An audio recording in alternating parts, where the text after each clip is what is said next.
Yo, yo, yo. What's up, everybody? How's everybody doing tonight?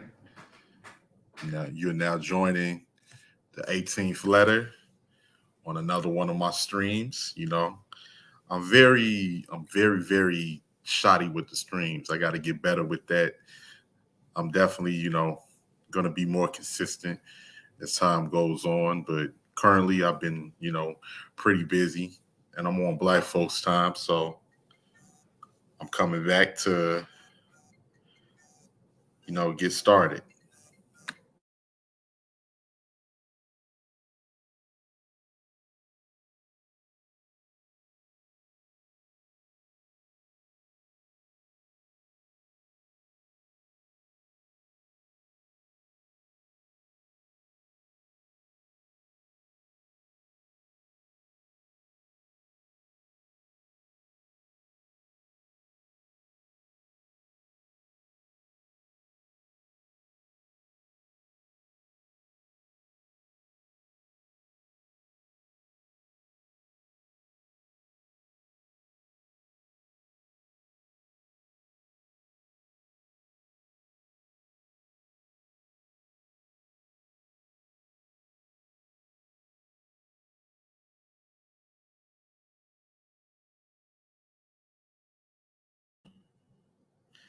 Sorry about that, you guys. So currently, this is what about my third or fourth stream, and I'm going to be talking Black American music today.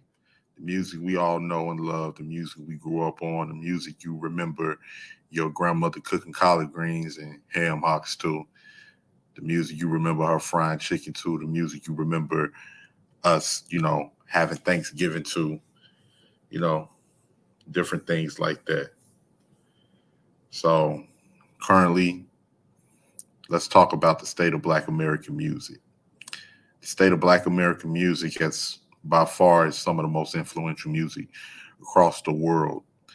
You can usually go to any part of the country and you would be, subject to Black American music because not only is it very prevalent in the country, but internationally as well. No matter where you go, no matter what you're doing, you'll hear it. Whether you running down your block jogging, exercising in a park, whether you going to the grocery store, somebody's riding past blasting music is prevalent in every commercial in the United States. Usually halftime on football seasons, usually during the Super Bowl, NBA championships, every major sport that you can think about. So, with that being said, I'm going to have my boy joining me today. My boy, Montana Wax, my mud brother, straight out of the south side of Chicago. And we're going to be giving our input today on Black American music. And, the music that we grew up on, the music that we know and love. So I'll be sending out the link in one particular second. And we're gonna get this show cracking, y'all. Y'all gotta forgive me, man. I'm still new. I haven't used a laptop in God knows how long. So give me 1 second, fellas. I'm gonna be sending this out in 1 minute.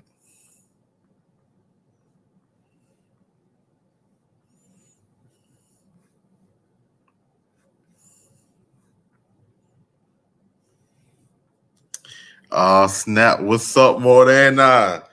That's my girl right there. That's my girl. My girl in the building. We're gonna be chopping it up. We're gonna be talking. I'm gonna be sending out the link to everybody. Give me 1 second, y'all, for people to come over here. Come holler at your boy.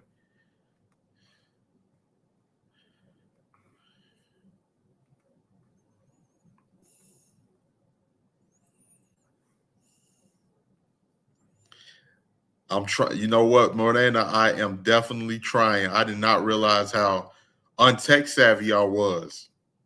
It's been a while since I even used the laptop.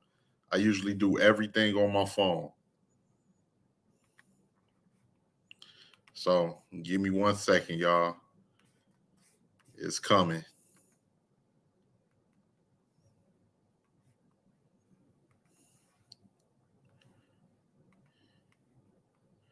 So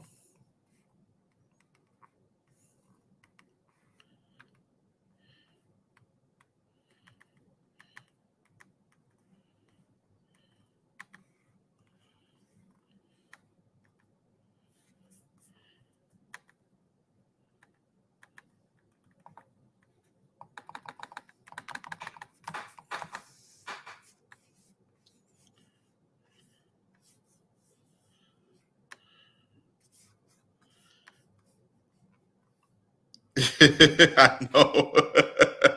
I know, Ramon. I know, man. I'm still getting used to this, man. Unfortunately. Let me see. Share. Hold on 1 second. Hold on 1 second, guys.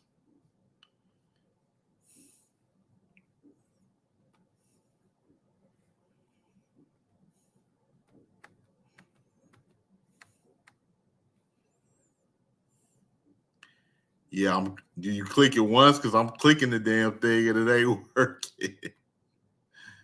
I keep clicking it, and it's not working. I'm even highlighting it.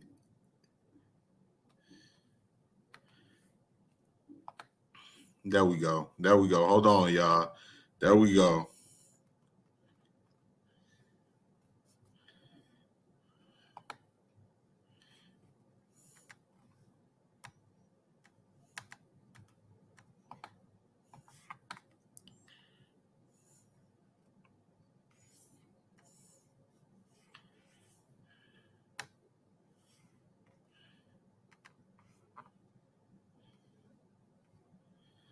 Yeah, it's not for.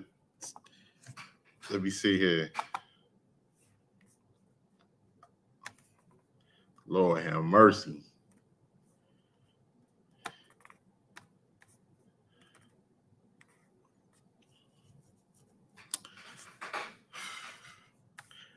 Like I'm trying it didn't even come up. Hold on. Do it that way. Hold on.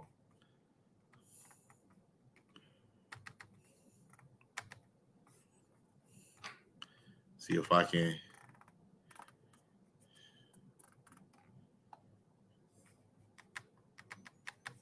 Hold on, y'all. Give me 1 second.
Yeah, I'm down bad, y'all. I'm down bad. Hold on. Give me 1 second.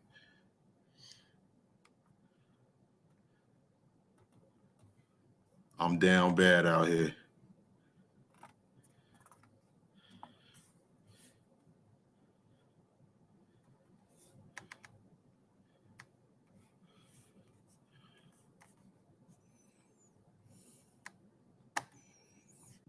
I done probably messed.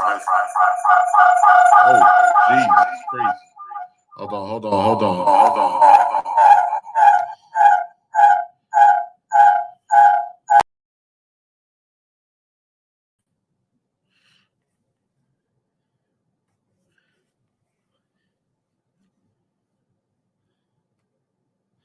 That ain't never good. That ain't never good. I'm sorry about that, y'all. What's up, K Fit? Girl, I'm over here struggle streaming right now.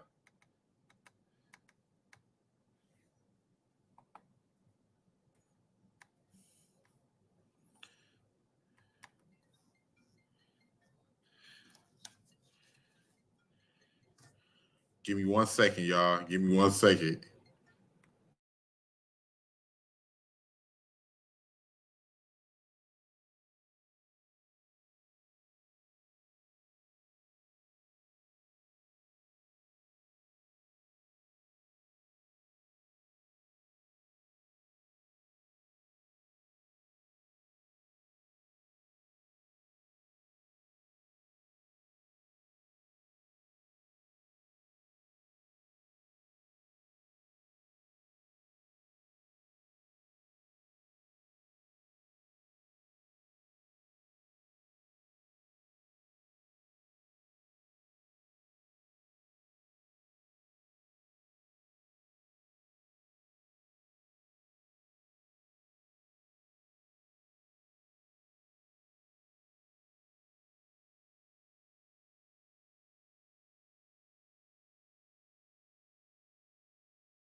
I am so sorry about that, y'all. So sorry about that. Thank y'all once again for stopping by. This is one of the most horrible struggle streams ever. Okay. I am not used to doing this. I didn't realize how far out of the game I was. I'm so used to doing everything on my phone. So I just bought this laptop and it ain't looking good for me. To my YouTube dad, Jose Negron, you don't have to feel bad because I'm down bad out here. I'm stuck in 2005 when it comes to technology. So we're going to get ready to have a good show, you guys. We're going to be talking about Black American music and the impact that it has had culturally on the United States and culturally globally. Anywhere that a Black musician goes, out of the United States, he will definitely be recognizable if he has made timeless and classic music, or she will be recognizable if she has made timeless and classic music. A lot of people throughout the world cannot speak, any English, or English is not their first language, but they can tell you all of the words to songs by Whitney Houston, songs by Mariah Carey, their favorite hip hop songs by 50 Cent, songs by Tupac. And of course, we all grew up here, listening to, if you are an 80s baby, you grew up on soul music. That was our thing, what we was raised upon as children by our grandparents. We was raised on soul music from the 70s. We was raised on, some of us, even doo-wop and, various different bands of, that time period. Everyone remembers Frankie Lyman and the Teenagers, straight out of NYC. Shout out to Morana, straight out of NYC. So, we're going to get into it. I'm about to introduce my boy, my mud brother, man, straight out of the South Side, my boy, Montana Wax. So I'm going to introduce him.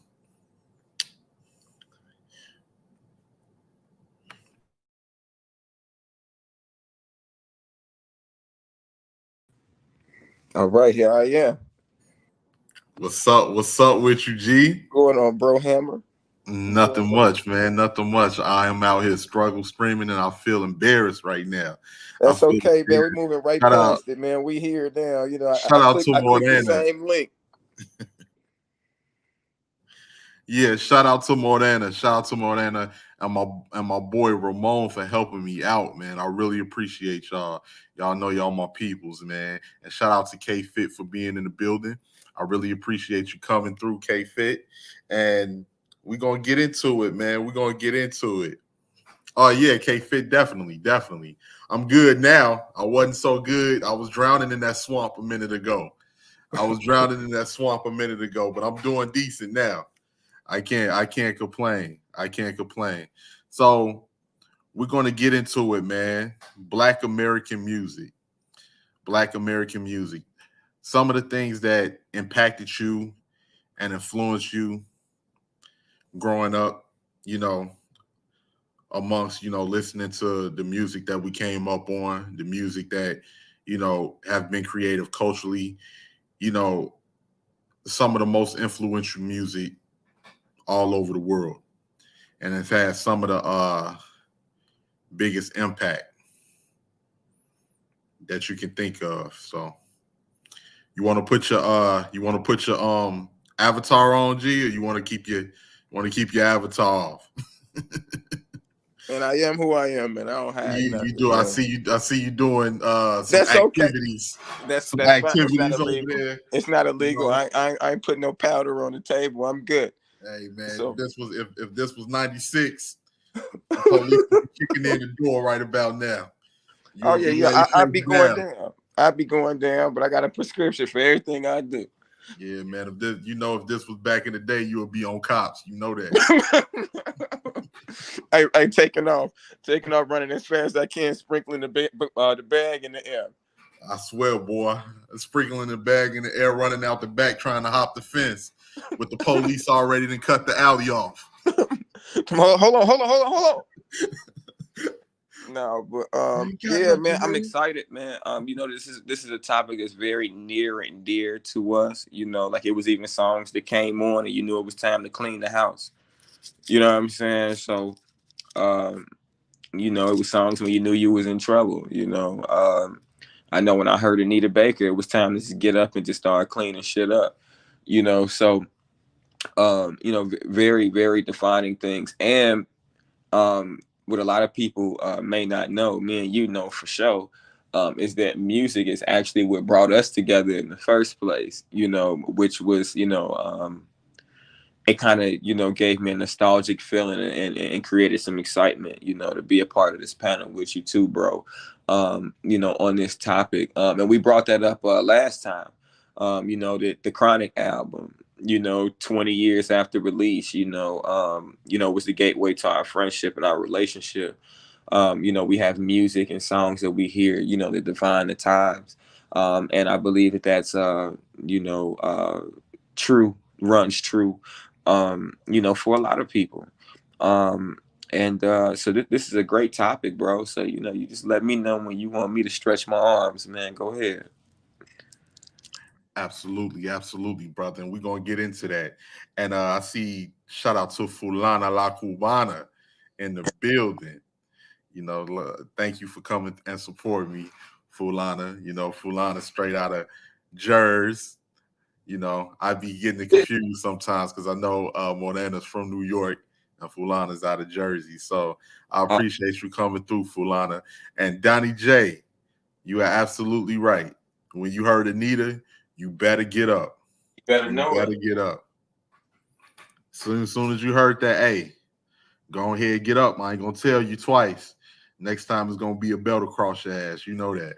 Hey, and what's funny, bro, is that every time I listen to Anita Baker, you remember that Murray's wax, bro, that you had to put on the floor?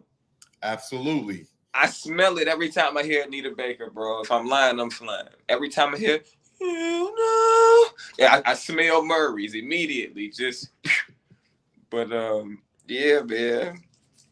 So shoot, hey, bro. So, what's your most defining artist of your adolescence, if you had to pick one? Well, we're gonna go from era to era. Awesome. So we'll start off in the 70s, man. Back when cats was wearing the bell bottoms and the big afros. And a lot of you even have people that were part of the 70s band. And definitely we're gonna, get into like all types of music. This is just the title and what we're gonna talk about for the earlier period. But let's start off in the 70s, man, when it was bell bottoms and afros and, you know, right on, brother. Black exploitation movies and Yeah, brother, solid. yeah, solid, brother. I'm maintaining, you know. You know, hey, Jive turkey. picking up, putting down, Jack.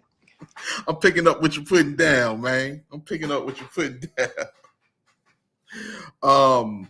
I would say my top three bands at that particular time that I can remember that I love to this day are, I see Morana said the Delphonics, the OJs, Morana. The OJs is definitely one. But my number one, I will put the OJs as, I will put the OJs as two. My number one is the Stylistics. I love the Stylistics. And number three, I would say, is the Parliament. Okay. Oh, how can I forget Earth, Wind, and Fire, girl? You ain't never lying. One song I would say that's iconic that you would hear at the barbecue. My heart is yearning for your love. I love you. You're gonna hear that at every black barbecue. You're gonna hear that at every black barbecue. As soon as you go in there, you already know the greens is being cooked. That let you know the potato salad is safe to eat. The potato salad is safe to eat. As soon as you walk in and you hear that, can't keep running in and out of my life. So, you know, that's like the Stylistics, the lead singer of the Stylistics had a very unique voice. Yep, the Gap Band, Morana, the Gap Band. Oh yeah, that's Uncle Charlie. He going to every decade we about to talk about. And of course, that's number three, the Isley Brothers. The Isley Brothers. For Mr. Big to be able to come back, well, he was Ronald Isley, and for him to be able to recreate himself with the help of R. Kelly. And bro, let's keep it a buck, bro. I mean, everybody, you know, he's kind of a disgraced artist right now, but R. Kelly's pen was the resurgence of Ronald Isley, man. Hey, brother, I'm not arguing that at all. You know, I'm with you on that 100%. No doubt.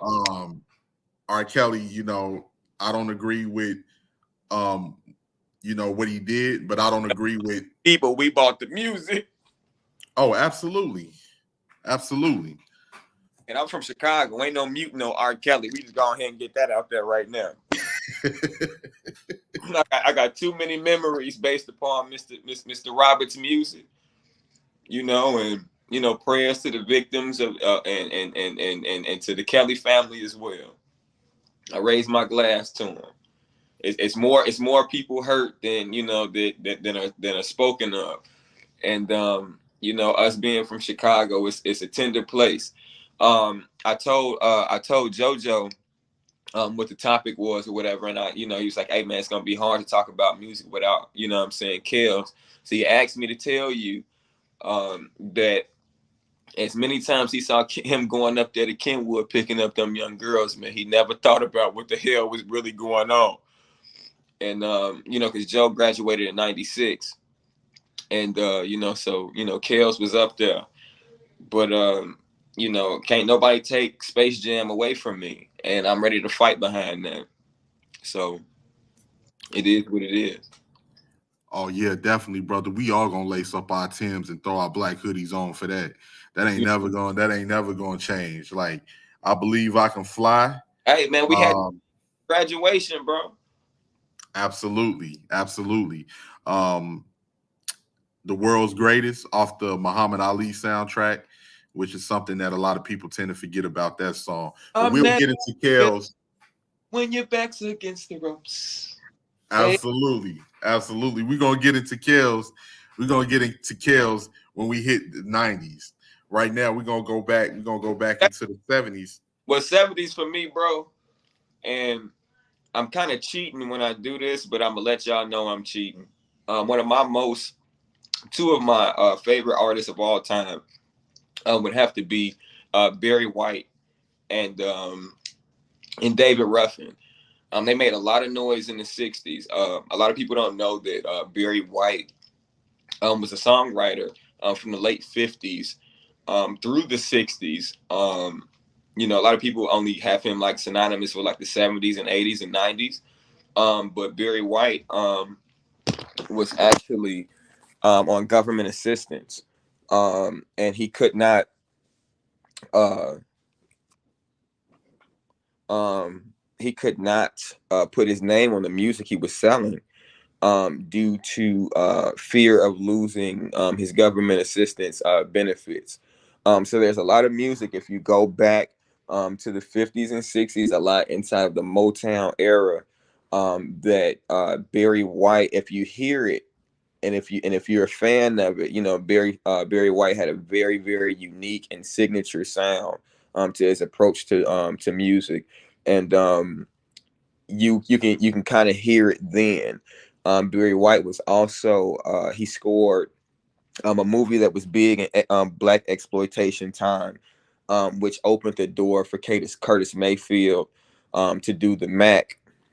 Later on, it was called Together Brothers, and it was about standing up to the police that were running rampant and terrorizing black communities, which was also the catalyst for a lot of black, what they would call, the powers that be would call, radical groups, but we know it to be different, i.e. Black Panthers and other organizations that were deemed gangs. So that was Barry White was the voice, or a voice. Excuse me, no disrespect to all the other trailblazers like the Donny Hathaways, etc., that were voices as well.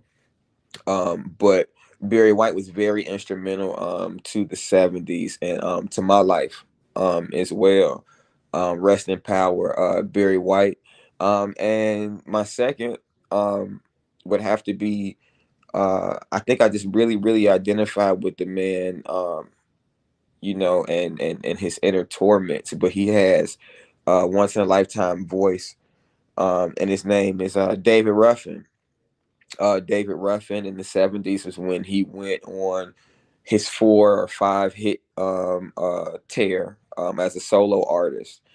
And nobody can touch David Ruffin's songs. That's why it doesn't happen.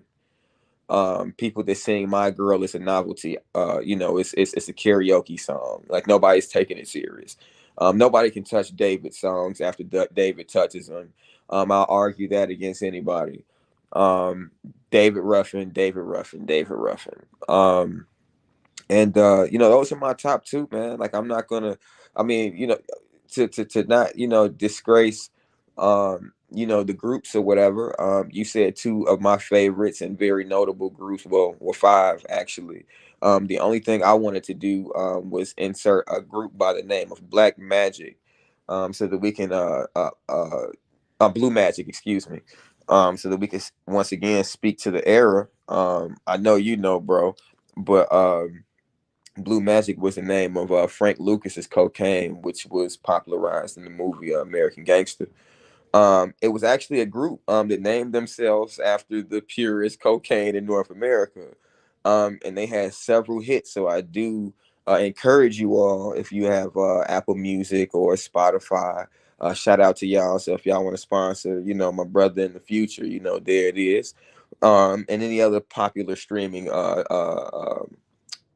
platform, to do search Blue Magic, man. There's some real gems on them. Boys got some real hits, and pretty sure you've heard them but didn't know who it was. You might have given the credit to another notable group, but Blue Magic was very, very strong then too, man. So that's what I got. Absolutely, absolutely. I definitely agree. It was so many at the No time, and shout doubt. out to my boy Ramon, Cool in the Gang.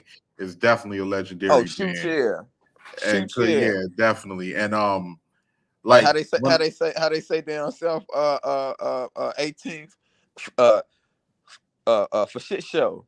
For oh shit yeah, show, for they shit was in show, there. for shit show. One of my favorite songs to this day from the '70s, which everyone can relate to it to this day, and I'm glad that I think that was Fulana. Shout out to Fulana for calling this out.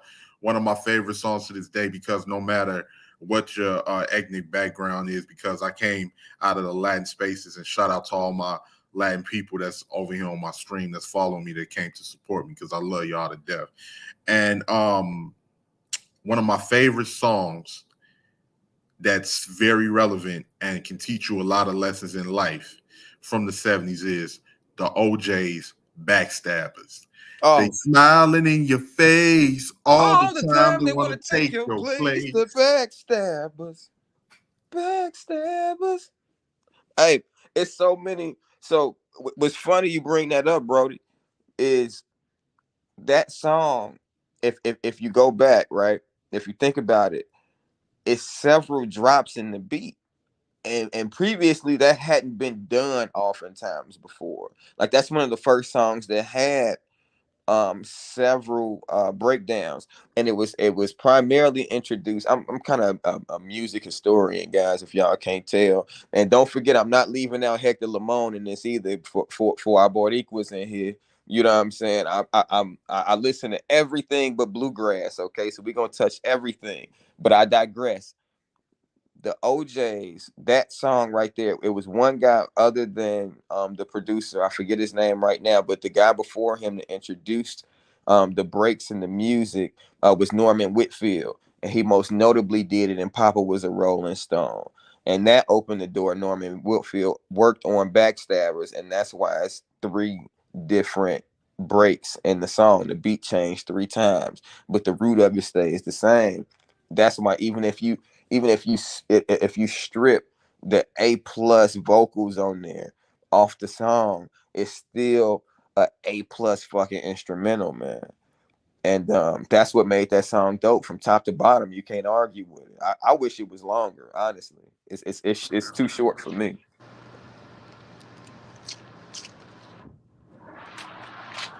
I just want to Good say shout out to evening. K Fit.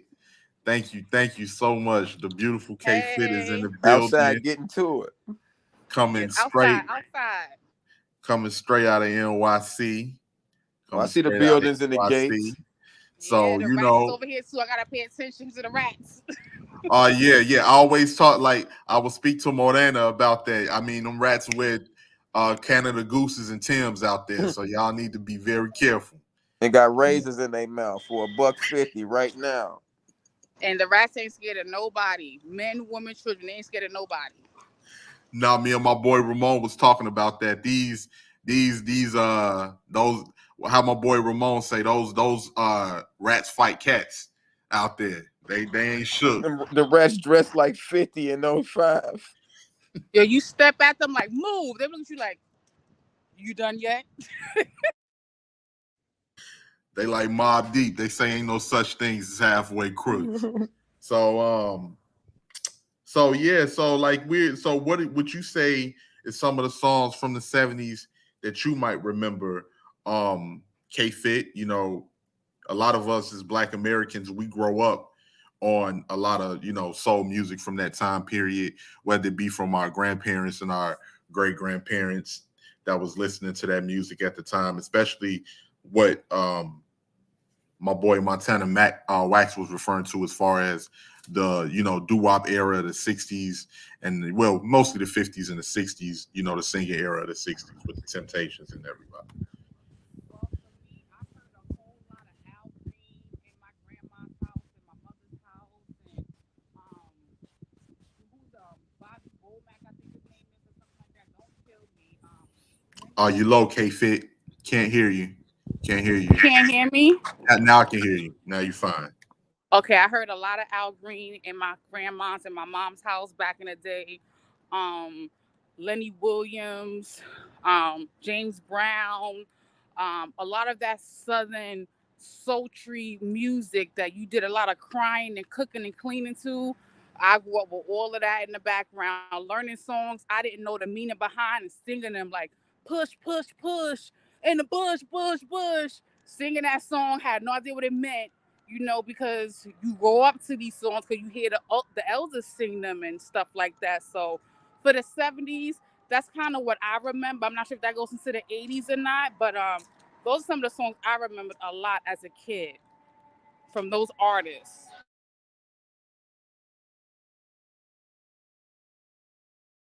Sorry, there's a fire truck going by, so I'm not trying to kill a lot with the fire truck sound. Oh, no problem. No problem. No problem. I want to give a shout out to my boy. Shout out to my boy Melanated Knight that's up in the building. My boy Melanated Knight straight out of LA coming to show me some love, man. Yeah, And I how's it really going? appreciate it, my dude. Shoot, what's been going on? Can you hear me? Yeah, I can hear you Yeah. just fine. Can hear you just Yes. fine. I'm so used to hearing Denise on here that it's weird because I can't hear. But how's it going? It's going real well, man. I appreciate everybody coming up in here and showing me love. I've been struggle streaming a little bit, and I don't know if it was the fact that I've been working earlier, but it's like sometimes your mind just draw a blank. I was like, what am I supposed to be doing again? Why this is not working? I'm Why this is pretty not sure working? that's it, and the fact that you know this is new to you, so it's hopping on the You know phone is a what? lot easy. Hold on 1 second, Melanated Night. I gotta address somebody in the comment section. Fulana, you better stop it, girl. You better stop it. You better stop it. Not no love ballad featuring Jeffrey Osborne. You know that was in every cookout every time. Yeah, especially here in Chicago when you on a step. That was one of my grandmother's favorite songs, and that song still reminds me of her to this day. Everyone loves love ballads. Soon as, especially when they hit the end, when you hear that, and what we have is much more than they can see. When you hear that, I swear that's the Hey, best low key, part one of of the that most song. sampled songs, you know what I'm saying, out there right now to this day, man. Absolutely, absolutely. But I want to get into K Fit. So K Fit, what would you say are some of the most iconic songs from that area that you remember that it just bring back so many memories that you remember as a child hearing that music? If you can Well, give us first, if you can give us your top 3. Dance to the Drummer's Beat. I don't know who sang that song, but Dance to the Drummer's Beat, that gotta be in the 70s. I remember my moms and uncles break dancing outside in the streets at parties and pictures and stuff. So Dance to the Drummer's Beat. The next one I'm gonna say is, I don't know if it's the 80s or the 70s, but I want to go to the Anita Baker, Patti LaBelle. I'm in 70s or 80s right now because I'm a millennial. Um, Fit, you gotta watch the bottom of your hand because it's hitting the speaker. You got an iPhone, right? So yes. your hand keep covering the bottom. That's the mic. So I'm watching it happen because you're holding it up and out. So just watch the bottom of your hand. That's what's making you go low. But go ahead. Excuse me. Okay, my bad. Thank you for telling me about that. So, Dance to the Drummer's Beat. I'm gonna say that. And who was the Hispanic group that they was dating? One of the brothers was dating Janet Jackson. That's the barge. The Elder Barges. I definitely grew up with a lot of that in my household. Um, Outside of that, I'm gonna say I'm gonna have to take it to the Jacksons. You know, the Jackson 5. Like that, I have music in my phone right now on iTunes from the Jackson 5, and I'm hoping it's in the late 70s and not the 80s. And if it's not, don't kill me. I'm a millennial. Absolutely, absolutely. Don't worry about that. We're just talking about, none of us came from that era, and unless Morena or Fulana is going to join the panel, and they could tell us a little bit more, or if my boy Ramon had heard any of that music back on the island. I know you said that your mom would listen to Barry White. So one thing I would say, one of my like I was just saying earlier, one of the groups that I loved the most was the Stylistics. He had such a unique voice, the main singer, which I can't remember his name at this particular time. But songs like People Make the World Go Round. When I would hear that, when my grandmother would be playing that as a kid, I would love that song. I would love that song. And that's a song that just stays with you. And like it's crazy because so much of that music required talent, and that music is still relevant to this day. Because the world has changed, but as much as the world changed, it remains the same with a lot of the issues that goes on into the world. So, but if you get a chance, if any of you all are ever listening on your iTunes, then you all should check out a song by the stylist called Children of the Night. Children of the Night. So I'm going to introduce my YouTube dad right here. I'm going to introduce Jose Negron. As you all know, I definitely go to support Jose's Negron's streams whenever he does a stream on any subject and topic. And this is my YouTube dad right here. So now we're going to let Mr. Jose Negron into the building.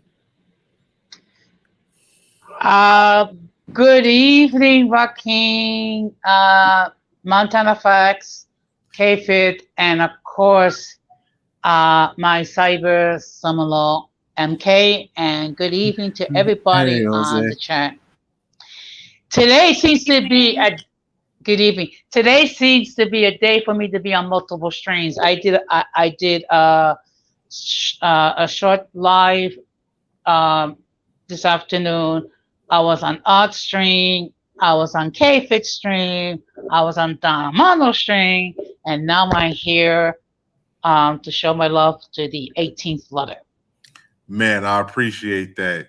To my YouTube dad, I appreciate that. You've been in Streamland today. You've been bouncing. You've been bouncing all types through all types of streams. Yeah. But you know what? It's all good. It seems like you're talking about music from the 70s and the 80s. Am I correct? Actually, we're going to be talking about music from the 70s, 80s, 90s, and the 2000s. We're going to get ready to wrap up the 70s era. But before we do, I want to get my boy MK. MK, we know that your parents come from St. Louis, man. We know you was born out in St. Louis, spent a little bit of your childhood out there to move out there to LA. So we know that you grew up in a household where they was playing good 70s music, man. And then we're going to get Jose's top 3 or top 5 of that era that he might have been going out there, buying flowers, taking ladies out to dinner, getting his 2-step on with his Gators, driving that Cadillac all through the Bronx. This was before the Parkchester days. Where they had 50-cent slices of pizza that you can get from the pizzeria owned by Joey Budafuco. With the good tablecloth. With the good tablecloth. With the red and white stripes. I remember the days when the Subway was only like 50 cents. Now it's $2.75, and it's like, oh my goodness, it's not the same thing. But those are the days. Those are the days when I was a teenager, and not. Okay, I was not around when Moses was carrying the 10 commandments, and I was not there when Abraham was around. But I am going to be 60 years old in less than 3 months.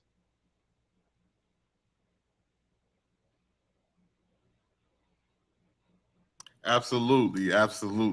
So, what was some of your favorite songs at that time period? Songs that when you look back and reflect and you say, wow, this was a time where, oh man, what I was saying to Fulana and Morena and my boy, me and Introvert Boricua have talked about this before, but that was actually a time where talent mattered.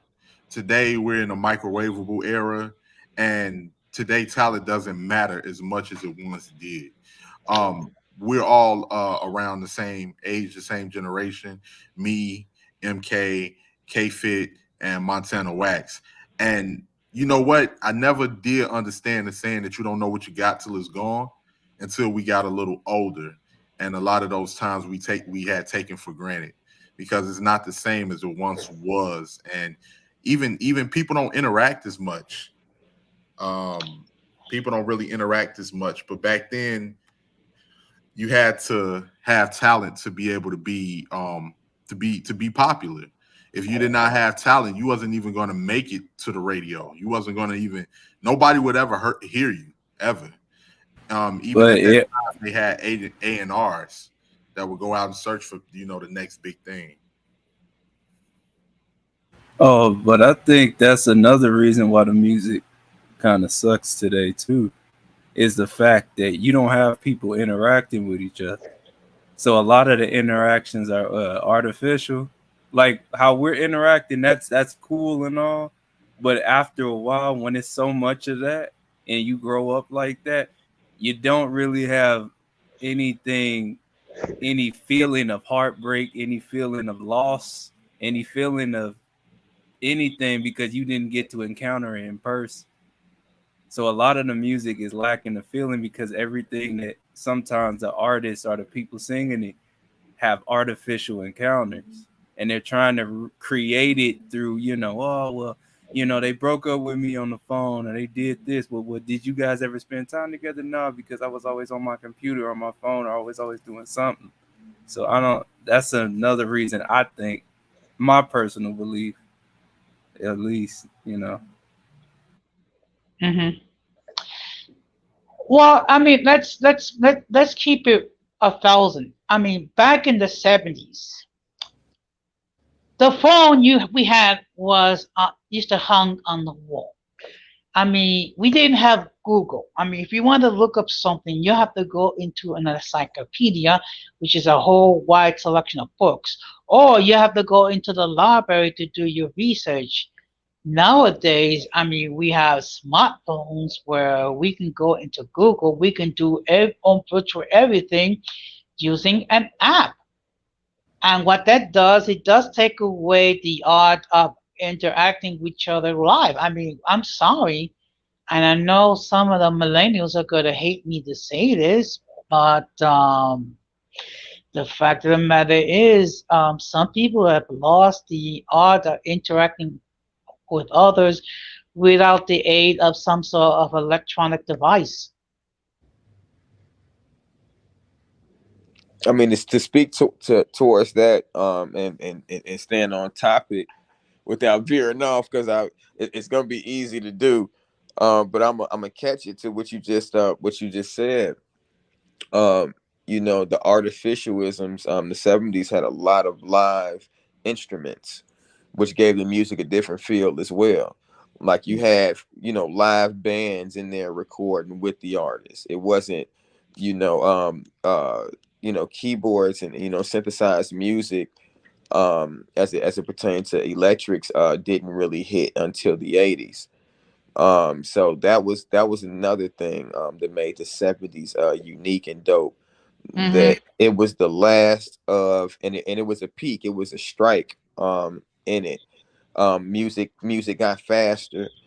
Um, it was the introduction to getting the music into the clubs and getting people on the dance floor. At a high level. And it was the first time since the Zoot Suit days, that it was about dancing fast and hard and, Hmm. shit like that. So, the next time it happened from the '70s was the '90s with Hammer and them and stuff. But I ain't gonna jump ahead. But I'm just saying, like that was that live music, that live feel.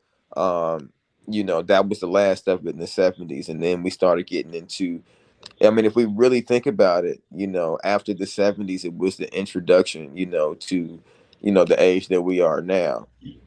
So absolutely, that was the whole, recording process of music back then was so much more intimate. And I think that's what we're all speaking to. And ironically, that's what we started, with the '70s transitioning on. But that's all I got. Okay, I would want to say one thing, and one thing that hasn't changed with music, no matter from this time period on until now, music is always going to reflect the environment and the era of which it is produced out of. One thing that I loved about the '70s, especially, even then they was talking about what Black Americans was going through. When you listen through to bands like War, Slipping in the Darkness, Slipping in the Darkness, when you listen to The World is a Ghetto, The and What's Going On album too. oh yeah, absolutely, Marvin Gaye, What's Going On album. Favorite song off of that album, Inner City Blues, which Okay. we can all relate to this day. Of course, What's Going On. That whole So album many- is like one how song, can we bro. forget Marvin, man? How can we forget Marvin? Can't, because that How was can we his forget last Marvin? run, was the 70s. Yes, it That was was. it for him after the 70s.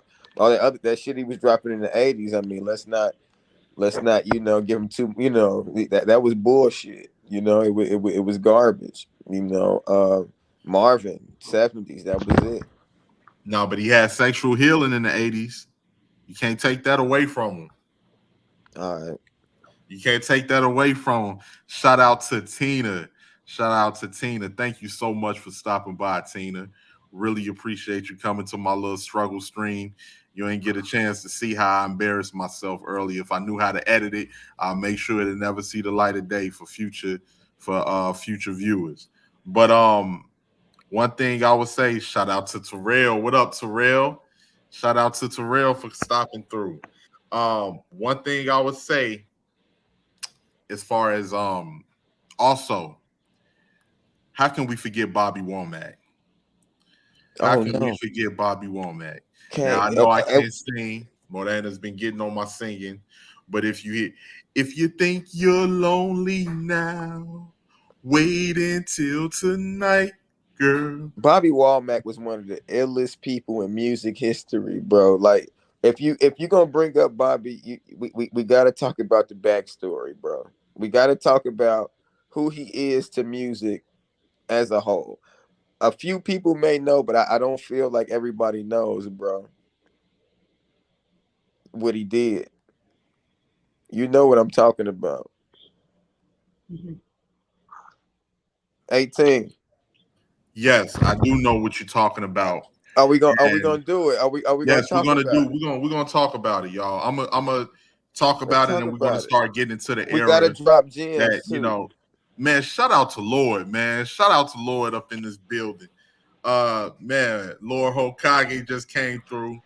Lord, man, that's one brother you can't beat in the debate. I'm gonna say it like that. If you go at Lord, man, you better have your facts straight, because Lord, it's a lot of people out here that jabber off a lot. I'm just going off a topic just for a quick second, but when you listen to Lord can be trolling at times, but when you listen to Lord be having his facts straight. He ain't one of them brothers that you're gonna be able to really come at if you don't know what you're talking about, because it'll be embarrassing to an extent. But shout out to Lord for stopping through, man. But yes, Bobby Womack had a song. For any of y'all that didn't know, because I think that was Fulana that mentioned Sam Cooke. No, that was K-Fit. There it is. That was K-Fit. I think Fulana mentioned Sam Cooke earlier, but K-Fit, I don't know if you noticed, but Bobby Womack had a song in the 80s called I Wish You Didn't Trust Me So Much. And what a lot of people don't know is that song was dedicated. That was the 70s, bro. That was the 70s? Yeah. Okay, that was the 70s. That song That's was dedicated to Sam Cooke, because Sam Cooke and Bobby Womack was close friends. And when Sam Cooke died, Bobby Womack actually married his wife. And not only did he marry his wife, but before he even married his wife, this motherfucker went to the funeral in his suit, in Sam Cooke's suit. In Sam Cooke's suit with his wife at his funeral. And his brother knocked his ass out. Man, yeah, his brother knocked him out. And it'll be one of them incidents where I'm like, man, if I wasn't dead, I'd kick your ass right about now. But it goes I wish deeper. I wasn't dead. I wish I wasn't dead. It goes deeper. Tell the rest. I can't remember the rest. You don't know about the granddaughter, man? Nah. But if you all have never heard that song, I'm gonna let you finish. I just wanted to say this for the chat. If you all have never heard that song, it's a song by Bobby Womack called "I Wish You Didn't Trust Me So Much." And it's a hit, y'all. And it's a hit. And it's the video he's talking about. He wished his best friend didn't trust him so much. He had his eyes on his wife the whole time. He had his eyes on his wife the whole time. If that ain't no low down cutthroat, and we got to give it up to Sam Cooke, because Sam Cooke was from the crib. Sam Cooke was shot down all day, baby. And he was an activist, man. He was an activist too. He was a part of the movement. Definitely. And also Curtis Mayfield, Cabrini Green's own Curtis Mayfield. Come on now. You know, I saw Fulana and Morena mentioning him in the chat. Of course, we know about the blaxploitation films. We know about Pusha, man. I'm your mama. I'm your daddy. I'm that nigga in the alley. You know what I'm saying? Come on, man. I got the Mac T-shirt right now. Absolutely. Rest in peace to Goldie from the Mac. Yeah, man. Legendary movie. Max Julian, man. Rest in peace. Absolutely. Mr. Max Julian, one of the best to do it at that time period. And if you all don't know, actually Max Julian did make an appearance on Martin as well when they threw the 1970s party. He was actually there on that episode. So if you ever see that episode, Max Julian was on there as his character, you know, Goldie had the perm, had the 70s clothes and all of that. So rest in peace to Max Julian. He was one. If you grew up in a black household, you definitely seen the Mac. Well, before we head out of the 70s, y'all, is anybody that want to add their final thoughts?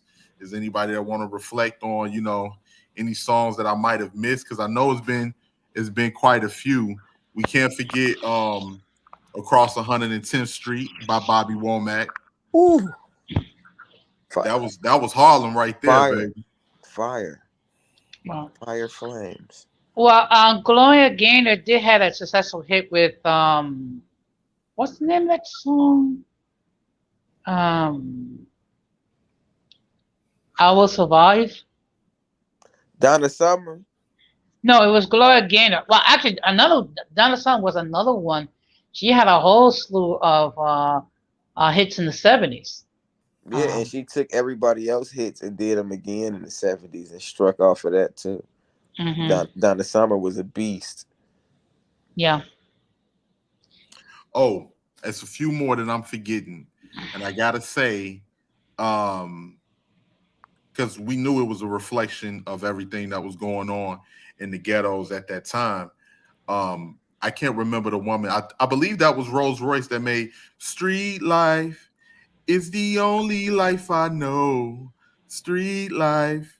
I think that might have been Rolls Royce. And of course, if you all don't know, Rolls Royce also made song I'm Wishing Upon a Star.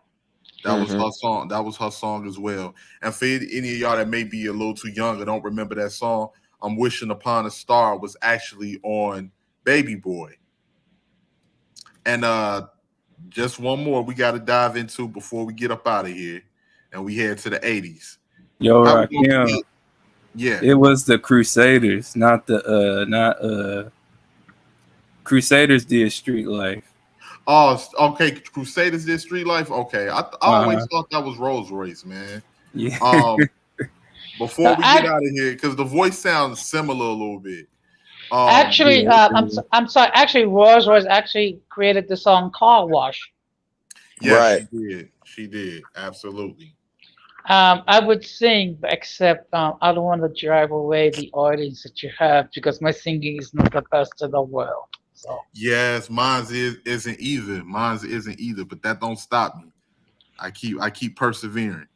But before we start going into the 80s, because that's the era that we all remember the most. Shout out to Blood Moon coming through.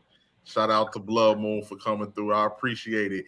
And shout out to what Lord was saying, because Lord has said Trouble Man album by Marvin Gaye. One people that we can't forget, man. We cannot forget. And that is Bootsy Collins and the Funkadelics. And if you don't know the impact that Bootsy Collins and the Funkadelics had, shout out to Smoothie. What's up, Smoothie? Shout out to Smoothie for coming through here. And if you don't know the impact that Bootsy Collins and the Funkadelics have, it is iconic. It is iconic. Bootsy Collins was responsible for plenty of hits. Boosie Collins was responsible for plenty of hits in the 70s. If you all don't know, I'd Rather Be With You. I'd Rather Be With You was a classic. You might have heard it over in Baby Boy. It was a classic. And One Nation Under a Groove, getting down just for the funk of it. So Wait a minute. If you're gonna wait, you gotta talk. I mean, the whole group was dope though. Like the whole yes, the whole group. Yeah, the whole parliament. Because Eddie Hazel got California Dreaming, man, and that damn near went diamond in the 70s. Absolutely. You know, it was on most notably on Snowfall. Blood Moon. Why not start in the 20s? Blood Moon, none of us was even thought of in the 20s. Who listens to the 20s? Who listens to that music right now? They was riding on wood wheels in the 20s with Tommy guns. I can't go that far back. You know what? Maybe she's talking about the 2020s. No way. And before we go, we heading into the 80s, y'all. But I gotta say, because it's so much talent, I believe the introduction of Blue Eye Soul came in at that particular time, because for you all that don't know, Blue Eye Soul was music that sounded like, you know, it was a black person, but it was actually sung by a white person. It was actually sung by a white person. Like Michael McDonald. Yeah, but we got to remember before Michael McDonald, you had Bobby Caldwell. Yeah. What You Won't Do for Love. Bobby Caldwell, What You Won't Do for Love. So that is a classic. And if you all don't know, What You Won't Do for Love is actually sampled in the Tupac song Do for Love off the Are You Still Down album, which is a classic within itself. So, yeah, absolutely, Morana. The Doobie Brothers, white boys that definitely sounded black. Yeah, that's Michael McDonald in there. So now, y'all, we getting ready. Let's enter the 80s.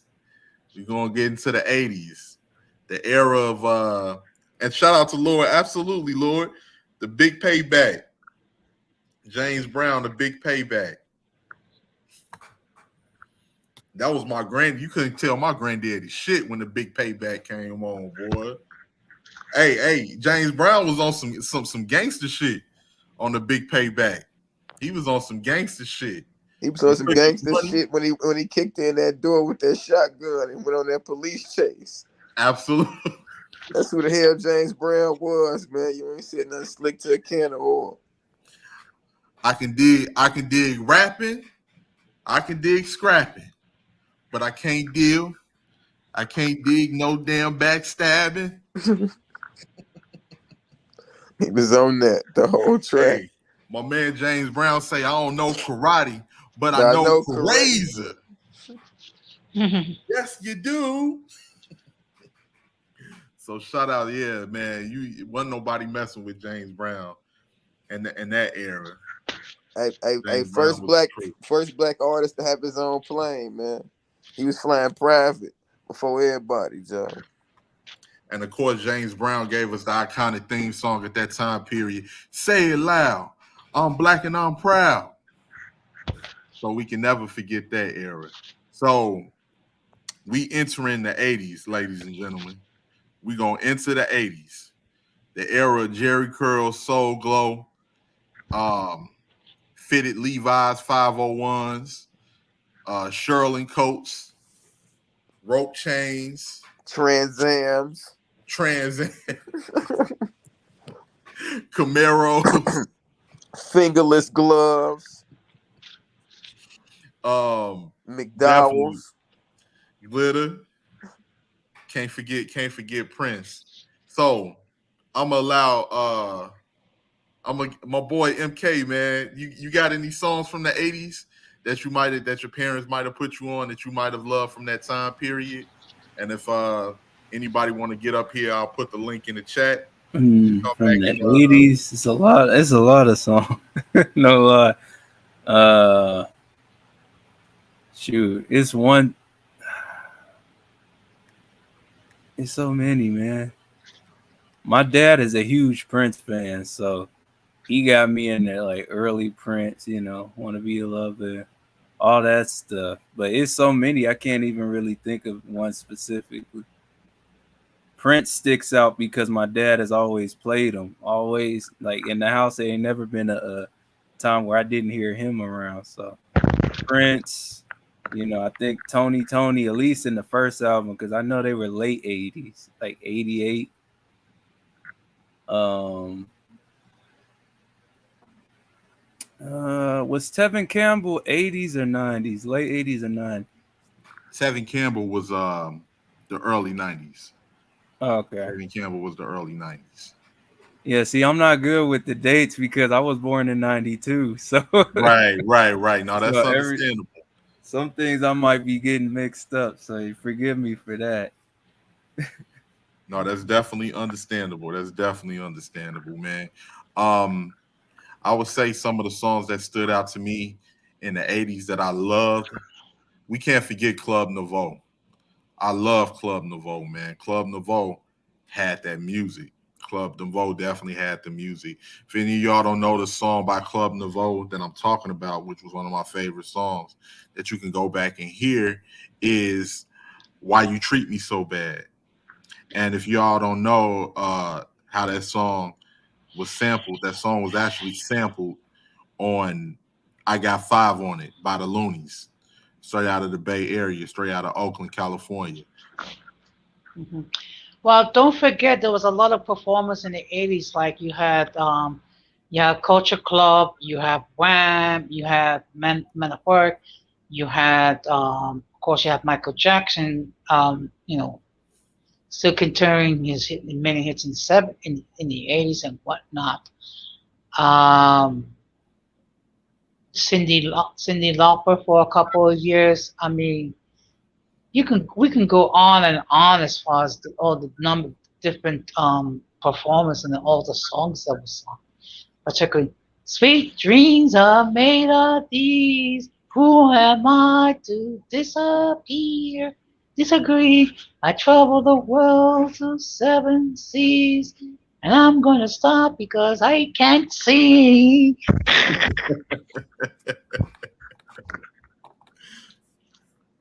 Absolutely. That was a great. Of course, the DeBarges, Morena. Of course, the DeBarges.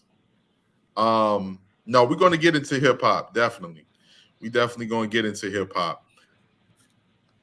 Like me personally, it was so many at that particular time period. You had so many good singers from the. You had so many good singers from the 80s and everything at that time, and that was just it was just so good. Also Club Nouveau had the song Rumors. Shout out to my YouTube sis Denise. Shout out to Denise. Thank you so much, Denise, for stopping through. You know what my favorite song is, Rakim? What's one that? of them? George Benson, Give Me the Night. Just give me the night. Dun, dun, dun. Oh yeah, definitely. And I don't know why, because that one is that's like a driving song to me. I could drive to that. Mm-hmm. Night drive to that. See, don't feel bad. Don't feel bad, Jose. Smoothie will probably say the same thing about me. Smoothie say, please don't say.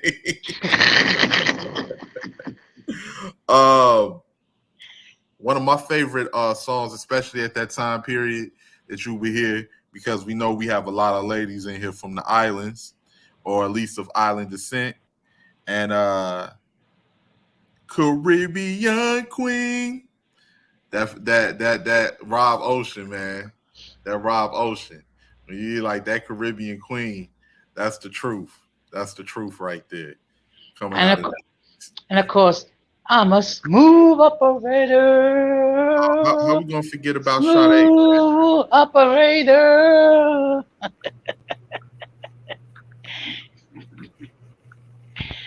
Good evening, Terrell.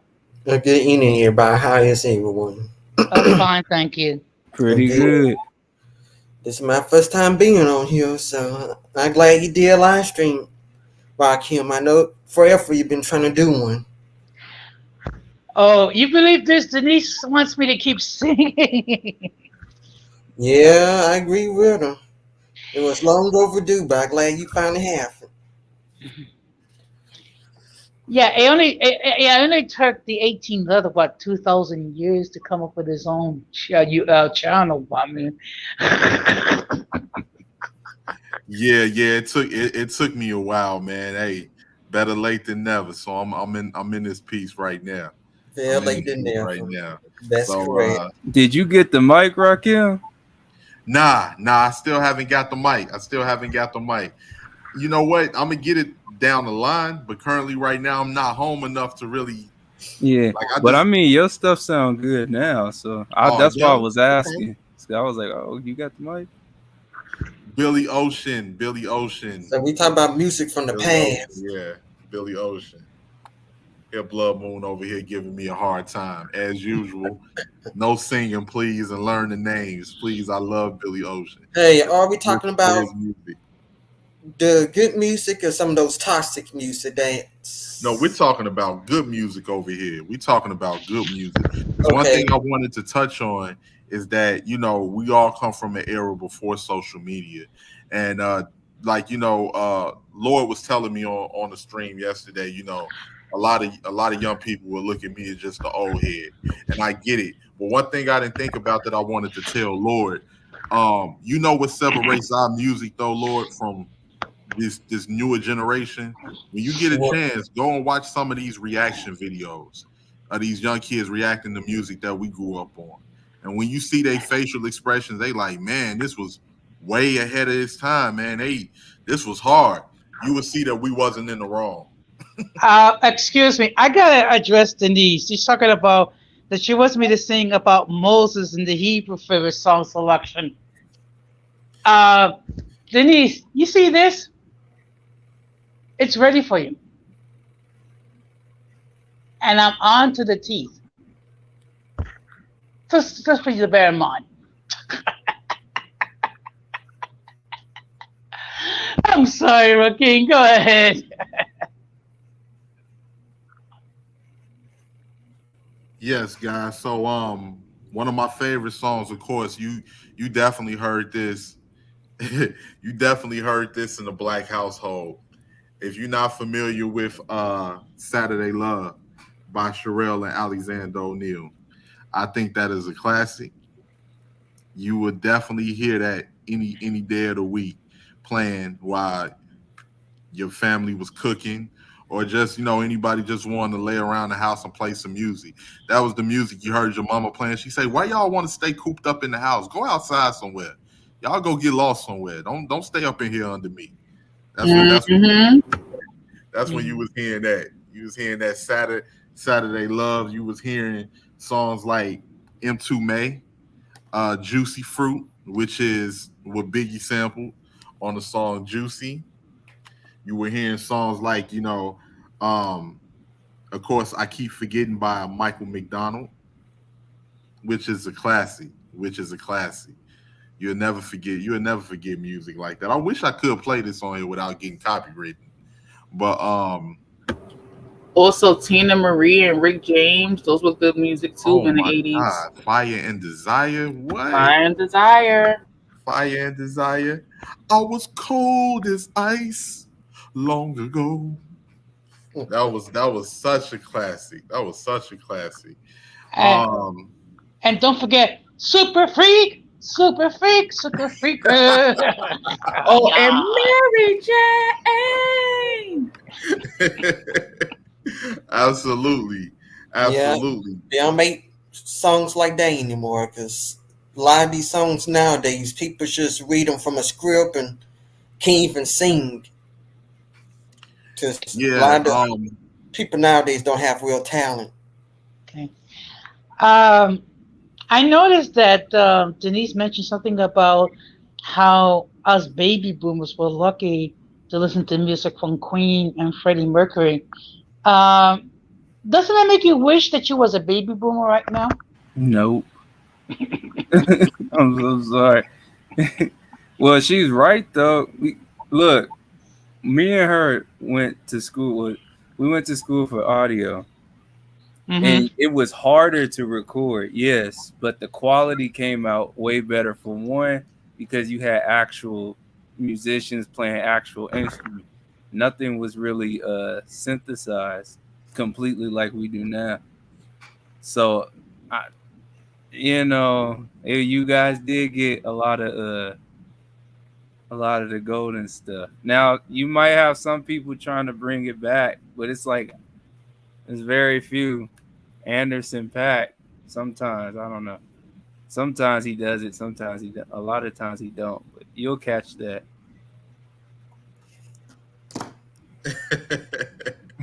Absolutely, man. And shout out to Danny.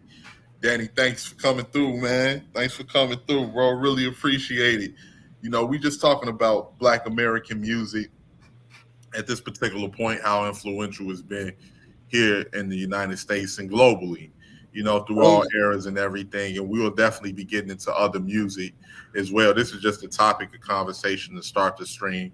But if anybody wants to come up later also to talk about any Latin music that, that they grew up on, or any other type of music, whether it be rock and roll, jazz, any type of music that you all might have grown up on that influenced you all, or songs that you can remember that made you feel good, or even songs to this day that is you having a bad day, you can throw those songs on and it'll make you feel better.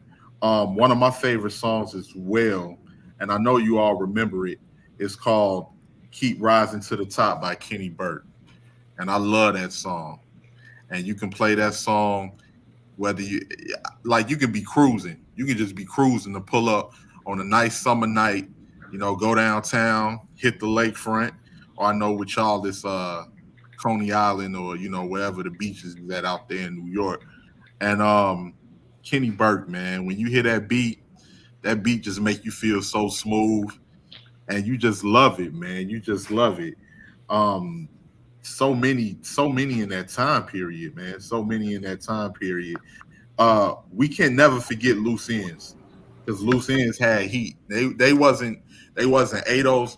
They were blacks from the UK, and Loose Ends, they were soulful, man. They had that slow down, cause I can't take the heat. Slow down. Slow Down was definitely a classic. Slow Down was definitely a classic. And actually one of the classic hits that was sampled, actually, in my personal opinion, one of the best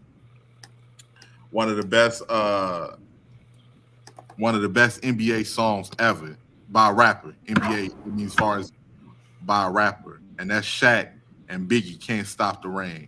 They actually sample Loose Ends on that song. If you ever get a chance, go back and listen to Loose Ends, Can't Stop the Rain. That is a classic. That is a classic. So I'm gonna ask K Fit. K Fit, what's some of your top 5 songs from the 80s? Or maybe you got a top 10, and you as well, Terrell. I'm gonna let K Fit go, then I'm gonna let Terrell and my boy MK or Jose if you all want to speak. I definitely love the Anita Bakers, the Patti LaBelle's, of that time frame. I definitely remember hearing my cousins and aunties singing to those songs. Somebody loves you, baby. I can't sing. Don't kill me. Don't chop me. Don't blast me. But those were definitely songs I heard a lot. Patti LaBelle, Anita Baker, Stephanie Mills, um, A Place Called Home. Like when I think of home, that song, you would just cry hearing people, replay that song and hearing it at family functions like funerals and get-togethers. I didn't even play some of those songs. I think in like the black version of The Wizard of Oz with Michael Jackson and Diana Ross. I think they played that song in that movie, I think, if I'm not mistaken. But those are some of the 80s joints that I definitely remember. So that's Stephanie Mills, Anita Baker, Patti LaBelle, all those love songs, the body and soul eras and everything. Those were legit. Especially even like, Freddie Jackson, Luther Vandross. Oh my God. Like those songs still hit home, give me goosebumps. I can listen to them and like remember being a kid in the house with my family and stuff like that. So I can't. I could drop some titles like "Jam Tonight" by Freddie Jackson. Love that. Luther Vandross, "A House Is Not a Home." I love that one too. Patti LaBelle, "Somebody Loves You, Baby." Oh my God, I can go on and on. This could be just me by myself up here. Whitney Houston too. Oh my God, see Denise talking about her. Oh my God. Yeah, definitely. One of my favorite songs from that time period, because I still love this. You know you black if you heard this song in your household, and that's Shalimar, "For the Love in You." When you hear that at a get together, y'all gonna be getting on that dance floor and stepping, whether it be with your auntie, your grandmama, your big mama, whoever. When you hear that, it's real for the lover in you. When you hear that, it's a wrap. You gonna get on that floor, and y'all gonna get the moving on that floor. I love Shalimar, "For the Love in You." That's one of my favorite songs. Oh, can I add one more too, Rakeem? I forgot to add Elton John. Love Elton John stuff in the 80s. Oh yeah. Absolutely. Elton John was definitely a legendary artist of that time period. Yeah. Excuse me. Don't forget Lionel Richie with some of this. It's like, "Hello, is it me you're looking for?" And definitely. "All night long, all night, all night, all night long." Yes. Oh my goodness! I'm really showing my age here. No, man. We just going through. You know what song that gets overlooked that a lot of people don't tend to remember? And I don't know if you all remember this song any. It was a song by the World Class Wrecking Crew. And if anybody that don't know who the World Class Wrecking Crew was, I'm too slow on these damn comments. If anybody don't know who the World Class Wrecking Crew was, the World Class Wrecking Crew was actually Dr. Dre and DJ Yella, which went on to form NWA in the late 80s, were members of the World Class Wrecking Crew. And one of their breakout hits was "Turn Out the Lights" with Miss Chalet. And that is like such a classic song that ain't nobody fucking with that song. Ain't nobody fucking with that song. And if you all haven't listened to it, I advise you to go back and listen to it. Because if you hear that, "Now before you turn out the lights, let's make one thing understood." If you go back and hear that, it's a wrap. It's a wrap. Like if you got you a lady and y'all kicking back, that's the song for you. That's the song for you, ladies. If you got your man and you kicking back, and hey, y'all want to get into, whatever y'all gonna get into, that's the song right there. That's a classic song from the 80s. And wasn't nobody singing like that lady Michelle A. For her to have such that, if you hear her speak, yes, her voice is OD annoying. Yeah, if you hear her speak, but when she hit them vocal cords, though, she was serious. She was serious. And the chat, it says we sound horrible. They say we shouldn't sing. They say we sound horrible. Well, you know what? We should sing anyway. Okay. "I always feel like someone is watching me. It's my fantasy. I always feel like someone is watching me." I gotta what Blood Moon say. How does Rakim remember these things? He was born in the late 80s. I remember these things because it's part of my culture, Blood Moon. It was played throughout my childhood. Most of the music, that music don't die. With the new generation, that music keeps living. And if that's music that you grew up on, it's music that's gonna stay with you for a long time. Like it's kids today that may not have been around when Celia Cruz made her hits, but they know those hits because it's part of their culture. You said Celia Cruz? Yes. That's the Cuban singer. She's real popular from back in the day. I hear that Denny says that sound like I'm in a tremendous amount of pain. I am in the danger zone.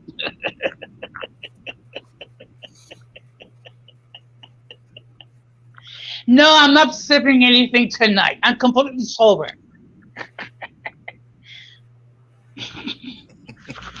But so let's see. As far as some of those legends at that time, who you all think made the biggest impact? Because it's so many. It's so many. I can't forget as well Renee and Angela. I'll be good because that was sampled by Jay-Z and Foxy Brown. You all remember that song by Jay-Z and Foxy Brown, I'll be good. And Do it have to be from the 80s?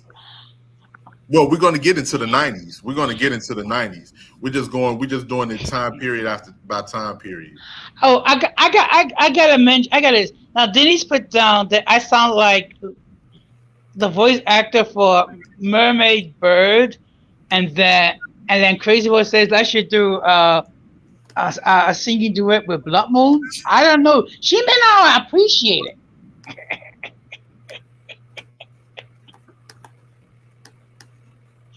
But go ahead, Rocky. I'm sorry. So, is anybody else wants to add some of their favorite songs from that time period, if you remember any? And since and if you don't at that time period, we'll definitely be going into later decades. But this is for the 80s right now. Earlier, I covered the 70s, and we'll be getting into the 90s. Now, I know everybody gotta remember the 90s. Yep. I mean, I got a few. Prerogative. How can I forget Bobby Brown, man? Yeah. Shaka Khan, Ain't Nobody. Yes. Who else? Ready for the World, Oh Sheila. Yep. That's another one. I had to go with Can You Stand the Rain too, because that's my mom's favorite. That's her all-time favorite song. You can't stand the rain. that is a classic. Too. Oh man, Roger Troutman and Zap, man. Mm-hmm. Roger Troutman and Zap. I Want to Be Your Man, Computer Love. We'll talk about Bobby Brown for a second. Let's talk about New Edition. If any of you all don't know the song Boys to Men, actually the 90s, going into the 90s group Boys to Men got their name from that song, New Edition, Boys to Men, which if you're not familiar with that song is a classic. That whole album is fire though. Mm-hmm.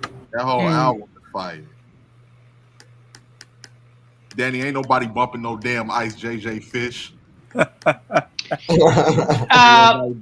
the 90s now or still the 80s? No, we still in the 80s. We about to get ready. I just wanted to cover, we're going to head to the 90s. I wanted to cover Bobby Brown because me and Lord was making fun of Bobby Brown on Morana's stream yesterday. And we can't take away the impact Bobby Brown had in the 80s. Because for Bobby Brown to get kicked out of New Edition and people count him out, he ended up being the biggest star out of everybody in New Edition. And we got to give him his props on that. That goes to show you couldn't deny his talent. Bobby might have been a wild boy. He might have been the thug of the group, but you could not deny his talent. He was the truth. Mm-hmm. Yes, I agree. My Prerogative, Tenderoni, on our own. Every Little Step off the Ghostbusters, soundtrack. Don't Be Cruel. Man, Bobby was coming with it. Look at this woman. I'm a highlight because this is the bias. Right here. Actually, Blood Moon, Bobby Brown did not get Whitney into drugs. Whitney was doing drugs before she met Bobby Brown. It was actually the other way around. Everybody just wanted to blame Bobby because Whitney had a squeaky clean reputation.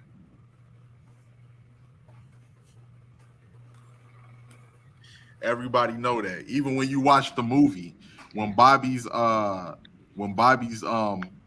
wife tried to confront Whitney, and Bobby apologized and said, I believe that was his girlfriend or his baby's mother. She said, "I'm sorry, she can get a little crazy." Whitney looked at Bobby and said, "You think that scared me? Boy, I'm from Newark." So she was making sure to rep Brick City, Newark, New Jersey, to let him know she wasn't shook anything that his girlfriend was coming with. So Whitney was low key. Whitney was low key in the streets. By any chance, does anyone remember when Whitney Houston sang the national anthem to the for the Super Bowl? I think it was in '91 when the Giants were playing the Bills. Shoot, that was a year before I was even born. Boy, I really showing my age now. Yeah, shoot. No, I don't remember that one. But I do remember one of my favorite songs from Whitney was "He Fills Me Up." That's a song. That song is so well done, and her voice is so amazing on that song. He fills me up. You give good love, of course. Take it like Whitney just had hits after hits, and going into the '90s. Do anybody remember the song? Because that was my song. I ain't even gonna front because that was my song off of the Prince of Egypt soundtrack. You Believe in Miracles with Whitney and Mariah. When I was a shorty, I ain't gonna front. That was my song. At that time, that wasn't the song you can let people know you like as a young man, but that was my joint. I ain't even gonna front.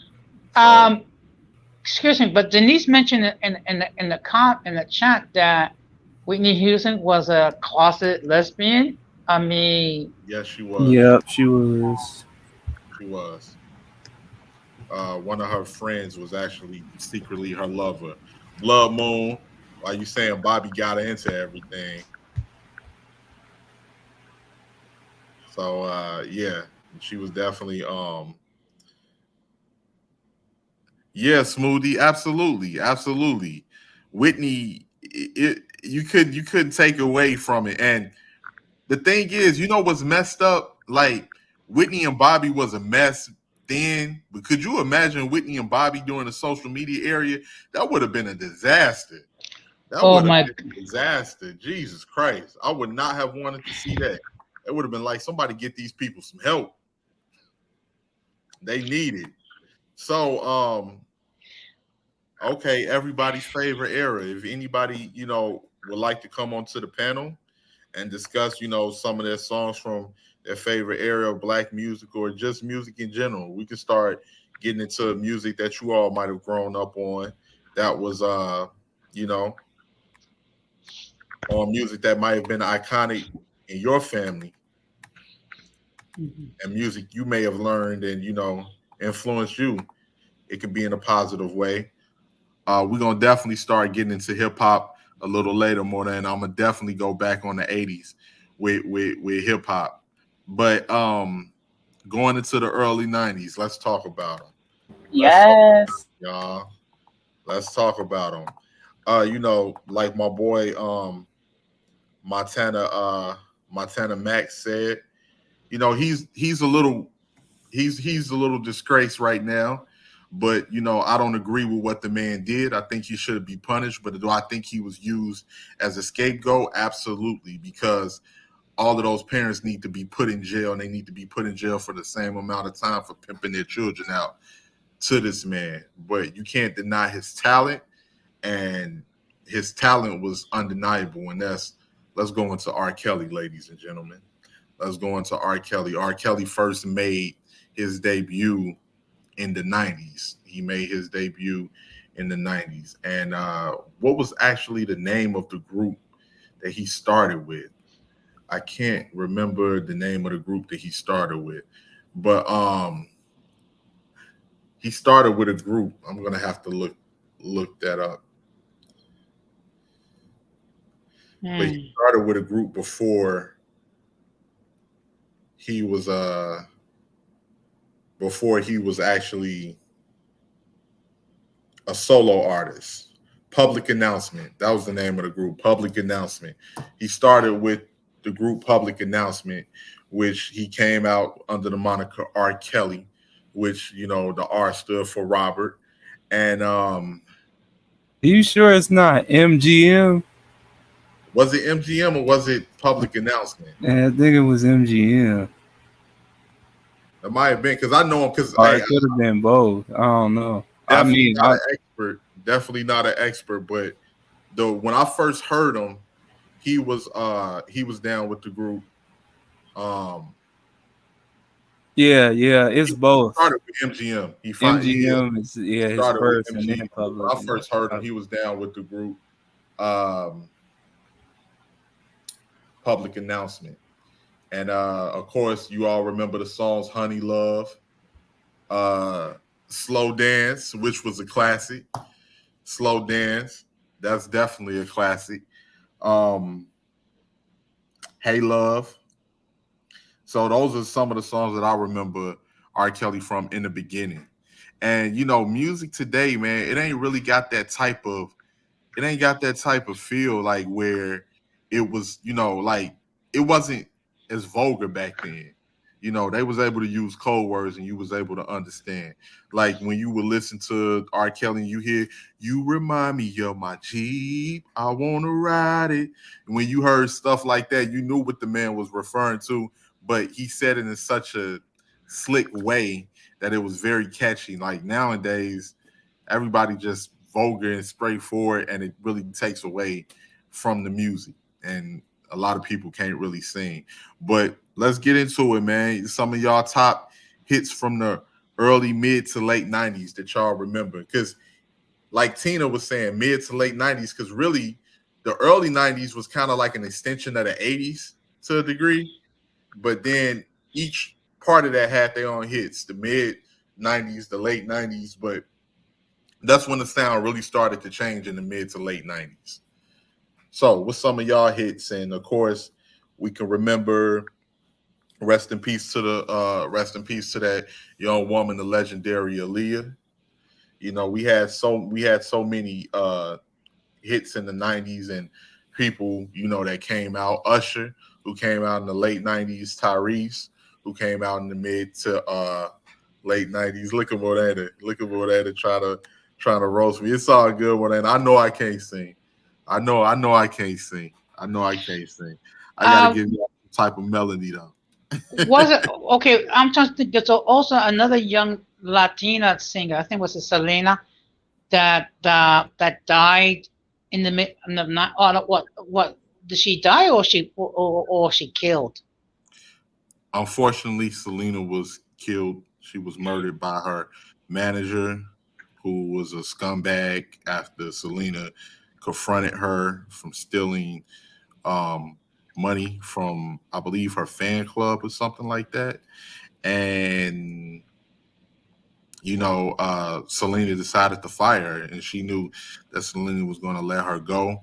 And unfortunately, she decided to shoot Selena right there, and Selena ended up passing at the hospital, unfortunately. And even to this day, that woman still, and I can't remember her name. But Yolanda Saldivar. Yolanda Salvador. She ended up lying still, because I've seen recent interviews of her. And she just keeps lying about what happened and what transpired. Blood Moon, you about to get blocked. Uh-oh. You about to get blocked. And that's not good. Don't block Blood Moon.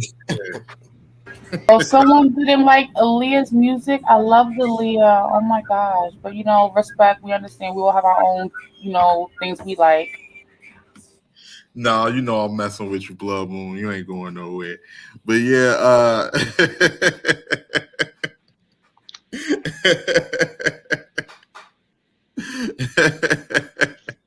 Hey, you know yo, you ain't going Rakim. nowhere. Blood Moon had to shake it up. Well, you know, what? One thing I gotta give it to Blood Moon. I mean, she does know how to troll. Um, I gotta give her that because it is a talent. Yeah, she best at trolling. She's the troll. She claims she's the best troll on YouTube. So Absolutely. I don't know how to troll. Oh, crazy boy, you better be careful over here, boy. This is a black stream. Drop the link for Tina so she can tell us about her love for the blacks. It's blacks over here, not the blacks, sir.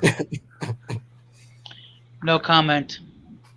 No, I know crazy boy just over here trolling. Hey, I got love for you, crazy boy. I'm just giving you a hard time, man. Look at Tina. Look at Tina. Tina know all the hits. I had a real big crush on Aaliyah when I was a kid, man. I really had a big crush on Aaliyah because before Beyonce, Aaliyah was the girl that was popping, that everybody loved. Aaliyah was coming with hits after hits after hits, and like at that time period, if anybody remember "Age Ain't Nothing But a Number," that was a classic album. That was a classic album. Hey guys, I'm gonna have to go. I gotta get up for work in the morning. Oh man, go ahead, man. Get yourself some rest. Shout out to you, MK, from coming through, bro. Yeah, no problem. Anytime. Really appreciate it, man. Really appreciate your contribution and everything to the stream, bro. And I'm gonna definitely be making some more. I got to be consistent. I got to be consistent. So we work a lot. So nice to hear. Yeah, well, it's nice. It was nice hearing from you, MK. All right, everybody. MK. Have a good one. Glad to Be see safe. you. Glad to see you too. All right, bye. So. No, but but the key is to be consistent with your content. Once you get consistent in your content, slowly but surely, the subs will grow. Oh yeah, absolutely. I know that, Jose. Currently, right now, I'm just working a lot. So, everything is kind of spur of the moment because I'm working 70, 80 hours. Most of the times when you all hear me, I'm not even at home. So, maybe I'll start doing it on the road when I get a chance. But currently, right now, it's just for us to really have a little stream and, converse, reminisce a little bit, especially on a lot of the music from my culture. And if anybody else wants to join and come and give their contribution, not just to Black American culture, even though that's the theme of the stream, but also to the respective cultures as well, whether it be salsa, bachata, merengue, any music that you all grew up on that was classic music in your household and classic music. Don't let him in this group say sauce ain't cooked all the way. All right. And then anything that might have been classic music back in your time period that you all might have grown up on. When it came to like what Tina was saying, Genuine, Aaliyah, man, it was just so many. K Fit said earlier, Total. K Fit, if you put on Total at a barbecue today, it's gonna go down. It's definitely gonna go down. As soon as you hear Biggie verse come on that Can't You See, it's gonna go up. Give me all the chicken heads from Pasadena to Medina. As soon as you hear that, it's going up. It's going up. Don't forget George Michaels. I was just listening to George Michaels too on YouTube, trying to think about the 90s people I'm forgetting. Oh, absolutely, George Michael. George Michael is definitely a legendary artist. It was only one song I listened to from George Michael. I can't remember the actual name of it. But yeah, George Michael, he definitely had a lot of pull. He definitely had a lot of pull back in the days. Who else? How can we forget Keith Sweat, man? How can we forget Keith Sweat? LSG, the whole Keith Sweat, Levert Guild joint.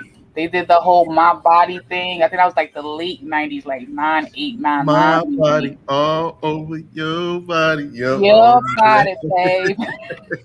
Well, okay, I don't know. I don't know if this was the '90s or the early 2000s. Talking about singing under my umbrella, under my umbrella, Oh yeah, you 15 eh. years in the future, Jose. That's 2010 to 2009. Oh, okay, We back in like 94 right now. Back when okay. girls had the finger waves and the shades on, and you know. Oh, and don't forget the Macarena. Oh yeah, we'll definitely get to the Macarena. I was doing that as a kid, watching that video on the box. I was doing that as a kid, definitely. Keith Sweat was the 80s, Morena. Keith Sweat definitely was the 80s, but he had hits in the 90s as well. Because how can we forget who can love you like me? Nobody. We can't forget that. Yeah. I question who is this Sasu from the Lion King? Who is who? Who is Sasu from the Lion King? Denise was talking about. I'm like Sasu. Who is this Sasu? Sasu. Wasn't that the meerkat? Denise. I think that was the meerkat. He was the meerkat. He was the meerkat. Of course, Tina. Tony Braxton, you making me high. But that wasn't even my favorite Tony Braxton song, though. My favorite Tony Braxton song was Another Sad Love Song. That was my favorite. But I'm gonna take y'all like who I know y'all remember Brownstone If You Love Me, because that's a classic. That's a classic back in the day. I remember watching that video. Them women can sing, couldn't they? Brownstone. And I believe they was out of New York. Interesting. But if anybody else want to come up on a panel and give any input, I'm gonna put the link back into the chat. I haven't been keeping up with the chat as much as I should. Mary J. Blige. I love her forever. I love her style, her song, her story, everything. Like from the 90s to right now. Mary J. Blige, queen of hip hop and R&B. Yes, she was. She definitely was. When you hear You Remind Me is one of like my mother had that album. What's the 411? That was the first time I saw Mary on that album cover with that puffy leather hat and those two pigtails. What's the 411? You Remind Me. Reminisce. Reminisce. She had quite a few hits. And then on her second album, I believe her second album was called My Life. You know, as soon as you hear that, la dee da da da. As soon as you hear that, you know that's Mary. And them shades and that hat that's always tilted low. Mm-hmm. You know what was the song that was kind of bogus, man? Like you felt that even as a kid. She said it's your child, and that really messed me up. Mm-hmm. I remember that one. You're all flesh and blood. That was that. I was like, damn, man, that dude dirty as hell. He grimy. Uh-huh. Everybody singing. Don't make me sing. You don't want to hear me sing. Hello, Ramon. Welcome to the Golden Sphere. Oh, here we go. No. Well. I mean, it's Chicago in the summer. It's not cold yet, so yeah. But which I had to take a call. I couldn't join earlier. What timing are we in now? We're in the 90s. Yeah, when the time when you was cruising, cruising, Ramon, back, back in the 90s, man. I know you was out there doing your thing. Oh no, in the 90s, that was kind of like in the beginning with but the infancy of the whole reggaeton thing. That was already happening back then on the island. A lot of people think that the reggaeton started in the 2000s, which is not true. It started before that. I mean, it was already happening a good 10 years before it became international. But you were talking about R&B, Mary J. Blige. Yeah. But we can okay. No, there is one song. We can get into everything. Well, like I said, that was just the theme of the stream. But yeah, let's talk about it, because my first introduction, and I know who this is. I already know who this is. Yeah, what up? Shout out to Laura Okag in the building. But yeah, Laura, like I was thinking about what you had said yesterday, man, and you got to watch some of them reaction videos from them kids, because that gave me clarification. I knew I wasn't tripping. That gave me clarification, because when you see these kids, like, man, I can't even follow what they saying. I'm like, yeah, that's because your brain fried from all them drugs. You can't think. Nice. It's too complex for you. But I'm gonna get back into what Ramon was saying, and then I'm gonna let you hit us with your hits, man, that you love from that time, Eric, growing up between Brooklyn and the Bronx out in NYC. So Ramon, reggaeton. When I first heard of reggaeton, it was in I say about 2004, 2004, and that go my girl. I see you in the shadows. There go my girl. There go my girl right there. Yeah. What up? I see you my in the cut right here. I see you in the cut. But like my first introduction to reggaeton, and I believe I spoke with Tina about Don Omar. Of course, Daddy Yankee, he was the first out of everybody, but Don Omar, Tego Calderon, Voltio, Calle 13, and yes. Listen to Raquel. Oh, I know. Yeah. Remembering those names. Oh, you're the man. my favorite song, because like. Good night, guys. I'm gonna log out. I appreciate everyone. Shout out to the whole chat and the panel. Yes. Team. Yeah, good night, K-Fit. Be safe. Have a good one, guys.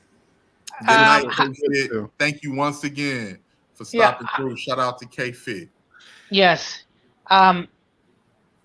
But a lot of people think that it started then, and it was already going on for a good 11 years before that, and Daddy Yankee was at the very beginning. That's why he's considered kind of like the best of all times when it comes to that. Even though he's kind of like now retiring, and now somebody like Bad Bunny is kind of like the big name right now, but he's the very popular one now. But he's kind of like in this time right now, but that is the ones that are the greatest of all times, and that will be Yankee. But I don't want to make it too much about that, because I know that most people might not be too interested in reggaeton.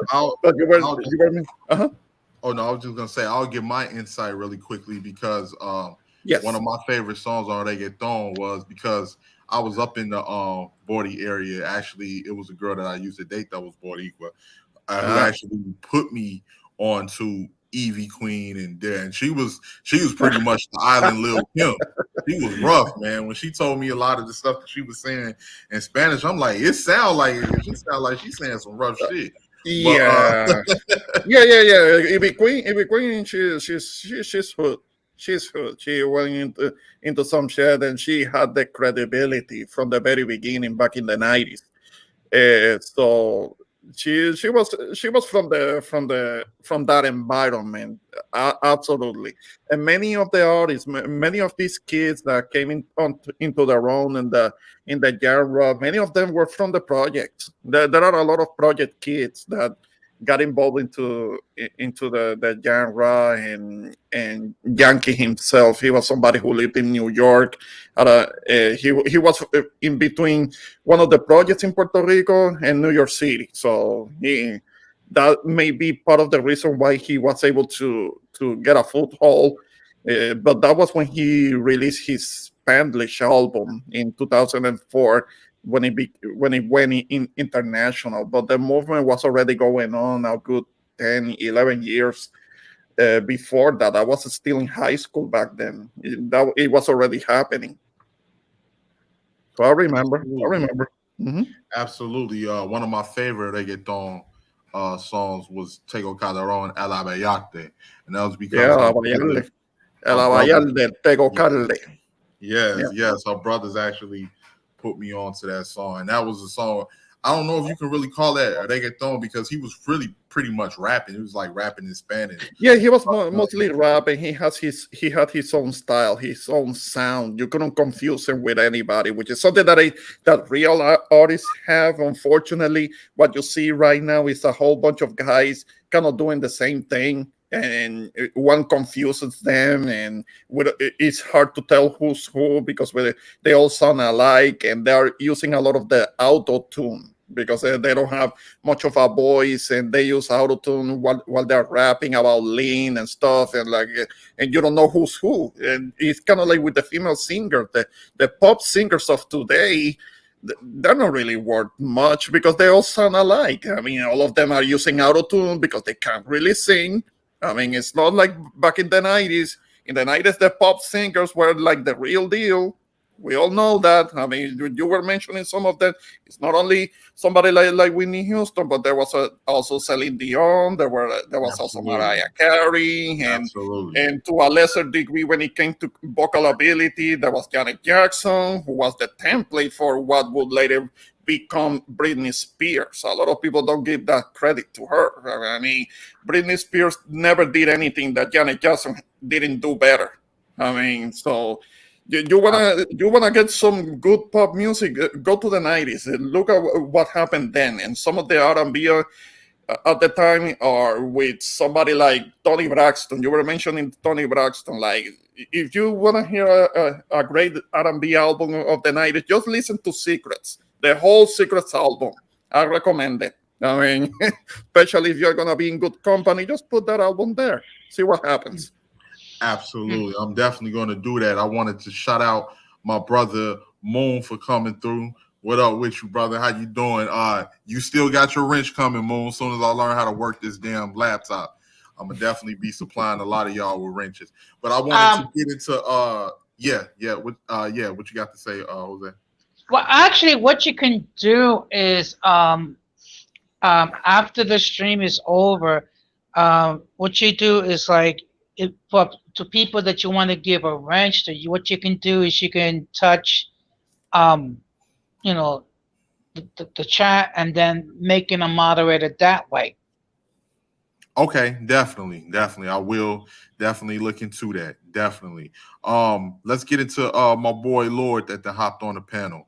Lord, take us back, man. Take us back to Brooklyn in the mid 90s.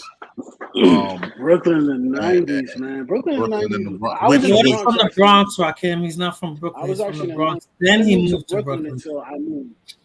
I moved back when I moved back to New York when I left the military. Yeah, thank you for that.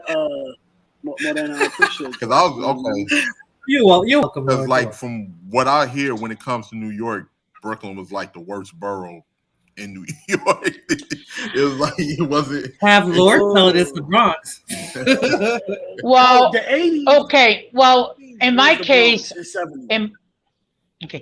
See, in my case, I was born and raised in Manhattan. I went to college in Brooklyn. I was engaged to a girl in Queens, and now I live in the Bronx.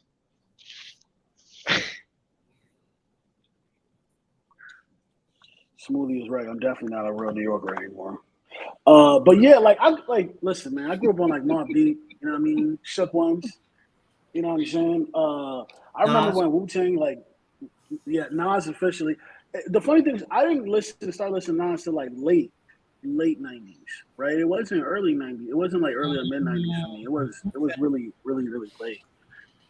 Because I was listening to I just listened to whatever my mama said. I didn't have my own stereo until I got a little bit older, right? And then I could listen to the more stuff. I would have to sneak to listen to like any type of rap music with cursing or any type of violence. Oh yeah, no, especially in a household with island parents, that wasn't gonna happen. That wasn't gonna happen. I remember when DMX dropped his album. That shit was crazy. I was listening to that nonstop. I stole that shit from the record store. Hopefully don't come in. But I stole that shit. I was a DMX like head, yo. Like DMX, he was the truth. You couldn't tell me, and I was not gangsta at all.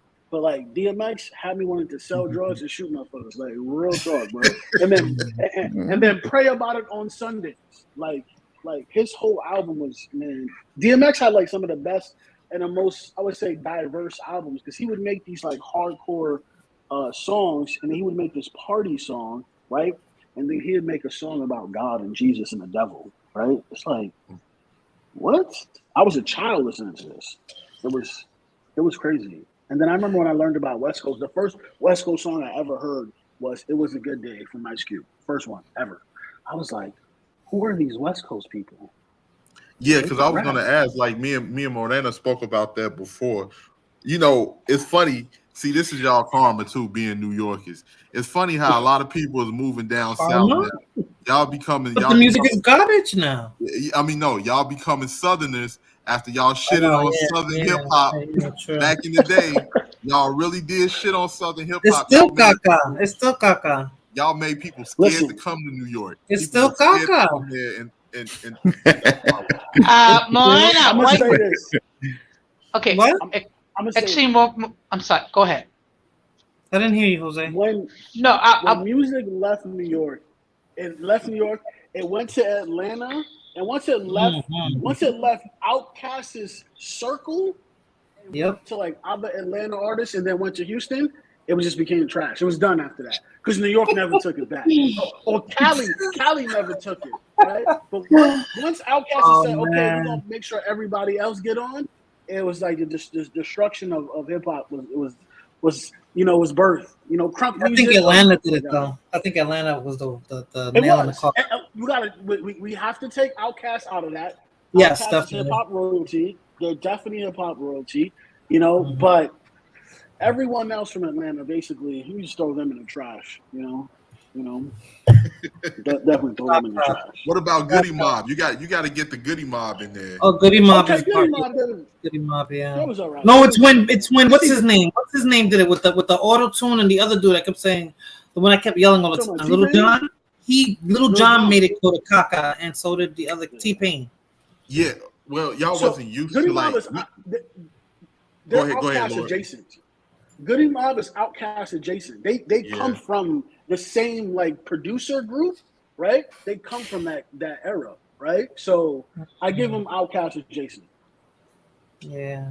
They come from the Dungeon family, so we'll put them in there. We'll put them in, but you can't forget the Ghetto Boys in Houston, because that era in Houston didn't mess up hip hop. I know y'all was not used to the crunk era, but a lot of people had a vendetta against New York. I remember in an interview with Scarface, he called, what was that? Cold Chillin' Records or something like that? I don't know. I keep hearing Third Ward in my ear. So what he said, UGK, Scarface, who else? Scarface said he called Cold Chillin' Records in New York, and I think that was the label that Coogee Rap and all of them was on. And he said, he like, look, man, I'm a big fan. Man, I love hip hop, man. I want to get on. They was like, all right, man, so where you from? He's like, man, I'm from Texas. He's like, those motherfuckers hung up the phone in my face.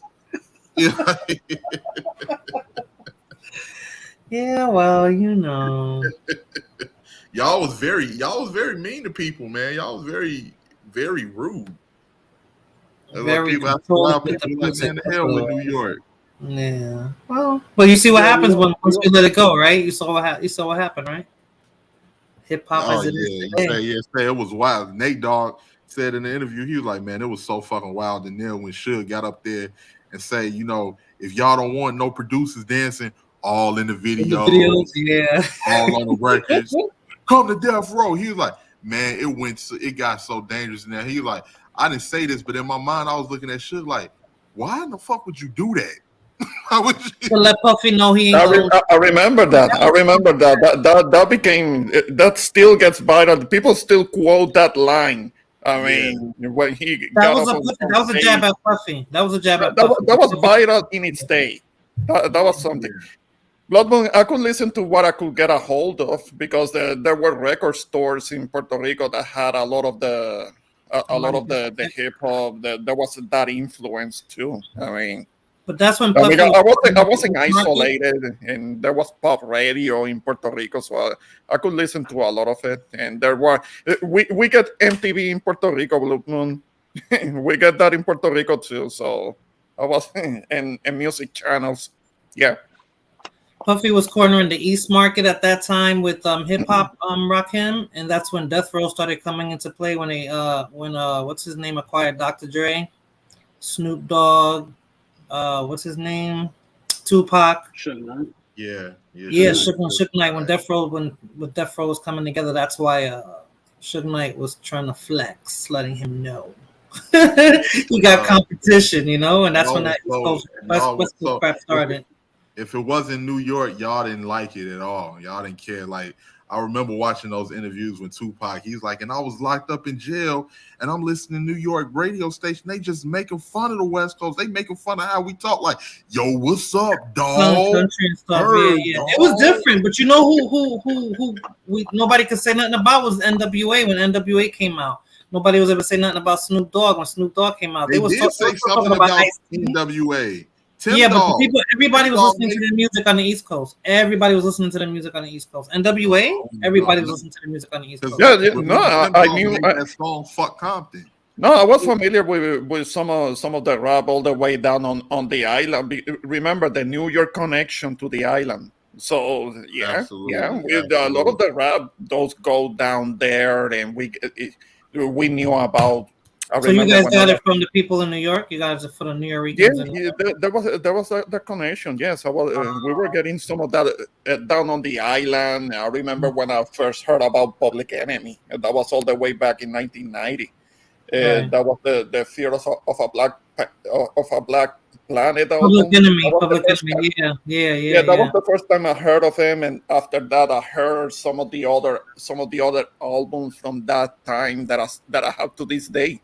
For example, and Naughty by Nature, that might be one of my favorite groups from that time. Their first album that was a classic. Queen Latifah, and Queen Latifah, the Flavor Unit, some of those artists that were in that okay. What's so crazy? We be acting like the islands is like in Mars, right? Like really? No, the island, Puerto Rico is not in another planet. No, but we stay. Even when my mom was growing up, she said they always listened to American music. All that 70s music we was talking about, my mother heard it.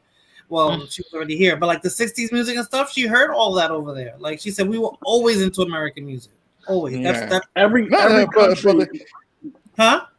American pop music is an expert. I dated a Russian girl. She was in her 30s. She told me how she grew up listening to Motown. Her mom used to play her in Russia.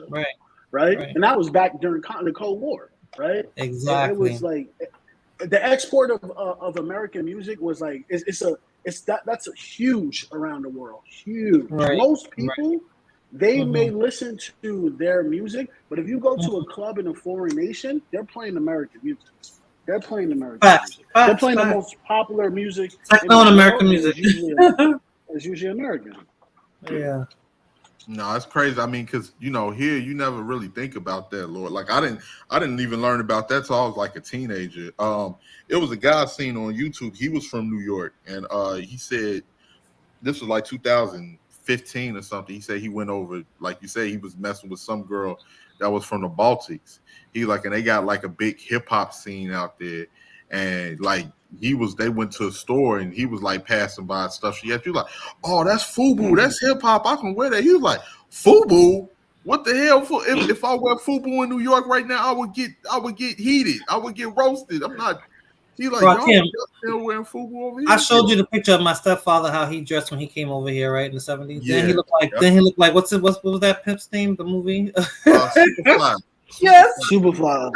The hat with the feather in it and all that, Lord. I was like, what? Yeah, because that's when he first came to this country in the 70s. He said that was this shit. Like that's what they wore. The high heel shoes, the bell bottom pants, the freaking leather blazer, the hat with the feather in it, yo. And it's crazy because I remember as a kid, I think I had to be about 12 years old. And I was in the room with my mother and Grandmaster Flash and the Furious 5.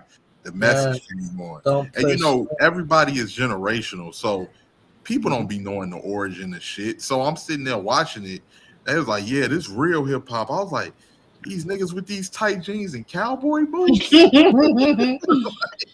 Messy braids. Did the guy have some messy braids? I'm like, why do you come over with fresh braids in the video? Braids and leather and leather motorcycle jacket with bomber pads on it. But that's before the hip hop culture, the vibe, the dress, and all that. That's before all that came in. That was those are the old heads because they like in their 60s now.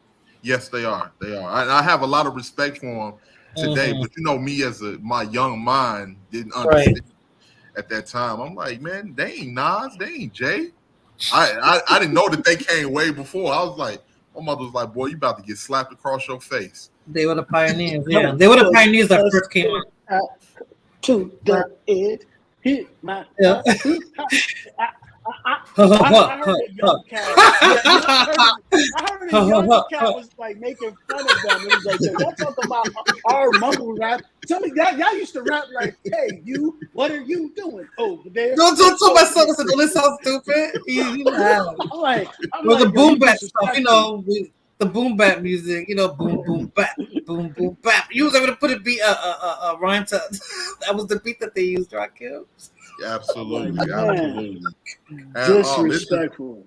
That's the best thing. I show, and I realize now I'm turning into them because, like, I'll be like, I remember running past kids like, man, Jay-Z lame. I'm like, what, Jay-Z?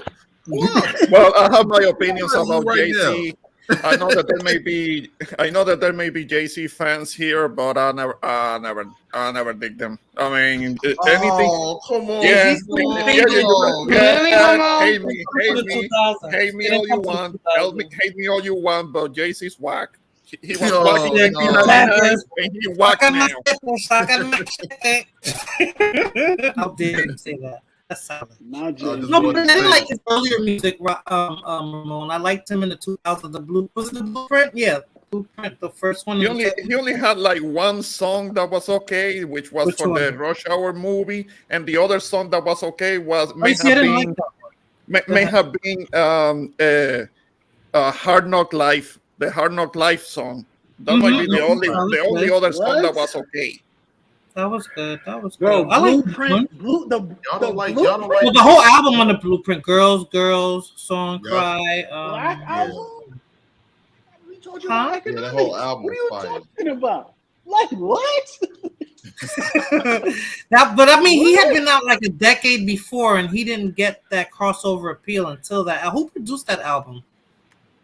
Was that what's his name? Hey, Ramon, you know Danny from Brooklyn, Ramon. You disrespected him, right? Oh, that's right. That's right. Marcy Projects. That's right.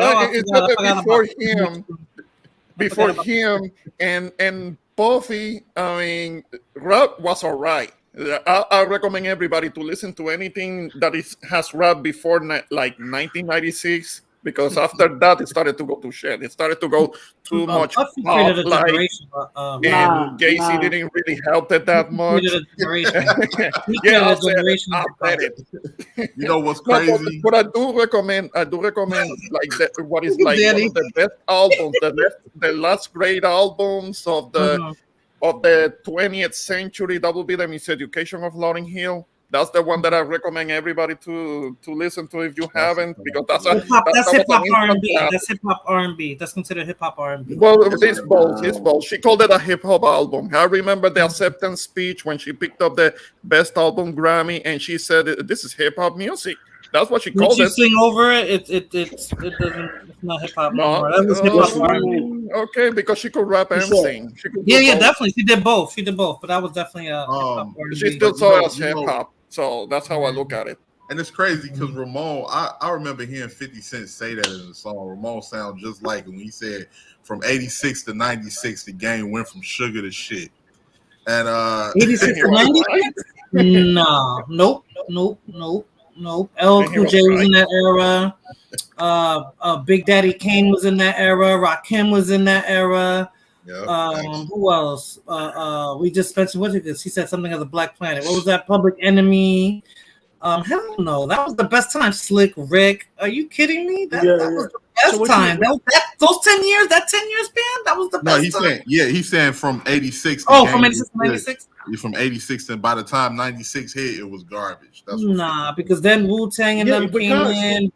No, Biggie, that's what made it garbage. Because he's saying you had the Biggie and them rise made it of garbage. gangster Wu-Tang. rap.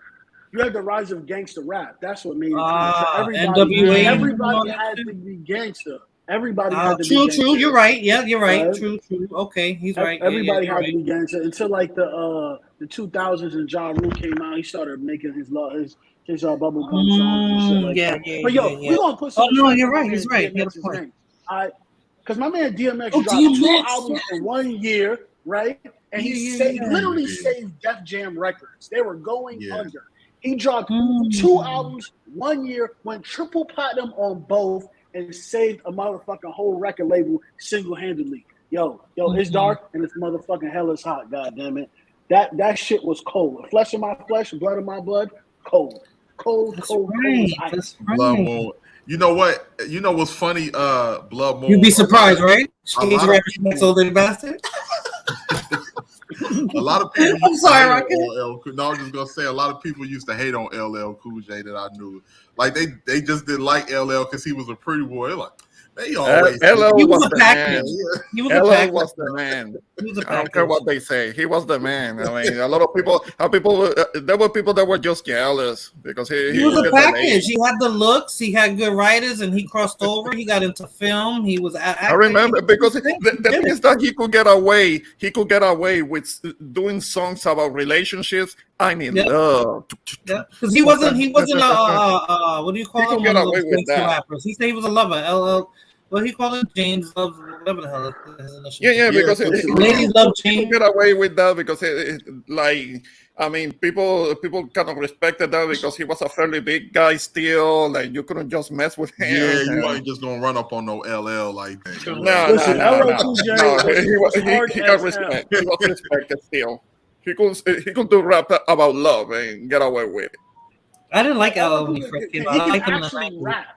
Like he actually got bars. Like that's the thing. Like people they joke because he made love songs, but he has bars. Like he can actually rap. Like he's battled a few people, right, and came out on top, right? Like he did. People forget Kumo D.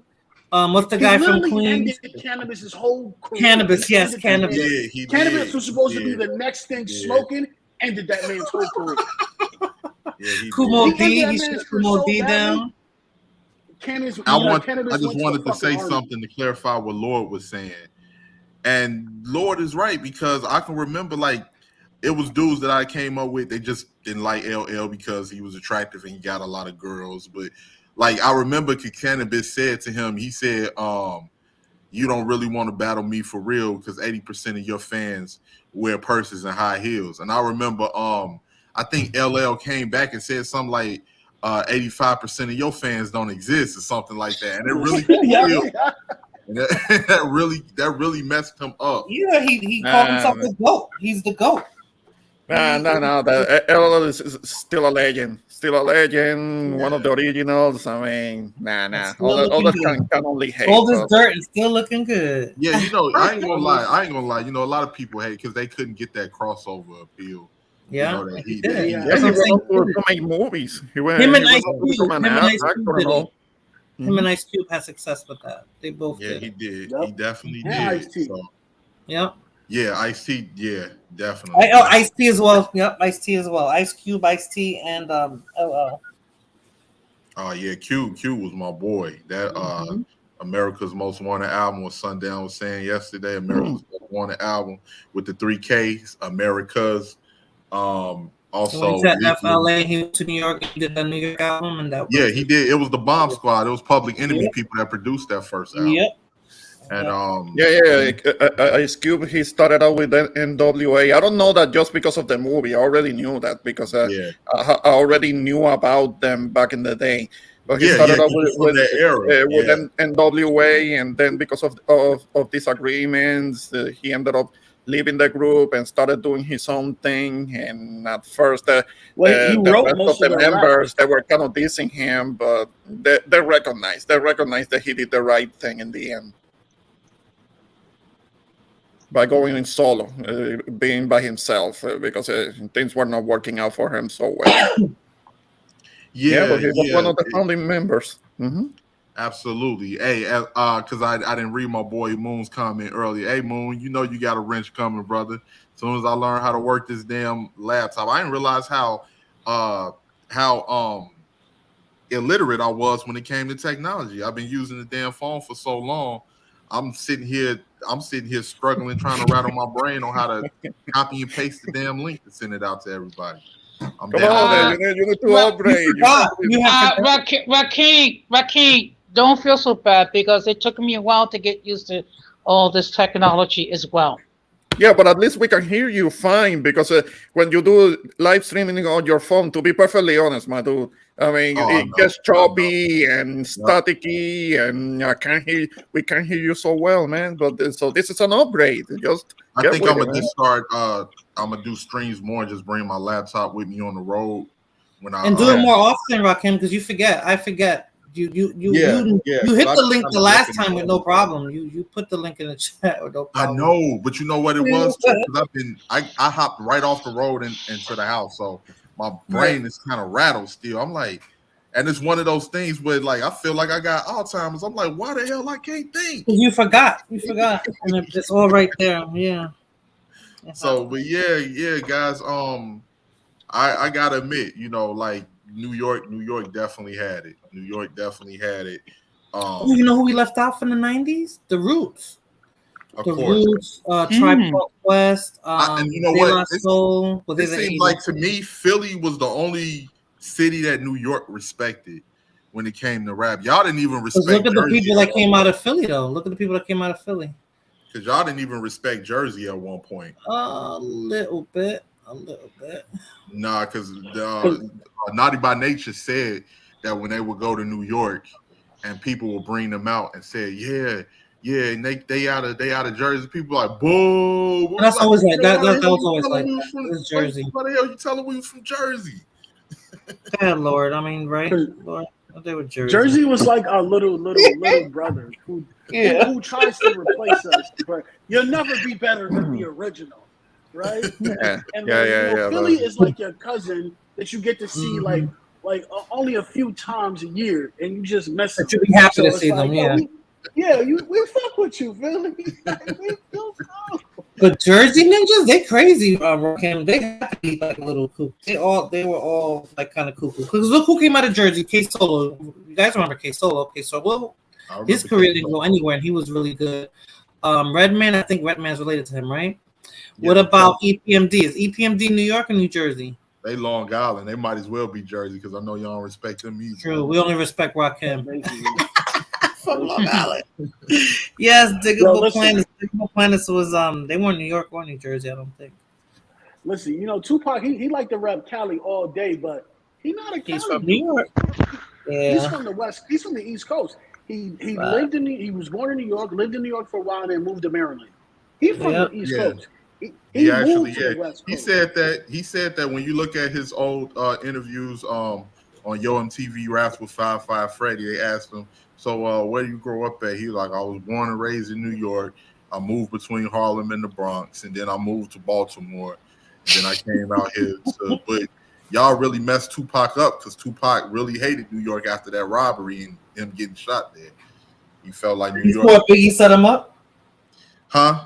That wasn't Biggie. That was Puffy. No, that was not. That was neither one. Like as much as I love Pac, I gotta agree. I mean, I gotta disagree. Pac knew that was Jimmy Henchman and all of them out of Brooklyn, and even Haitian Jack, said it. He's like, look, man, Pac, he was trying to prove a point that he wasn't scared. He had his guns on him, but Pac just didn't understand. Brooklyn dudes move grimy. He got caught off guard, and that happened to him, unfortunately. But I don't know why he blamed Biggie, because he blamed Big Stretch too, which was his boy. Because he said Stretch should have jumped in front of him when they started reaching. Stretch was like, man, I wasn't about to do that and mess around and get shot. You know, and he blamed Biggie because he was on his way up there to see Biggie. He was in the same building. When he got, he said that he went to go see Little Sean. It was a rap at that time by the name Little Sean. And he was supposed to be doing that for Jimmy Henchman, but him and Jimmy Henchman had words beforehand. But Big and Season them just happened to be there recording other music. And they said they seen Pac, and he said he seen Pac at the balcony. And he went and told Big, and Big was like, go get him and bring him up to the studio. But they said by the time they got in the elevator, you know, they came out. It was dudes with army fatigues on with guns pointed at him and told them to get back in the elevator. And at that time, he was already shot. And they went up. Yeah, and told he blamed Biggie. He publicly said that. He blamed Biggie for that shit. He blamed what do you call that? What's the name of the freaking label? Bad Boy. Yeah. You know what? That's when it started. That was the pinnacle. He blamed Biggie because Tupac was a bitch ass mama's boy, and I said what the fuck I said. Those two were cool. I remember reading about the Tupac and Big. Those two were cool. They were friends. Yeah, they was real tight. They was real tight. And they say that still bothered Biggie, man. That bothered him a lot because he was like, man, I really messed with Pac. I see Sundown in the building. I'm gonna drop the link. Yeah. Finally know how to do it now. Hold on. Lord, I can't stand looking at her, man. She keeps staring at me. Can you change that? What happened, Morena? Morena, what happened? More avatar. She keeps staring at me, man. You see how Jose? Listen, man. Yo, big guys stage, man. You know what? Okay, you know what? I gotta give it to Lord. Excuse me. I gotta give the Lord Hokahe. He's very creative. I gotta give it to him. And that's another thing too, because like y'all, I grew up on. I remember even with reggae, like the first time I think I told Madana, like as a kid, that's when when I first saw Patrick, I was like, man, who is that? I was like, yeah, we're not talking about reggae too. Reggae was big around that time as well. Oh, it was definitely. Shabba Ranks, Patra, Calypso music. What's his name? Mad Lion. I like Mad. He was the 90s. What was the coolie that came out then? Who's the dude that came? Here comes the hot stepper, murderer. I'm the lyrical. He's from the UK, I think, right? No, you're talking about. Hello?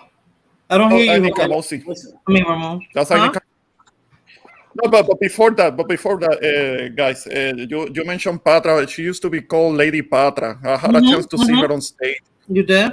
Back home, back on the island. She did a show. Yes. Listen, she made her way around the Caribbean before she became, I think, popular. Oh, wait, Laura can tell us about that. He's from Brooklyn. All the Jamaican joints. I didn't listen to a lot of my cousins because they lived out there in Brooklyn. They listened to a lot of reggae. My sister too. So when I would go visit them, I would listen to that stuff. But I didn't really like it too much. Right? No. It wasn't really my style, you know. I liked it in the club. I do. I want to say the greatest song that come out of the '90s was clearly "Return to Mark Morrison." I just have to drop that. Oh man, a lot of people. Definitely, man, definitely. That was like your comeback song from any bad breakup. Yeah.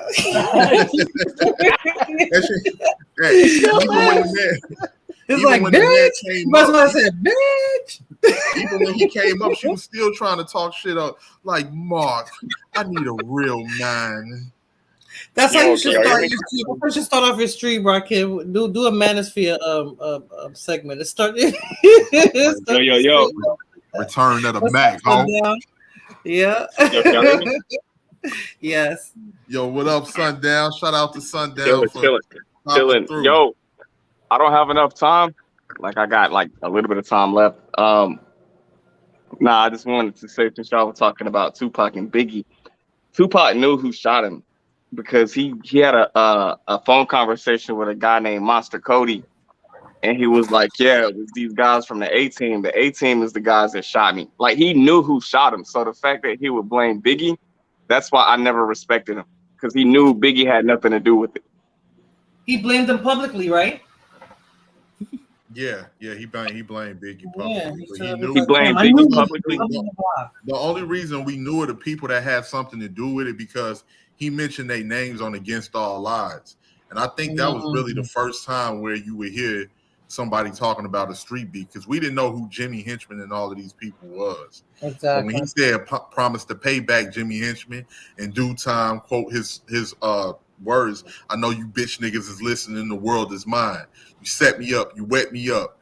Heard the guns bust, but you punks never shut me up. When I was like, and as a kid, I remember listening to that, not knowing who he was talking about. But actually, Haitian Jack and all of them confronted Suge about that. And Suge was like, look, man, at that time, Pac was drunk. I had, put him up to, saying that, it ain't like that. But because them was like, some real Brooklyn street dudes. So, shout out to my sis, Denise. Thank you so much for coming through and supporting, Denise. I really appreciate it. Really appreciate you coming out here. Thank you so much. You go ahead and get yourself some rest.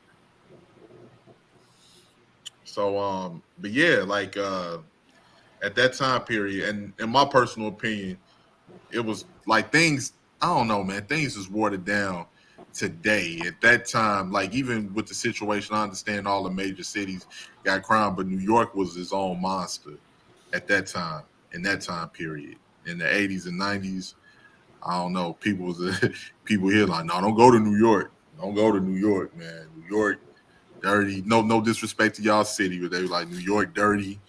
You would get robbed.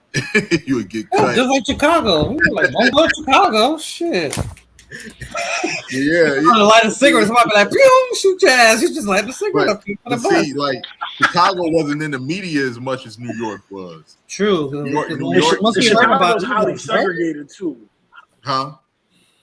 What you say? Yeah, I think Rakim said that. Yeah, I think Rakim said the crime stays in certain areas. As long as you don't go to those areas, right, you'll be fine in Chicago.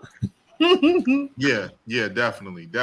Like a lot of the crime that happens here is only like about 8 or 9 different neighborhoods, but Chicago crazy though. But it makes like 80% of the crime in the whole city, right? Yeah, like South Side, like parts of the South Side, parts of the West Side. Like usually, blacks, Hispanics live over here. This area is Hispanic. This area is black. And white people live completely separate from everybody else. Like every other piece of city, right? Yeah, it's a lot of crime that goes on in the Latin neighborhoods. A lot of crime that goes on in the black neighborhoods and like in certain areas. But then you got prominent Hispanic areas and you got prominent black areas too. Like it's actually good areas on the South Side. You got, Chatham, you got Peel Hill. You got a lot of decent areas on the South Side, but all the people that get the coverage is, the bad shit. But at that time when I was coming up, New York, of course we saw Fresh, we saw, the King of New York, we saw Belly and all of that. So Paid in Full.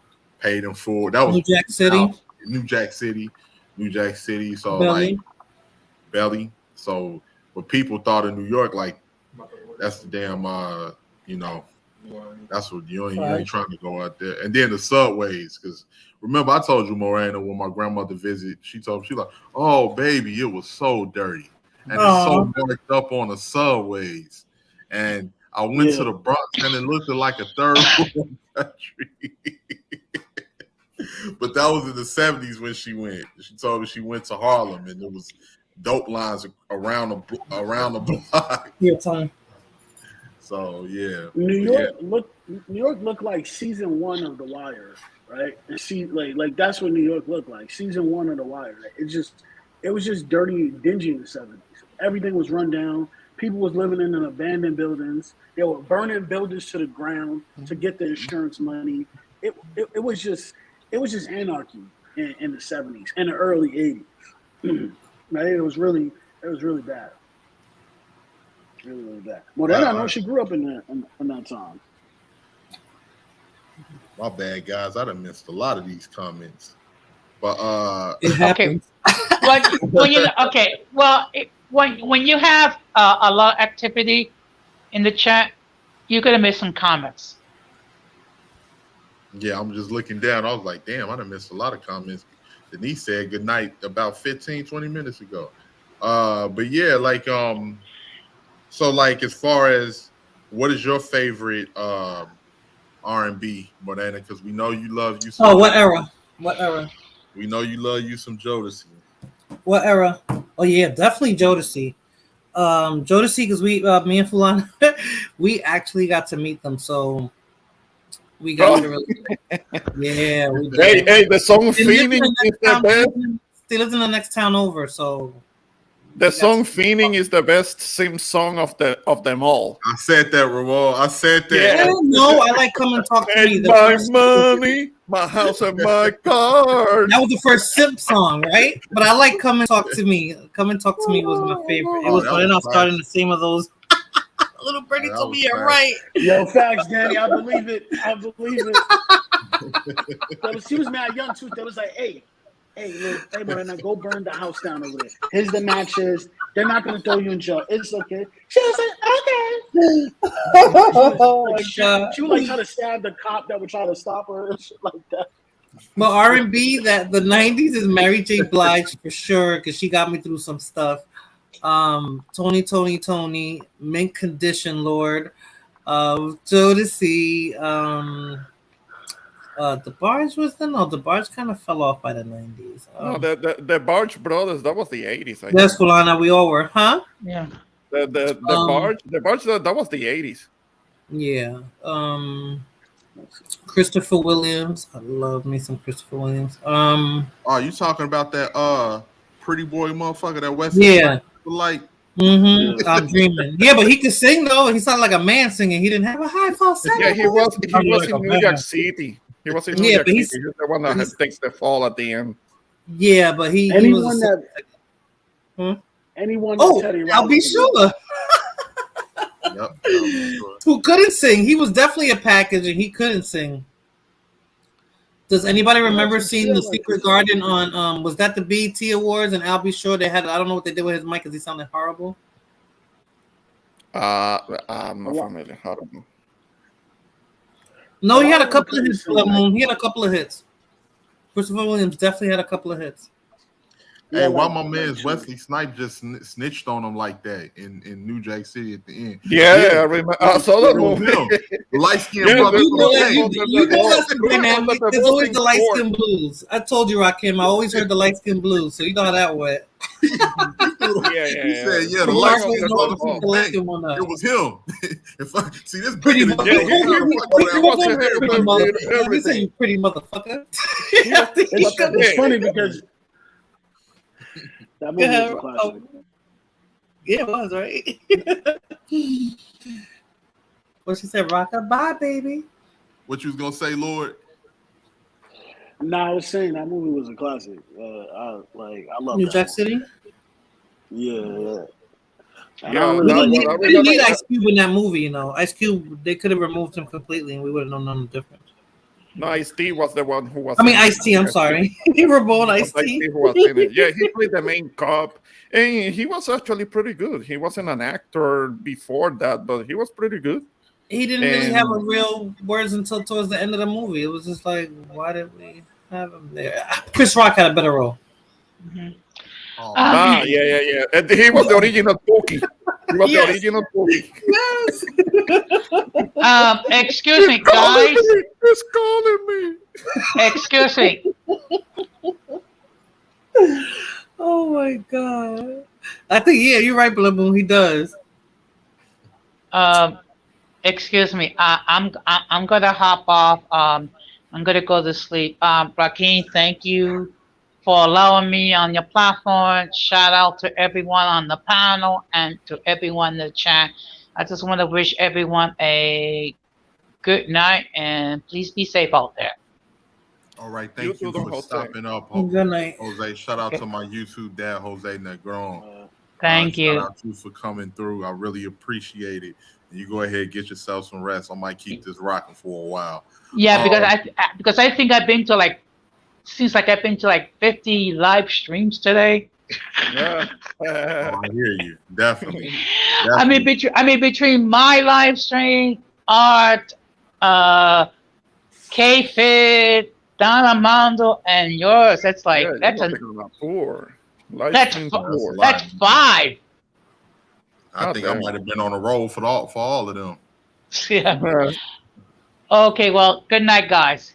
All right, take it easy, Jose. Good night. Buenas noches. Okay. If Good night. anybody else want to come up, speak about, music from the 90s or the 80s, some of your music that was Rakim, you're carrying it well. Well, we don't need to get into the 2000s. The 2000s don't matter. Wait.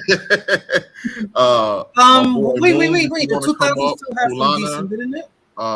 Tina, Blood Moon, if you want to come up and grace us with your presence and give Blood us we know Xtina, as usual, she's gonna be like, nah, I'm too good for you peons. No, Tina don't think like that. Ramon keeps saying that. What do you mean peons? We ain't peons. Tina don't think like that. Tina be trying to stay out the way. Tina never says that.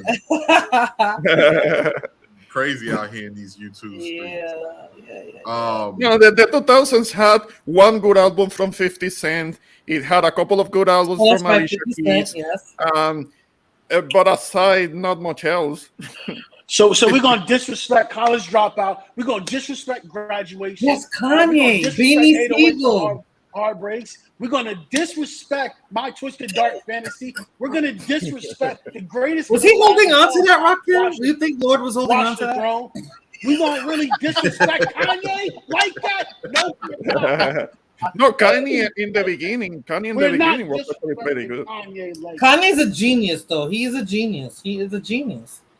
Beanie Siegel, Lord. What Kanye said, did not give you 808. Oh, you know who we left out? The Elvis of hip hop. We left out the Elvis of hip hop, yo. Blueprint.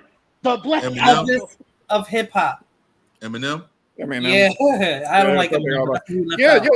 But Eminem after the second album, he started to become too pop. He started to become pop music after the second album. Shout out to Eminem. Bone Thugs and Harmony, Mobb Deep. Oh yeah. Bone Thugs and Harmony. They go back to 1991. That's when it started. Bone Thugs and Harmony made welfare music. I did not know what that meant when I was singing that as a kid. I was wondering, me too. Wake up is the first. Well, I don't know. I don't know what it meant. My bad. Cypress Hill, dude. Cypress Hill was good. Insane in the Membrane. Yes. Cypress Hill. Let me see. X-Clan, but I don't know if you guys know about. I like X-Clan. I know X-Clan. Yeah. I remember the name. I never heard it really much about them, but I remember the name. Awoke, I guess Ma'at, you want to call them? I don't know, that they were very Egyptian like type. No, Prince was already mentioned. He was mentioned. Prince, yeah, we mentioned Prince. Yo, we're gonna shout out Nirvana because I think it was the drummer of Nirvana. He was talking. Yes. I wrote this in the chat. He was talking about how he basically said he's a whack drummer. Right, he was talking to Pharrell. He said, "I'm a horrible drummer." Pharrell was like, "Oh my god, no, you're not." He kept looking. He was like, "Yes, I did." He said, "Most of my drum beats I stole from the Gap Band." And when they started playing the music, I heard the fucking sound. I was like, "Oh my god!" He said he stole from the Gap Band, but a lot of that today, can he? Yeah, but isn't there some kind of infringement, copyright infringement? Yeah, but they had to pay. It never works in reverse. Right. You should cost them quota. You should cost them because that's copyrighted. Beats are copyrighted. Lyrics are copyrighted. I mean, guitar riff, all of that is copyrighted. Huh? I think it happened after the 90s, didn't it? Though they were still sampling music and not getting in trouble for it. Yeah, but everybody samples everybody, right? Everybody samples everybody. Everybody covers everybody. But it's just funny to see like a lot of artists that you may love. Like everybody looks at like Eddie Van Halen, Slash. They look at all of these artists, but you hear them speak, they'll tell you all of them. That Jimi Hendrix. They said Jimmy was playing in Britain, right? and they said he was playing with his guitar not tuned and still wrecking it. And it was some white British well-known guitarist was trying to make fun of him. And he was like, he just threw the guitar. Jimmy threw. He said, "Tune my guitar." He tuned it. And he just wailed on that shit. Oh, buddy said he had to get out and leave because Jimmy got a standing ovation. That's how bad.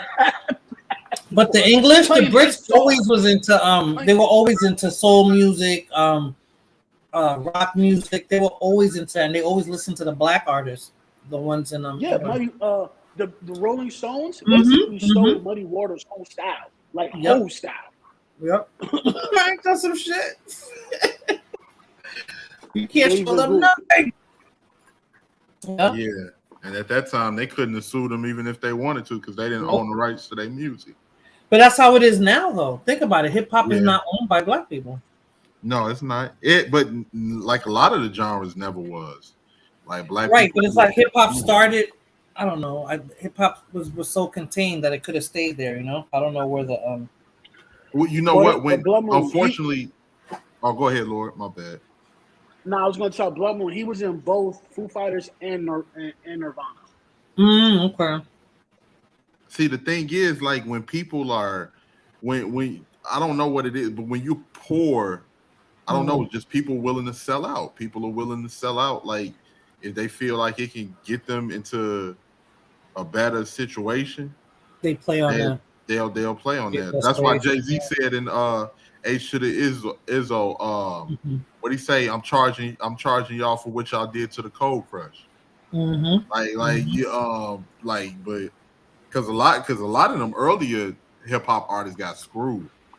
A lot of them got screwed. They got screwed out there.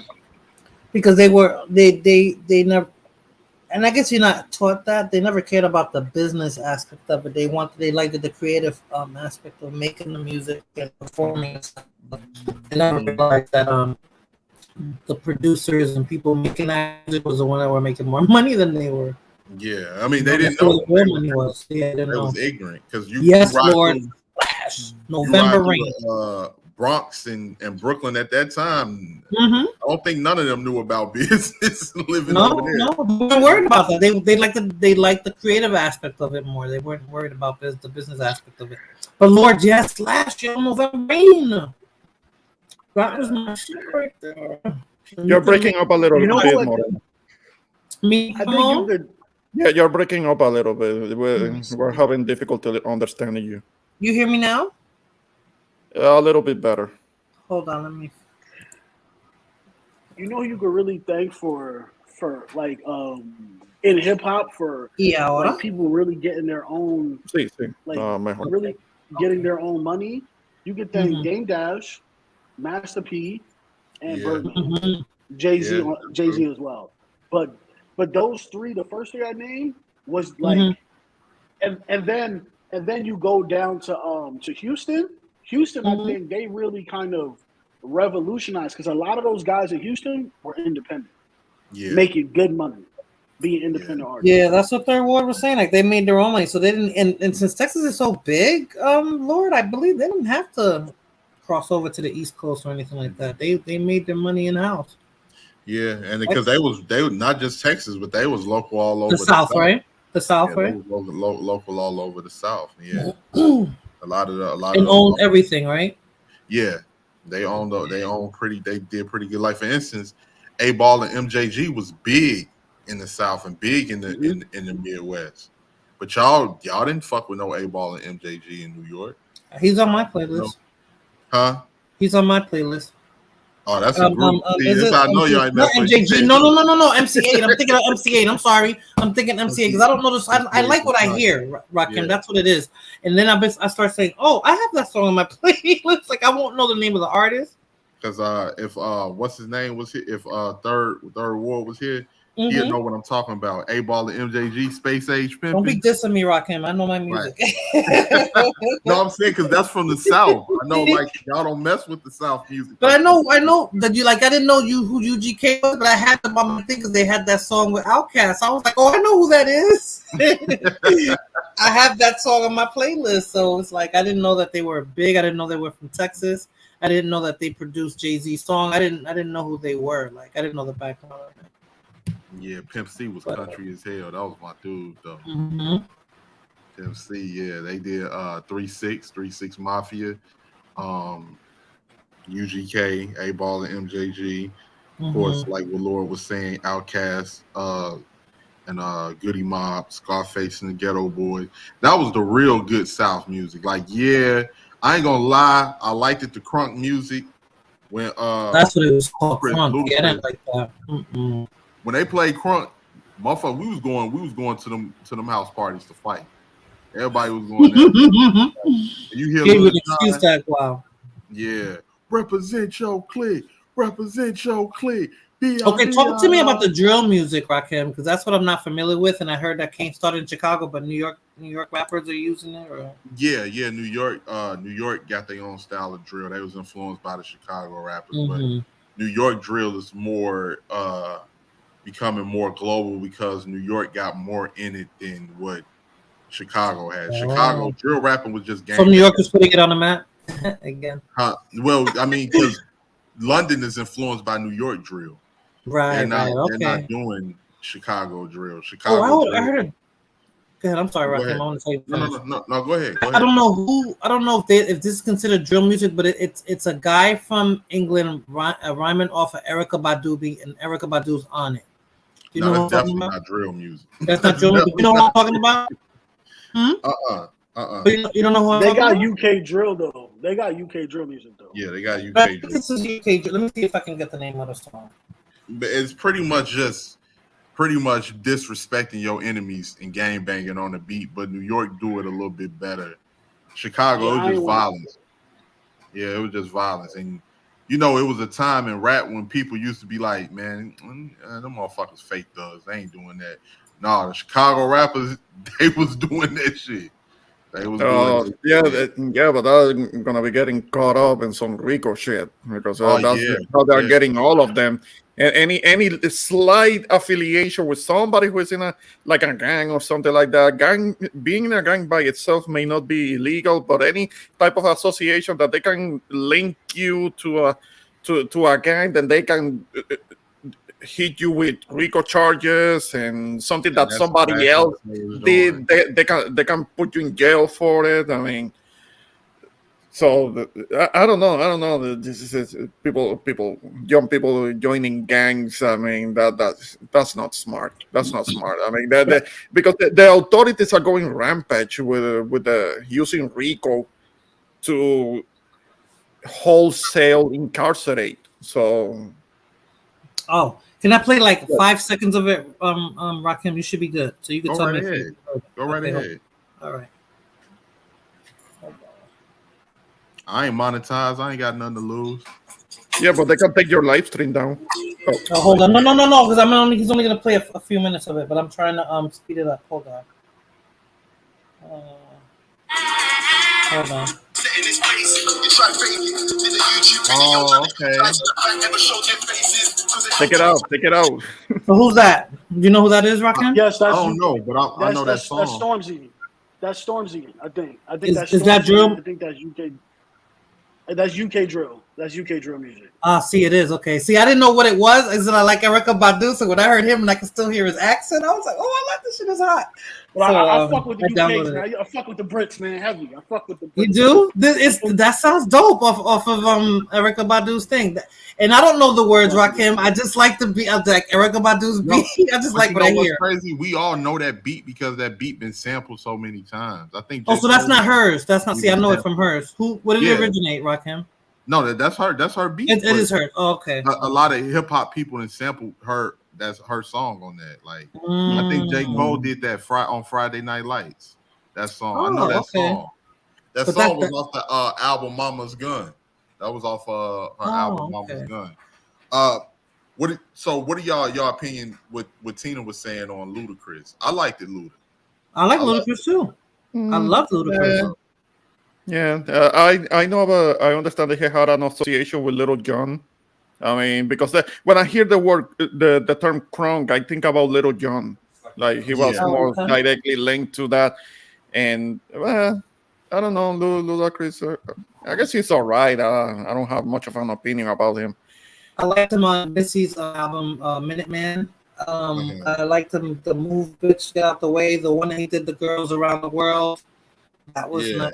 Oh yeah, I remember that. The bitch, move out the way. Move. Yeah, I love that song. I love that one. That was kind of funny. Mm-hmm. Mine was Southern Hospitality. Southern Hospitality. How does that one go? I don't remember. I don't remember that one. How it go? If you're riding around town in your candy cars. Yes. Yeah, that one. Yeah, that was a classic. Yeah, Crunk was kind of like it was a Atlanta and Memphis thing. Memphis was the first people to do Crunk, but Atlanta kind of took it over. Memphis was Crunk with 3 6 Mafia, and they kind of took it over. Go hard though. Yeah, Memphis went hard. Memphis is Memphis is well respected up here. You'll find a lot of Memphis dudes here in Chicago too. And vice versa down there. But yeah, Memphis definitely went hard. Like A-Ball, MJG, 3 6 Mafia, Tommy Wright III, Player Fly. They went hard. They went hard. Rakim dissed me. He's like, you don't know what you're talking about.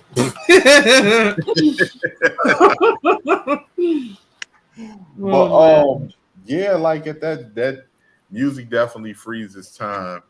How can I forget? You know what used to be my shit? I ain't even gonna front. Early 90s, Chucky Booker, Games. No, Games. Why you wanna play your games on me? Yeah. Like, hey, my man's was smooth with it. My man's was talking his shit. My man's was talking his shit about how some of these women are ungrateful out here. Yeah, I didn't mention Jagged Edge. I don't know if you thought that was too simpish. Jaheim, he was dope. You know what? All of the girls like the Jagged Edge, but you weren't gonna run past no guys that was bumping no Jagged Edge. No, Raheem neither. No. What about what's her name? Oh my God, what's that woman with the big boobies? Light skin, big boobies. Jill Scott. Jill Scott. Yeah, I mean, yeah, like the smooth, because it's what Lord said. It got to a point that everybody wanted to be gangsters, so you couldn't catch nobody could catch you listening to no R&B. Like when you okay. They were trying to get with that girl who was listening to R&B. But Jagged Edge rap for us. Yeah, but Jagged Edge wasn't. Weren't they another copy of Jodeci? Weren't they another Jodeci copy of Jagged Edge? They all modeled themselves after Jodeci, to be honest. Yeah, like Drew Hill. Everybody knew that Drew Hill was a copy. I mean, they kind of sounded like that too. A copy? Nah, Drew Hill wasn't a copy of Too Jodeci. close. I think Drew Hill was a copy of Boyz II Men. Because if you hear their songs, they got more ballads, right? Because Jodeci, they were hood R&B dudes. So was Jagged Edge, right? Yeah, they were. Drew Hill, they were proper R&B guys, right? You know what I mean? These are the times, sleeping in my bed, right? Like all of these, like kind of like really these songs that you really sing. You know what I mean? No, who made that song? Who made that song Splackavelli? Splackavelli, I don't know the sing Y'all remember that song, Splackavelli? I can't remember who made it. Oh man, I don't remember how it go. I don't remember the Rakim, you good. You good at singing. You got some vocals I might have there. to play it a little bit. I might have to play it a little bit. He does. I'm like, oh, wait. Don't be lying. Don't be lying. No, I'm not lying. I'm definitely not lying. I can't sing. I'm terrible. Nah, you sound good. You actually sound good. You can carry a tune. I can't carry a tune. Yeah, I can carry a little tune. Yes, Tina. Let's Get Married. Let's Get Married is a classic. Airtime 101. Hello. He's leaving or he's coming or going? No, hey, good night, Airtime, man. Thank you for stopping through at my struggle stream, bro. Really appreciate it. That was the dreads? That was the dread, right? I don't know. Airtime? Is that Moon? That stuff like Moon Chaser. Moon Chaser, yeah. Look, okay, this is now. That look like Jesus, Moon Chaser, you the king of troll accounts, huh? Who remember that episode of Martin with looking body Martin right got there. up there interrupting Jodeci stage Oh, yeah. when they were on Who? Yeah. Martin. He was on Martin. He interrupted them on stage. Him and KC was about to fight. You know who we didn't mention? We didn't mention Heavy D. Oh, of course. Yeah, I Heavy remember D. him. I remember. Mhm. Heavy D was smooth. Mount Vernon. Yeah, he was very Slick clean. Rick. He was real clean with what he did. I did not know he was Jamaican. Who, Slick Yes. Rick? No, Heavy D. No, I didn't know Heavy Yeah, D, he was yeah. Jamaican. Yeah, Jamaican. Slick Rick. I knew Slick Rick was Jamaican. Your namesake. You didn't even give him 5 minutes. I was trying to get through everybody. Of course, Slick Rick. Slick Rick had all. Oh, of okay. those Let me things. change the name. You up out of here, Moon? Lottie Dottie, Children's Story, the show with Dougie Fresh. Dougie Fresh was the shit back then. Dougie Fresh, you're on. Mm-hmm. Yep. Mm-hmm. That was KRS-One. Yep. KRS-One. That was happy music. That was party music. The Sugar Hill Gang, who really crossed over hip hop, they were the ones that did it. The hobby, the hip hobby, you don't stop. Yeah. And they're from Jersey, so they weren't the first ones that people were pretty upset with them, but they crossed it over before Run DMC. Yeah. We didn't hit Run DMC either. We can't forget Run DMC, definitely. Yep. Run DMC brought it. Oh, definitely. They made it international. I think they were the first to make it international. Yeah, I was a little kid when I first heard about them. I saw them on TV. I remember them, and I remember what happened with Jam Master Jay. Unfortunately, because apparently he got caught up into some dealings, and he was made an example of. That was never sold. Was that ever even sold? Well, they apparently arrested the guys that did. Yeah, but only recently, right? Yeah, only recently. They did resolve it, Rockin'? No, I don't know if they still in custody or not, but they was held as suspects. It was a dude and his uncle. It was this dude, his uncle and him, and at the time that they did it, he was 18 and his uncle was like in his mid-30s, like around the same age as Jay, and he took him, and I don't know what happened. They had some type of dispute or whatever, but they end up shooting Jay. Jay knew them, and it was always speculated that he knew these people because he let them in. There wasn't no struggle. Right. They was at the studio. They were in the studio, and he got shot there. So it could have been somebody that they knew that. You guys didn't touch the locks. You guys didn't touch. Yeah, I'm gonna listen to that, Fulana. I'm gonna definitely listen to that. Hey Tina, I'm not gonna lie to you. I used to hate on B2K. I used to hate on. I did too. I used to call them B2 gay. I really did. Oh, because they were. They were. They definitely were. I was low key a hater because all of the girls. That was like a prerequisite to being a boy band, right? They had to, violate you. I've listened to more Backstreet Boys and NSYNC as an adult than B2K. I'm just gonna let that do what you want to do with that information. I'm just saying. Oh yeah, and except New Edition, because their parents would have beat you the hell up. Well, I don't know the NSYNC. I remember what other white people will clown them. I mean, they were making them seem like they were trying to be like R&B singers. One of them did turn out to be Justin Timberlake with an afro. Remember when he had an afro, a curly fro? They were getting clowned. They were seen as being rainbow. Y'all remember him with the cornrows? He had an afro. He had a perm in his hair. He had a perm.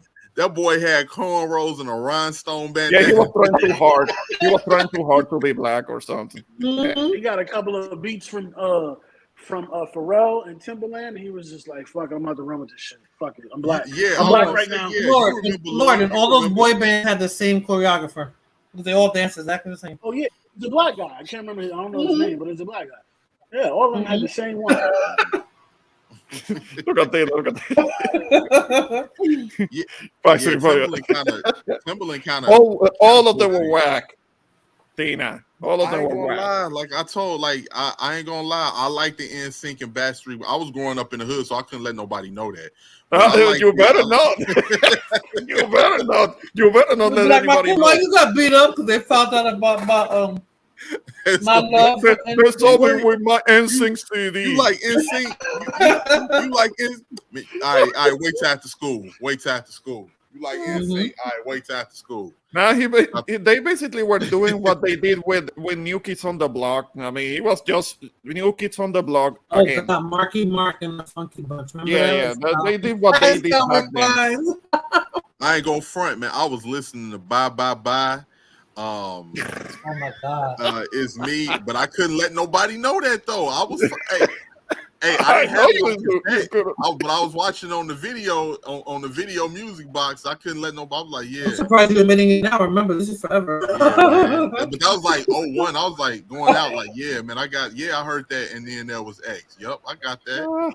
I wouldn't let nobody know. I wouldn't let nobody know I like them, boy. Bootleg Beatles boy band. But they had some hits though. They had some hits. Them boy bands had some hits. I remember UFO. You know how I can get amnesia over here? Latino started hip hop. Put the APB out. Latino started hip hop. No, Latinos didn't start hip hop. Latinos contributed. Hey, the Puerto Ricans were there at the very beginning, and you guys know it. Yeah, no, I say that. I give. Well, they were there at the beginning. That means they had a part in putting it together. Yeah, but we have been written out of it. Puerto Ricans have been. No. Puerto Ricans were written out of history, Ramon. They're trying to put you guys out of history. No, we've been pushed out. No, I wouldn't. I'm not gonna say y'all been pushed out. What happens is it had spread it throughout other parts of the country, and it wasn't. And the Puerto Rican population is only in the Midwest and the East Coast. So a lot of these places where we're talking in the Bronx. We're talking in the Bronx where it started. Yeah, and you talking about the Bronx? You talking about the New Yorkers? Yes, sir. In the Bronx. In the Bronx.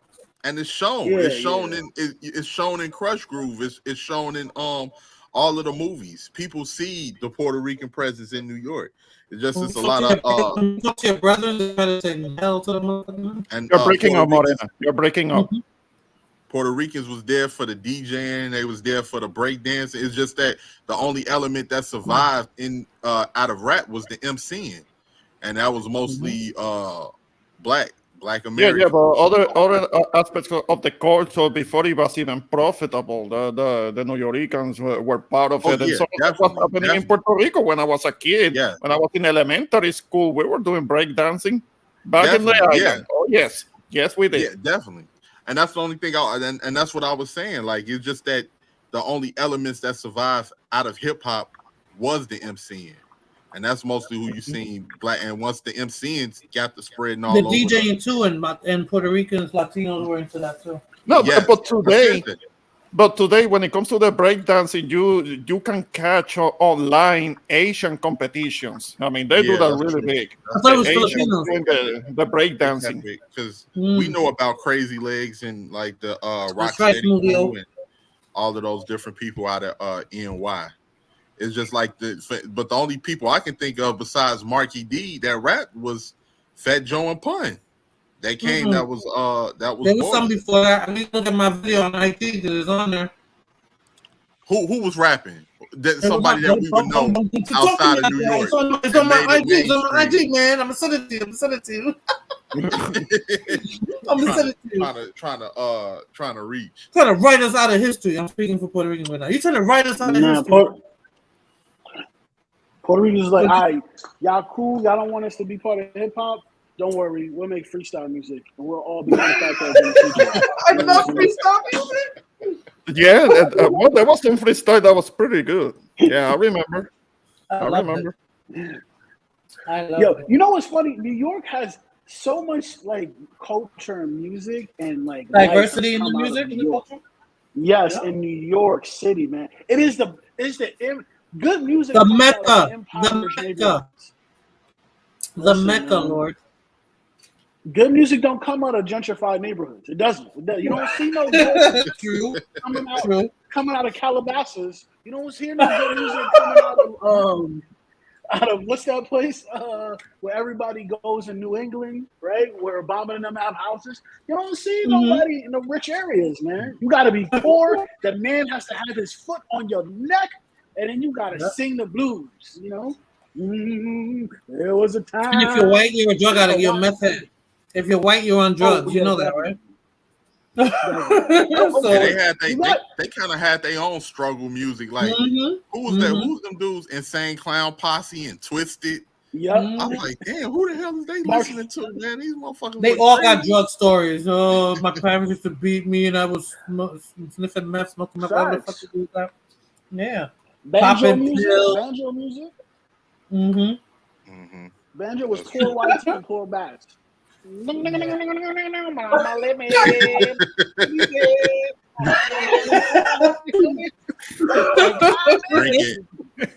it. Yeah, Danny, Martha's Vineyard, yes.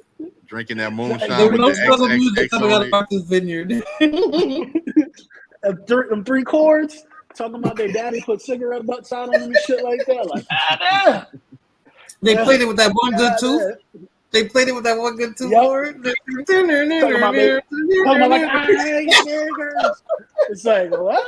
Bro, you know you may be white, but you're black. Like, you know that your struggle is the same, bro. I got one dog, my egg got killed by an alligator. I gotta look it up. They tried to say that American Indians or the indigenous made the blues, the jazz. I think it's blues. I gotta look it up. I was like, what? I saw a documentary. I saw a documentary. I gotta find that. Huh? Listen, that's a new one. Yeah, I saw a documentary on that maybe like a year ago. I'm gonna say this. And I was like, what? Navajo Joe did what? Like what? Say whatever you want, but if you look around the globe, all the popular music around the globe that's come out, it's come from communities with African heritage. Say what you want. Absolutely. Absolutely. Say what you want. All of it. I don't care. I don't care what happens 50 years later, and it's purely white at that point. Look how cute. Lord's coming back. Come back to us, Lord. Come back. Its origin comes from the African roots. It does. In Cuba, right? Colombia, right? Panama, New York, all of it, Puerto Rico. Listen, the black Dominicans created merengue and bachata. Like, say what you want, but listen, it was the dark ones that did. I don't know about that. Blood Moon, is that true? No, he can't say that because there is no such thing. There is no such thing as a black Dominican. No, you gotta clean out with Blood Moon first. Listen, Blood Moon, yes or no. Blood Moon is from Kirks and Taco. She need to chill. We know she's Kirks and Taco. Kirks and Caicos, and they brought her over to DR, and she grew up there for like a couple years. Oh Lord, you gonna get it? The Heights. You gonna get it? You know what I'm saying? And now she's Dominican because she's living in the Heights. Like, yo, chill, man. You gonna get it? I'm more Dominican than you. Don't say Blood Moon. That's a Coca-Cola. That's a Coca-Cola. Yeah, Blood Moon is not a Coca-Cola. That's blasphemy. Don't say that. Blood Moon around the thing. Call Blood Moon. They talk about her. You want the smoke? Come, Blood Moon. Come get this smoke, baby girl. Don't let them talk about you. Who is this zesty dude over here? I don't know. No, don't even say the name. Yeah, take that somewhere else. We're not interested. Cassava in the building. Yeah, you sound kind of zesty, my man. Yeah, that's fruity. No such thing as a black or white Dominican. They're just Europeans and Caribbean. I'm a proud. Oh, she knows what I'm talking about. And Smoothio said block him, but he's not. You know, You're breaking up. You're breaking up, Morena. You can give us a rent from your cell phone. Okay, all right. Blood Moon, but you're black, Blood Moon. What are you talking about? I've seen pictures of you. You look like a whole black woman. Yo, shout out you and your big ass lips. Stop playing with me. You know what I mean? Damn. Blood Moon look like her name is Tanisha or some shit like that. Like stop playing. I'm gonna call her Tanisha from now on. Yo, Tanisha, what's up, man? Look at me like Tanisha. No, Tanisha, don't act like you don't hear me, Tanisha. Yo. Okay, the fruity man needs to go. There is a okay, fruity. so you click our names, Rocket name first. Let's not be weird, though. No, I will never. And give us a rent so we can start getting rid of people. Okay, yeah, I got rid of them. You did? Yeah, he was talking fruity shit. Yeah. Come on, Rakim. Day one, I give you a rent. Let's go. Let's get it together. Let's get it together. All right. Okay. I'm gonna get y'all. I'm gonna get y'all hooked up. Get y'all hooked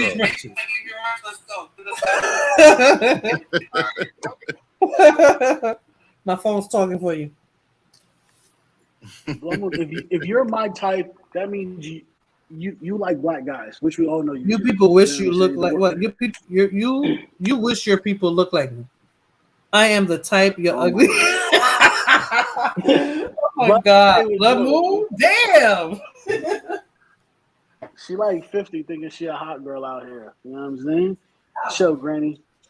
Chill, Granny. Yo, that video you put up today. Why you turn off the comments? You whack for that, yo. Turn off the comments on that video, Moreno. That was funny though. That was really funny. What'd you say?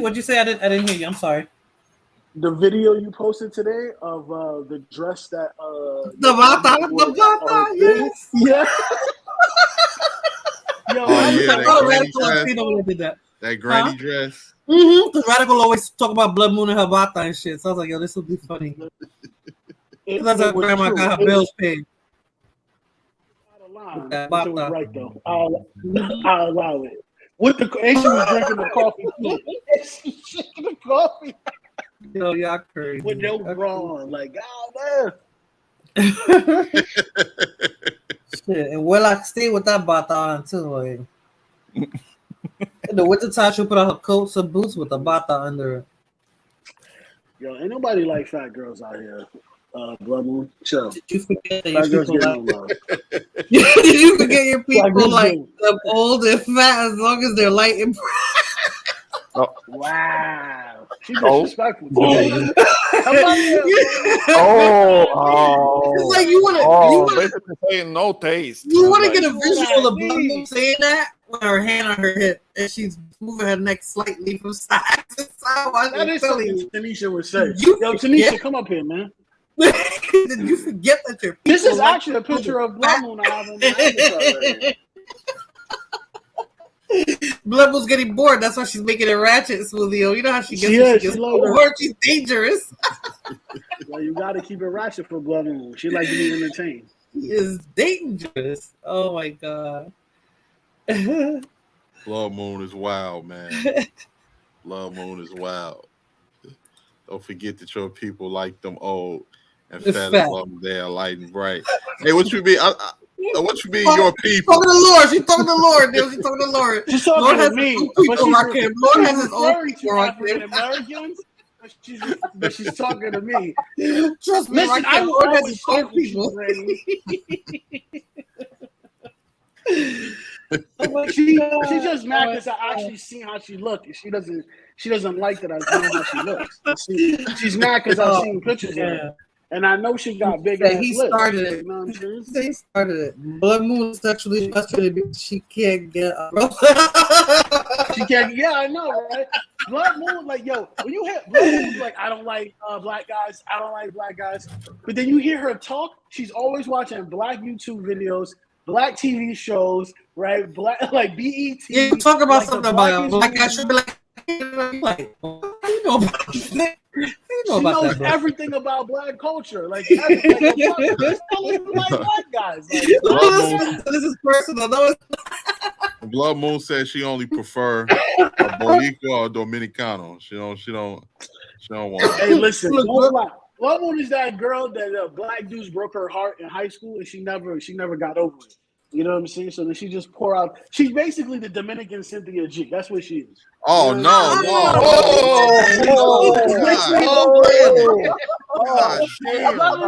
God damn! Like y'all seen that meme on Instagram? That's how I'm feeling right now. Y'all saw that meme? Oh my God, Lord! Oh my! Damn, Blood Moon. Damn, not her. Anybody but her. And that bitch is looking at me, yo, as you said that. Get out of here. Evil. I'm As soon as you said that, the only thing that came to my mind was the black male pathology. The black male pathology. Yeah, because it hurt annoying. She studied psychology. She studied psychology, and so I can talk about all this pathology. She's my hero. Crazy boy, we gotta use that. Look at Hakeem. Look, I love you. She's my hero. Talking about deleting fetuses or something like that. Come on, Blood Moon, you know better. Even listen to her, Blood Moon. She's my hero. What I told you. That's Tanisha. We should name her that. We should name her that. The Dominican Cynthia G. You coined that, right, Lord? Dominican Cynthia G. That's right. Like her voice sounds like she's speaking to you through an intercom. Oh man, her voice is annoying. It's annoying, right? Jesus. It's very annoying. She never upgraded her off. I'm not a YouTuber at all, and I have a better audio setup than her. Like, her voice is annoying. Cynthia G needs to be canceled. Nah, like oh, go ahead. Fulana, don't laugh. No, I can't listen to her for more than 5 seconds, yo. 5 seconds. I'm like, no. I don't see how anybody listens to her. She's very She started her whole career talking shit about black men, right? And then she fucked how black men are bums, they're trash, they don't do shit. Nice and loud. And then she ends up getting pregnant by the bummiest black dude out there. You can't make that shit. Yo, what's his picture? I want to know what he looks like. What's the old boy name? What's his name? He used to be on YouTube. I don't have. Let me put that Cynthia G's baby dad. Let me look it up. Look at Robert Perkins. Yeah, that's right. That's right. Robert Perkins. Robert Perkins. And he already got other children. Like Yep. He's a serial impregnator because she was criticizing the likes of Future for having a whole bunch of baby mamas, but then she has a kid by somebody who has multiple baby mamas. When I put in Robert Perkins, it comes up Team Rob Live. Is that him? I don't know. Just Google Cynthia G's baby daddy. Baby daddy. No, it is him because Cynthia G speaks on pregnancy with Robert Perkins. He changed his name. There was a time that I would listen to her because she actually will talk about some information, but she changed. Because apparently that wasn't getting paid her enough, and so there were two things that she started to do. We have talked about it. There was two things that she started to do. It was talking shit about black men and talking about Kevin Samuels being gay. I know that there are gonna be people here that are gonna agree with that part, but that was never proven. So, but yeah, she was talking about those two things, and that actually grew her channel. But it's a bunch of sheep. The women that listen to her, that follow her, they're a bunch of sheep. They don't think for themselves. Well, Ramona, she says to abort male baby. That was her, right? She's the one that said that? Yeah. And she has a son, right? Yeah. Oh, she hasn't taken it back. She got a daughter. Huh? She got a daughter. She backtracks a lot. Well, she has I thought she had a son, though. No. According to another YouTuber, she has a baby girl. Mm-hmm. Oh, okay. I thought it was a boy. I was about to say, wait a minute. She said that, and she's raising a little boy. Like, what is his life? But like what Ramon was saying, she backtracks. See, here's the thing: a lot of them start saying that a lot of that crap because it was getting a lot of views on YouTube, and it was with the way that the algorithm works, they was pretty much creating artificial rage with a lot of these women. So views are not worth it. Huh? Creating controversy like that, views are not worth it. Sitting there on your platform and just doing shit like that, views is not worth it. She wasn't the only one. I can name like no, I know. There's plenty that do that. There's plenty that do that. When they don't got nothing going on, they create havoc to keep but themselves. But then now everybody then tried to back out because now it's considered hate speech. It is hate. That was straight hate that she said. Yeah. There are people that are kind of like getting away from her that used to be cool she says she has a daughter. I agree with her. Cynthia G uses skin bleaching. I was trying to She see must have- that she for must. sure, Terrell. Huh? She must, because I remember in her older videos she was darker, she was browner, and now you My see boy her and she's Moon. pale. She's So more it's pale. not makeup. It's not makeup. Well, I used to think that it was kind of lighting. Maybe she had like a strong light on her that made her look light skinned, but I don't know if it's starting to look like maybe she is bleaching. I mean, she has Black this thing skin. against light skinned people, but she seems, if she's bleaching, she's being a hypocrite. Exactly. Well, most of them are. You know what I was talking about today?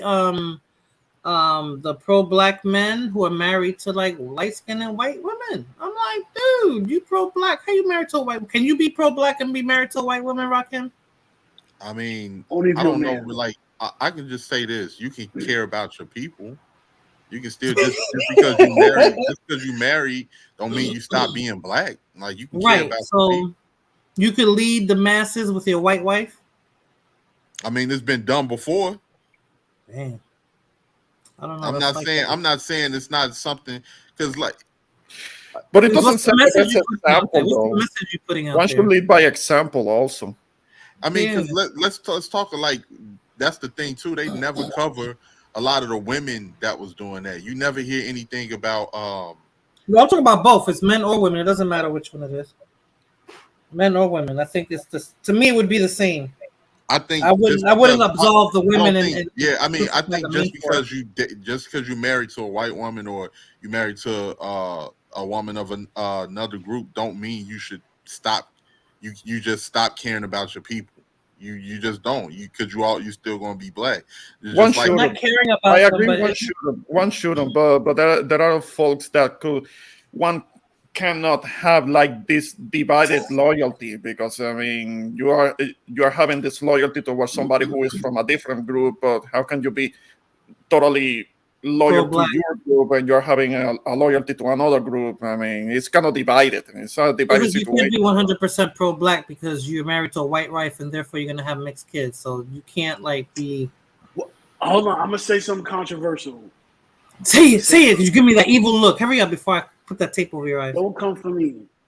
Clarence Thomas is the most pro-black person in the motherfucking world. What? Because he saved a bunch of black. Because he just saved a bunch of black babies. Shout out to Clarence. I'm taking the Thomas. machete That's all out. I'm I'm saying. taking the machete So out. don't come for me. I'm gonna start with your No, nose. but was it because he was pro-black, or was he serving a right-wing agenda? That's how I look at it. I'm not looking at it from race. He's serving. He's pro-black. I never thought he was pro-black. Really? I never thought he was pro-black. Listen, Malcolm X was pro-black. He was smashing white women. Oh. I'm just saying, respectfully. He did it. Respectfully. Oh no, he did that first. He did that first. He did that Before first, he and then converted. he converted. Then he started loving himself, and he converted. Hey, He got listen, himself a shout out to chocolate Clarence chip Thomas. stuff. so You know what I'm so I saying? got a question. I got a question for y'all. What do you think a Yes. person that dates another group, where do he ranks as far as I mean, because is it really about being pro whatever, or is it about just doing stuff for your people?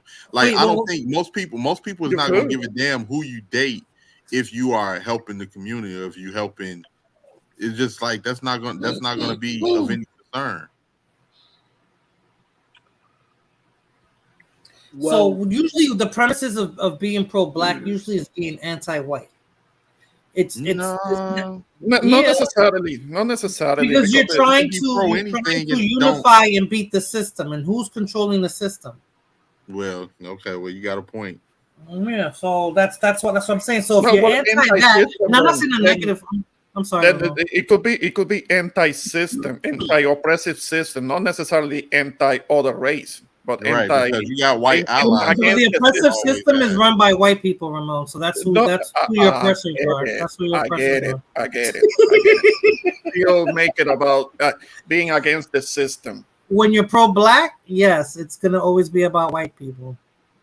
So I'm gonna say this. All jokes aside, I'm gonna say this. I'm not gonna troll. I'm gonna be objective, and you guys can take what you want. Right? I hate when you're objective. Look at that. The Nazis were pro-white. Mm-hmm. Did they mate with anyone except for Aryan white people? KKK, they were also pro-white. Mm-hmm. Did they mate? with anybody besides white people. Hell yeah, they did, but they didn't right? put it out there. Mm-hmm. I'm not talking about RAP, right? I'm not talking about that. I'm talking about that they, you know what I mean? The Chinese, when they say they they're did not. They didn't. They didn't. They're not. So we're gonna leave it at that, right? It No, doesn't that's mean what you I, that's can't my love your point. people. Yeah. Yeah, it doesn't mean you can't love people. Doesn't mean you can't. It doesn't mean you can't do for your people. But be pro? I don't know. I don't know. It's a misdemeanor. I guess that's the word I'm looking for. It's misdemeanor. Misdemeanor. How do you say it, Lord? Misnomer? Yeah. I couldn't say it. But yeah, I don't know. That's how I see it. So I don't know. But but he's right though. He said just because you're pro-black, who said that? You don't have to be anti-white. It's true. Germans That's married true. them. Yeah. But when you're married to a white woman and you're heading that pro-black movement, I don't think it's a good look. Nah, it actually is less bad if a man does it than a woman does it, right? Because most of the time, the culture of the man is going to be the one getting dominates. Yeah, getting taken, dominates. And if you really look at it, a Caucasian woman who marries a African or black man, she becomes a part of the black community. The black community, because she's ostracized by the white community, right? Oh, yeah. Unless they split up, then she'll go back to her parents, and they'll take the kid or whatever, right? But a black woman, she marries a Caucasian gentleman. She goes to the white community, right? So she's not ostracized from the black community, but she automatically goes into that community. So she's not that the children are not being taught the other culture. You understand what I'm saying? Versus the flip side, the black man with a white woman, the dominant culture in society is white culture, so you're automatically a part of it, right? The subculture is black culture, right? It's the same thing with anything else. Look at Dominican Cynthia G. Look, those mixed kids are raised by their single white mothers. The Dominican Cynthia G strikes again. Yeah, we don't have to say that the following. There is something that follows that. So they are not. So those kids that are raised by their white mothers are only being raised to be like white and not identifying with the black side. And in turn, if it is a black woman having biracial children, then they're gonna have a better upbringing because the black women are gonna be better mothers. So something along those lines, she will say. No, they did a study on that, and they saw that white women raise better black children than black women. I hate to say that shit because it sounds so messed up. They promote being black and promote their cultures more. I think that's what they study education, quality of life, their adaptability as adults. They saw that black children that grew up with white mothers fared far better than I think Lord just likes white women. Lord just likes white women. No, I don't like. Listen, I don't. You love them. Okay, you love them. You love them. Listen, I love Russian women. Let's get it right. They're white. If you're gonna quote me right. They're white. This is no disrespect to black women, right? I love them. They're cool. No disrespect to them, right? But this is what the study showed. Could the study be biased? Of course it could. Could be ultimately biased, but that's just what the study showed, right? Do I believe it? In my anecdotal evidence, based off of what you see, based off of what I see, yeah. Do I want to believe that that's true? I don't want to believe it, but it's hard not to believe it, right? It's hard not to believe it. That's all I'm gonna say. Well, nope. Okay. Well, this is only if the man is not in a relationship, right? You're saying the single white mother. Even if the man is in a relationship, even if the man is there. Oh. Right. Even if the man is there. Because I know one lady who's married to a white man raising a white boy, and a mixed child, and he's great. They're still married and all that, and she's very pro-black. And we know it's not all. You heard about it? She's very pro-black. We have to. I mean, look, Maya Angelou was very pro-black, and all she dealt with was white men. But they never. I never heard of that till she died.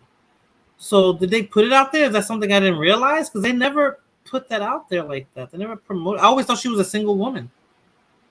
No, she That my ignorance that I never Well, noticed. no, maybe she made it a point to keep that private because she was still dedicated to what she was doing. That's what I'm saying. Did you ever hear that, would be my Ramon? guess. Did you ever hear of her dating white men or having a white No, husband? never heard such a thing.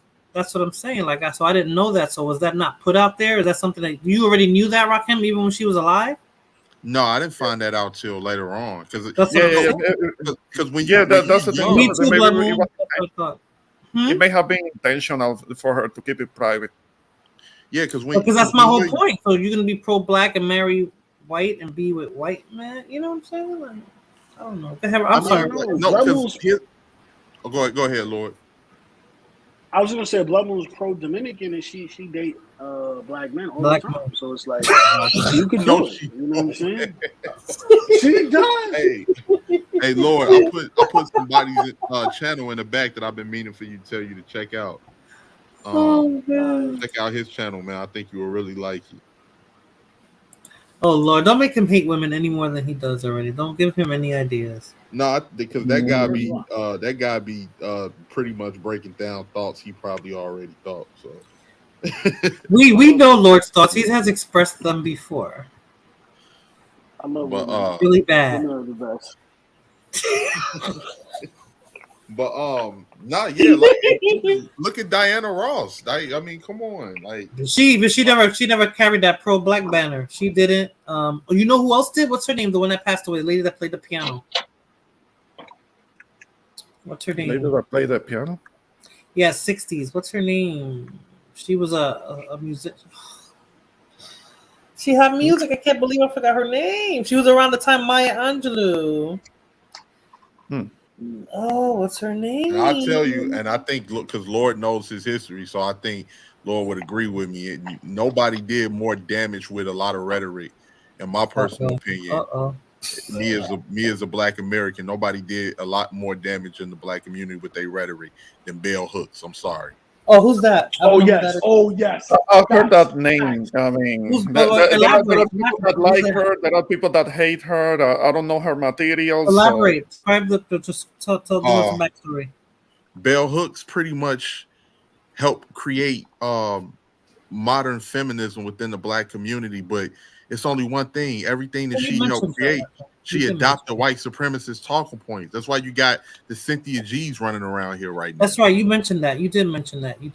Okay, so is she the one that came up with the whole womanism thing? Yes, yes. Okay. Big. I've heard the name. She's not the lady that got the men set up to get that disease. No, that's Eunice Rivers. Oh, Eunice Rivers. Okay, I was getting confused. Okay, that's what I thought. She played a part in the Tuskegee experiment. There's so many now. Huh? Really? Yeah, you're actually right. Yeah. So this person is more to the present. Belle, what's her name? Bell Hooks. Bell Hooks. So she's like now. She's out now doing her rhetoric or whatever. No, she's passed on now. She passed on. She died. What was her era? What was her era? The 70s, 60s, 70s, 60s, and the 70s. I never heard of her. Okay, second wave of feminism, basically. I'm about to look her up. Because here's the thing that we're not like, and here's one thing, Morena, because like I say, I love my people. I'm not a hater of my people. It don't matter whether you here from the States or you from the diaspora. I love my people. But it was a lot of these women that adopted this mindset that end up getting in powerful positions that really did a lot of damage. I'm talking about these women were teachers, prosecutors, and they was looking at Black men through the lens of a white supremacist. The same type of mindset. That's what people are talking about when they talk about this stuff. You can feel like some of these women as a child looking down on you for being a Black boy. You can feel it. She was a lesbian, right? I don't know if she was. Well, those hardcore feminists have a tendency to kind of like go down on each other. Ay, Dios mío, no habla de eso. Yeah, they the worst. And she had said that she would like a relationship, but by that time she was in her 60s. It was too late. I would like a relationship. You know, she does look like she likes girls. She does look like she's part of the alphabet. Bell Hooks, I believe, is the devil. Like she's basically the devil. Like I had to write a paper on her, like and when I was in college, and it was like one of the hardest things I ever had to do because you had to do it. Yeah, I had to do it for a class. I almost failed. I like she wrote a paper how Whitney Houston, right? It was Whitney Houston. How Whitney Houston was, because you know Whitney Houston doing a movie with Kevin Costner, right? Mm-hmm. The Bodyguard was good for black women, but it was filmed through a white supremacist patriarchal eyes, right? And I was just like, bitch, what movie was you watching? Like, goddamn. Nobody was thinking all of that. I mean, I remember back in that day. One thing that happened with that movie is that the whole thing about race, the race issue, was never a thing in the movie. That was like a first. I mean, because the movie happened, and they could have cast anybody for the lead roles, and they didn't have to change anything in the script. I mean, the script doesn't address race, so I don't know how that could have been true. Well, they traumatized me with all this stuff because The Color Purple, they made it ugly. That wasn't even a true story. They made Waiting to Exhale for me horrible to like now because that has some. Well, I've never seen it.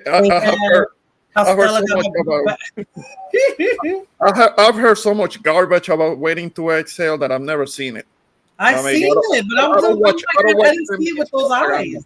I didn't see it with those eyes. Color Purple either. I mean, Mister was a dick, but you know. No, I haven't seen. I didn't blame black men for being. And here's something. Here's something I bet you didn't know, Morena. What? Lord help me out. Who was the author that made The Color Purple? Alice Walker. Yeah, she was married to a white man. And the director. Are you supposed to be surprised? And it was fictional. That wasn't real. Yep. Right. I didn't know it was a biography. It was just a movie. That's how I saw it. And a white man directed it. Was Steven Spielberg. That movie did so much damage, man. If you even look back on the footage in the 80s, you had black men protesting saying this is not us. This is not us. It was black men. I saw it as a movie. I didn't see it as a narration of how black men are. Like I didn't look at it like that. You don't. Well, maybe you didn't. Maybe you didn't. But apparently a lot of other women did, and did saw it as a like an accurate blueprint for how black men used to be. Yeah, I didn't look at it that way. I know you don't like the man. Morena. But guess what? I don't. Kevin Samuels. Yeah, I don't like him. Guess what? Kendra G let fly out her mouth. Kevin Samuels was a modern day Mister. That's what she let fly out her mouth. No, that's an exaggeration. I see him as something different, not Mister like that. I see him as I wouldn't compare that. No, but Kendra is doing what Kevin Samuels was doing. That's what she's doing now. When she's doing the dating shows, and sometimes she ends up getting. She's modeling herself after him. She's getting into arguments with the women because she's realizing what a lot of what Kevin Samuels was saying that he was right about. She's finding out on her own. She's having to get into arguments with some of the women that call her up because they want to argue with her. They want to get into her show to give her shit, argue with her. One of them was calling her a pygmy on her own show. I mean, some of them are getting out of line, and Kendra G is having to. What's wrong with being a pick me? What's so wrong with being a pick me? Well, I mean, no, nothing. If you do it properly, if you want to be picked by a significant other, technically you don't have to do anything. That's the thing. That there are these modern women that have a problem with the whole thing about being a pygmy, and they want to give Kendra G a hard time. So she's seeing what Kevin Samuels used to deal with. She's seeing it now. She's realizing. Kevin Samuels was the truth. He was the truth. I don't care what nobody say. He was the truth, and the chicks didn't like it. If the women didn't like him, it's because they didn't like the truth. They didn't want to hear. They didn't want to hear that raw, real deal, right? I'm not gonna say why I couldn't take a man like him seriously, like why I can't take the other one. I can't take seriously. She knew what she was getting into. She knew what she was getting into. 30 Man Milan. She knew who she was getting with. She thought that she. She got with somebody. She got with somebody that she thought that she could control, who wasn't masculine enough for her. He was kind of recessive, and he allowed himself to be Como controlled. decía mi abuela, las plumas se le veían. But Terry Mamila didn't care about that. And then she acted all surprised when he came out of the closet, and then he wanted to divorce and get alimony and all of that. Why she was acting so surprised? Because even when you see him, you could see that dude was on some fruity shit. I mean, dude, he wasn't masculine, and she wasn't looking for somebody who was masculine. Absolutely. She was always somebody that she could control. And he was a younger guy. And I just wanted to say this real quick, because Ramon and Lord know this, Morena, because I told you about this before, and I know you and some of the ladies in the chat don't like Kevin Samuels. We was around when Kevin Samuels was chewing men the hell up. Yes, we saw that too. Yeah, we saw that too. I mean, that whole notion that he came out of nowhere and just wanted to go off on black women because he hated black women, all of that, that's a whole bunch of garbage. He was harsher. He was worse with men. Check out his older shows from like, 4 years ago? He was even harsher. I mean, he didn't hold back. That whole notion that he was only like that with women, that's a whole bunch of bullshit. Yeah, he was disrespectful with man. He was rough. He ain't playing them game. He really hold any punches. He was way nicer with women than he was with men. Yeah.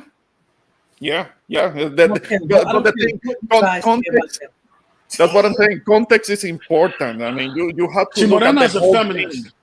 I am not a feminist, though. I'm not a She's feminist. a hardcore feminist. She's I'm not hardcore at all. I'm not hardcore at all. Right, Rakim? No, I can give Morena a chance. Morena is biased. I'll put it that way. What? Well, say it. I can give Morena a chance because she doesn't see anything wrong with being a pygmy. So I'll give her a chance. Thank you, Ramon. Thank you. No, I just didn't. I didn't. You see how you talk about Terry McMillan's husband? Así mismo yo ese hombre. Yo I can't take advice from somebody que yo creo que no le gusta a las mujeres. I can't. Here's the thing. I tried to. Gloria Steinem. Oof. And I know.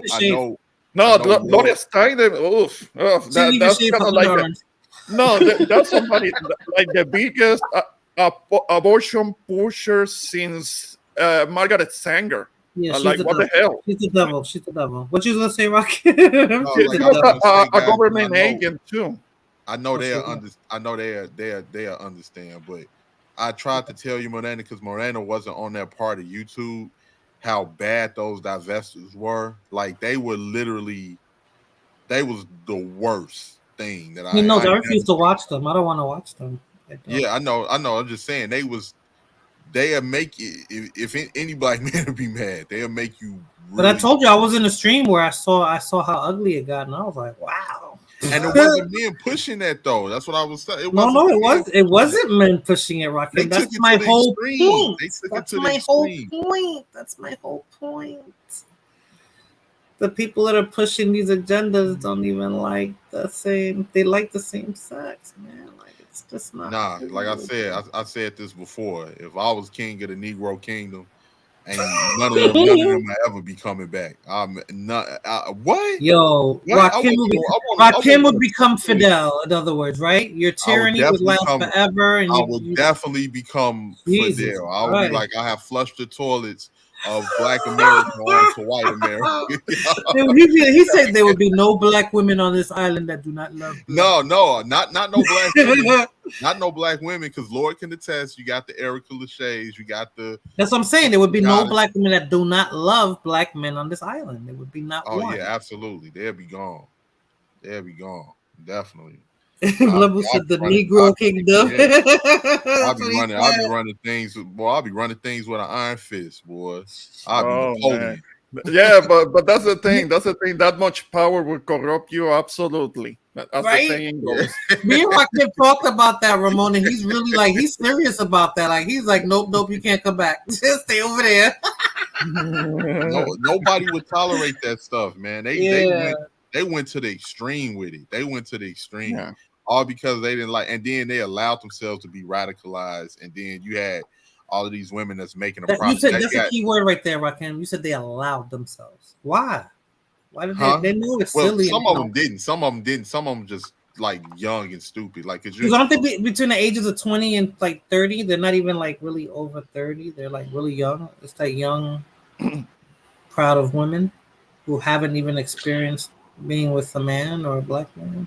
But see, that's the point. That's like they want them to do that. They want to sabotage those girls so that those girls so they can just prove a point instead of just being honest and saying like, "Yo, I messed up." No, they want. It's the older women, right? You guys say it's the older women corrupting the younger women. Right? It's the older women that's doing that. Well, unfortunately, there are a lot of older women that are very bitter. And they're alone and they're very miserable, that they want to pass the misery on to the younger women. And no, they're doing it wrong. They're doing it wrong. They're supposed to pass along the positive. They're supposed to pass along the good qualities that will let them grow up to be better women. But no, they're passing along the misery. They're passing along their failures.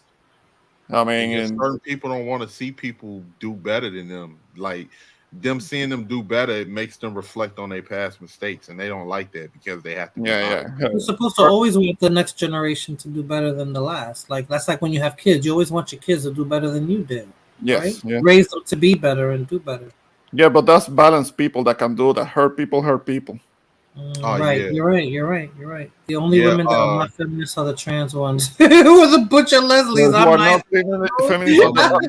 No. Hell no. They're not feminists. The ones that are feminists are lesbians. They're butch.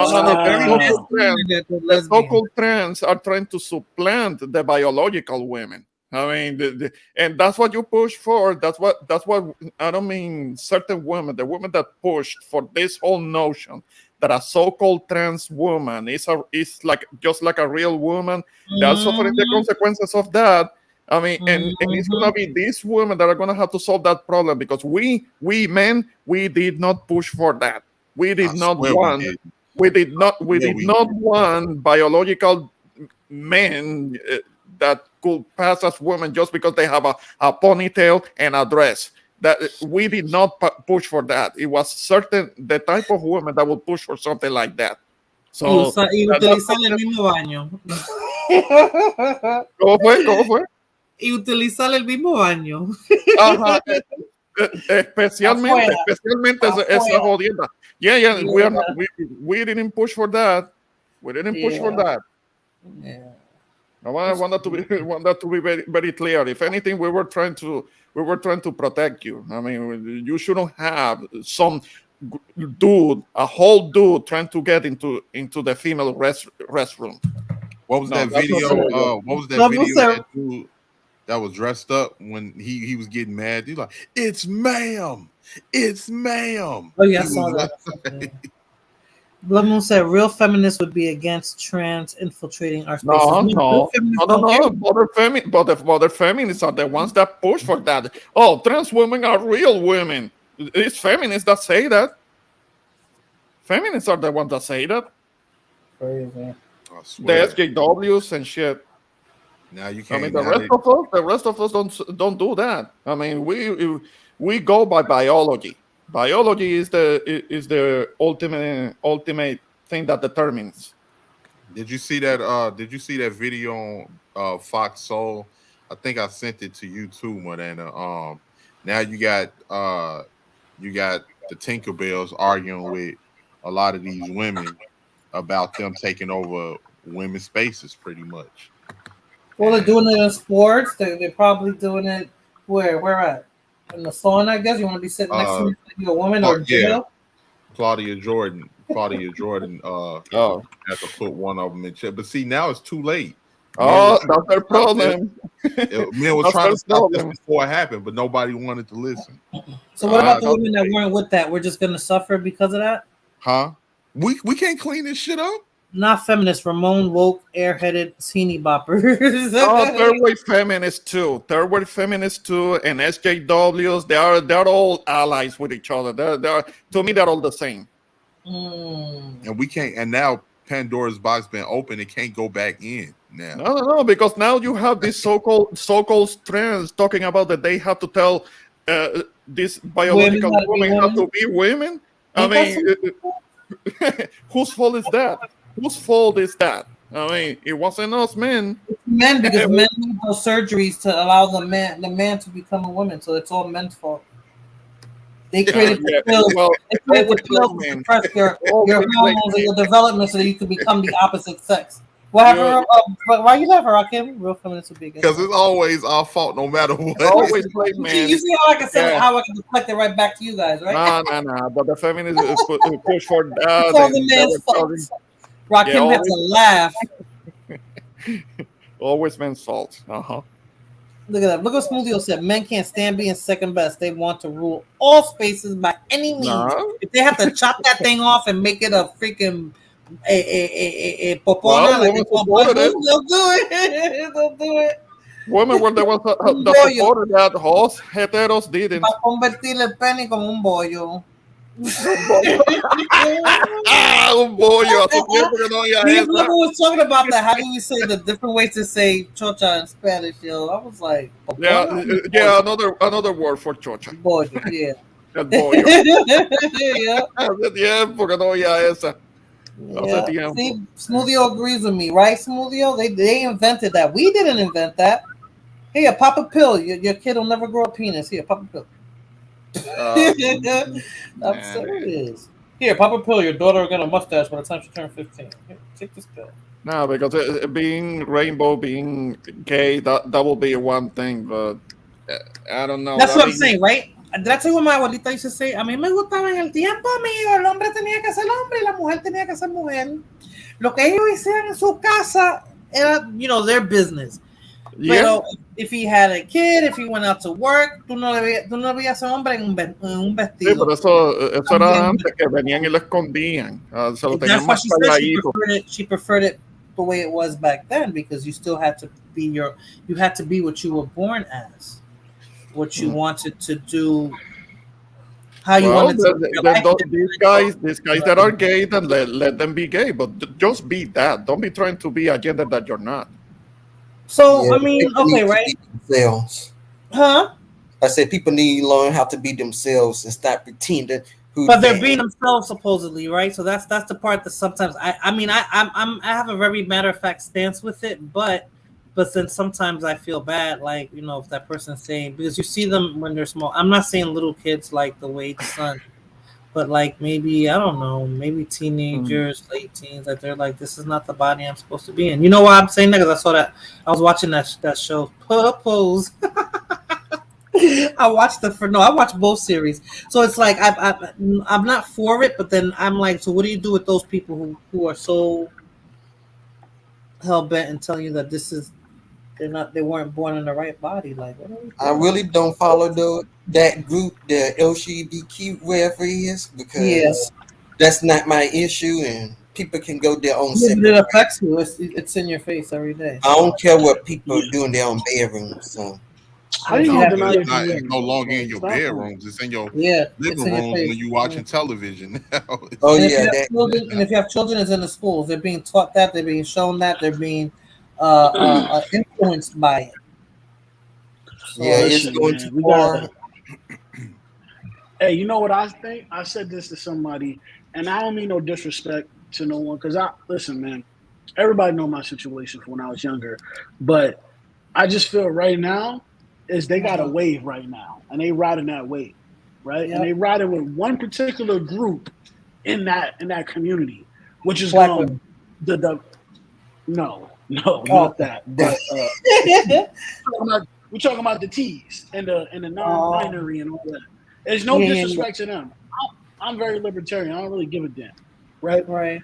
But they're going too hard, and they don't understand that they got the mic right now, and there's going to be a pendulum swing back in the opposite direction, and that pendulum swing is going to be very, very hard and aggressive, and there's going to be a lot that they're not ready to deal with, right? Because they went too hard pushing it in people's faces.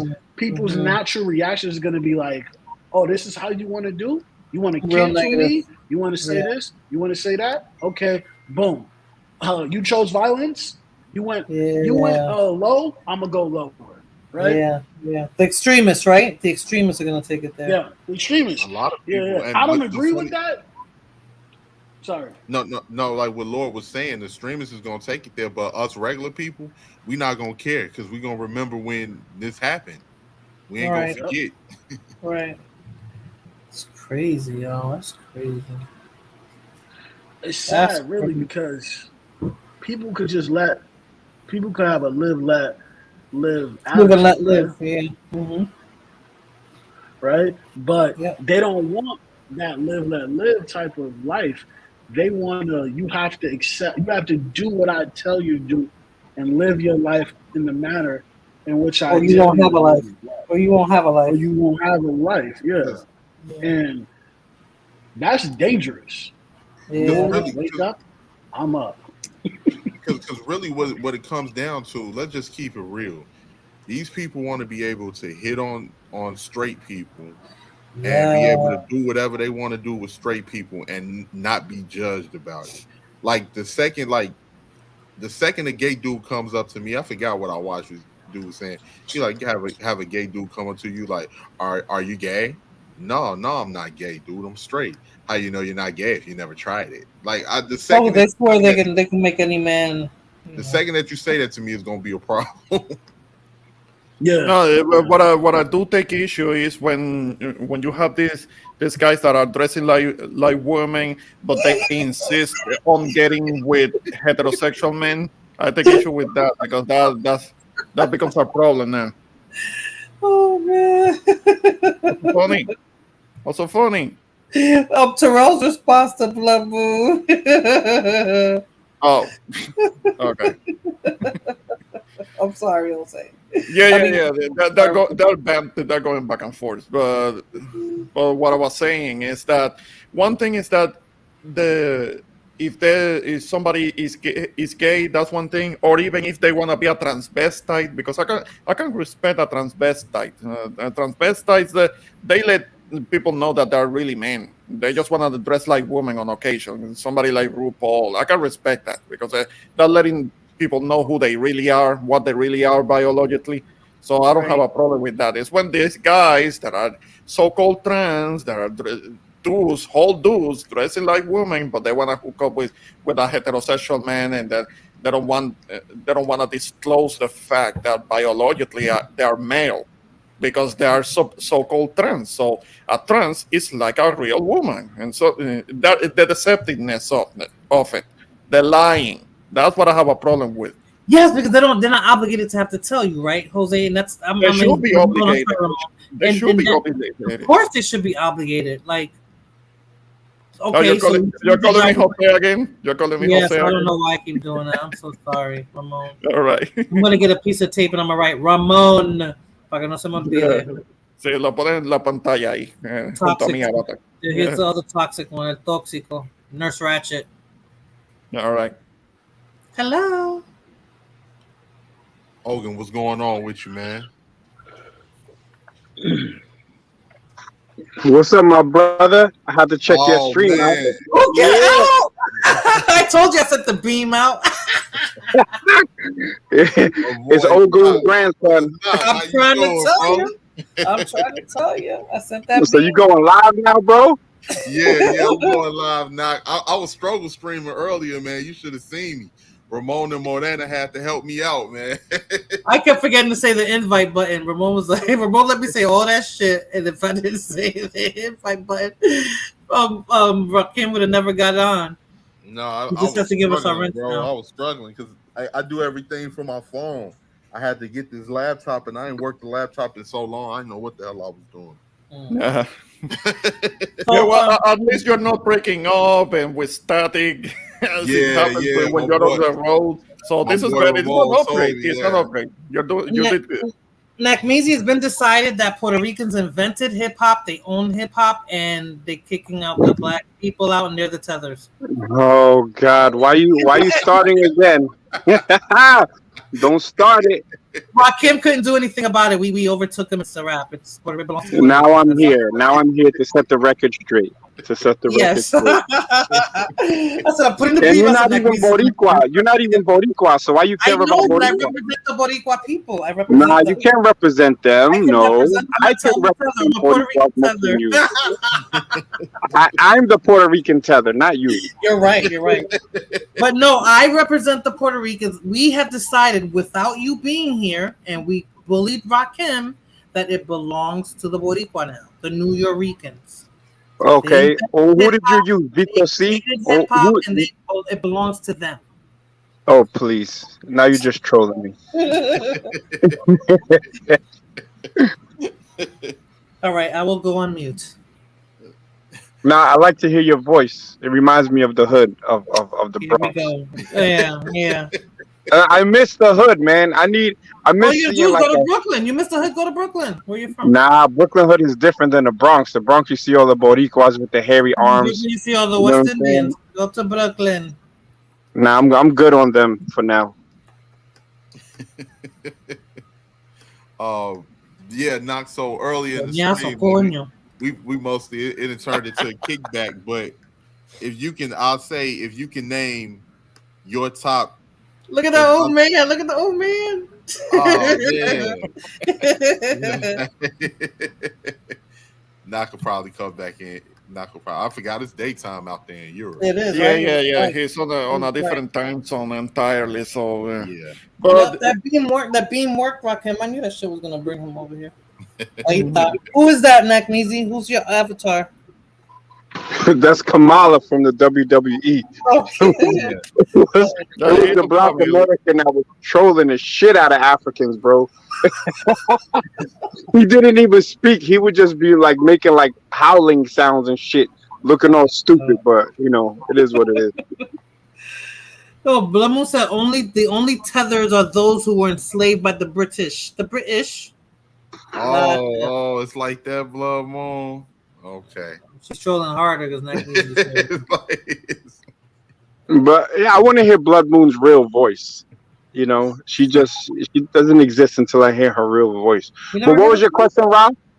No, we was talking earlier, Knock, about Black American music and how influential and impactful Black American music, and we was talking about name your top songs from the 70s. Was invented from the 60s, 70s, 80s, 90s, and up to the 2000s. No, don't listen to her.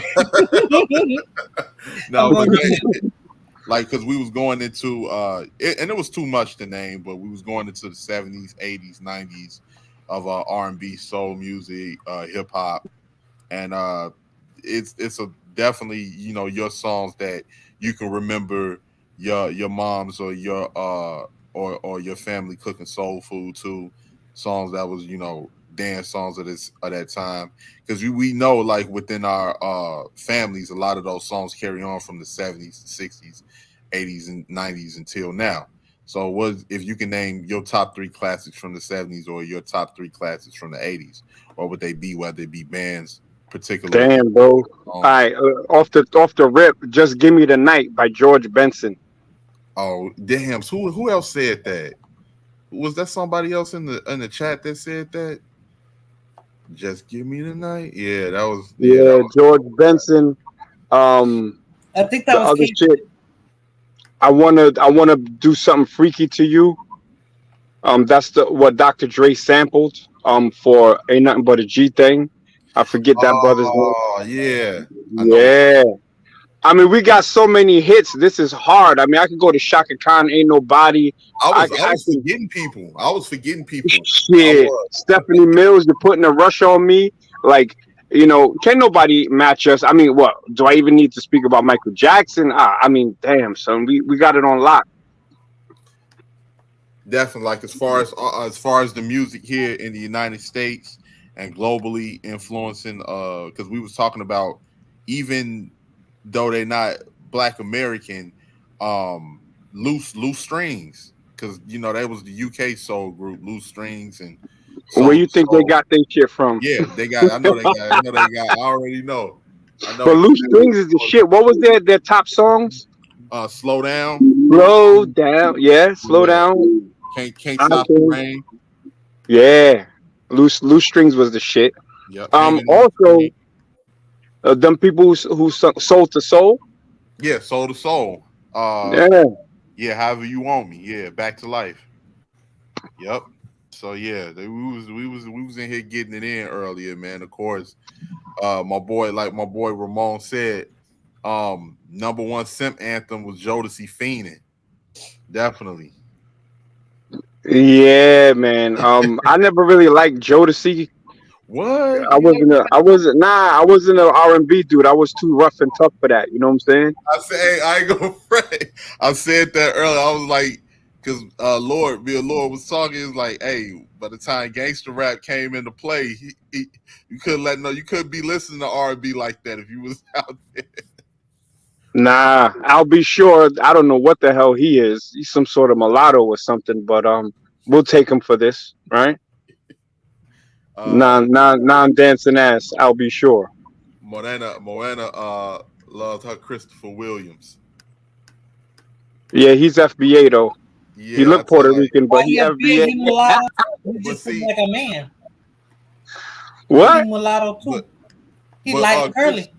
Christopher Williams and Albie Shore are cousins. Oh, okay. He's not FBA. They might be Yono Sabo. They might be Yono Sabos. We got to check them out. Nah, no, because Christopher Williams tell you he black. He old school. He not that. He don't play that mulatto biracial. This. He says he's black. He's from the days when even the one drop rule. He's the one drop rule. Oh, he's a one dropper. Yeah, he'd have some problems with me, but whatever. Yeah, kind of like Obama, who always called himself black, even though. Yeah. He disrespected his white mom. He ain't black. He's, that's so disrespectful to have a whole white mom and just say, yeah, I don't want anything to do with white people. I'm black. Bullshit. The white moms be telling their kids that they're black. Yeah, when they're mad at them. No, because that white side of the family ain't gonna claim them, so they all gonna look at them as black. Yeah. Hey, girl. Let me go back on mute.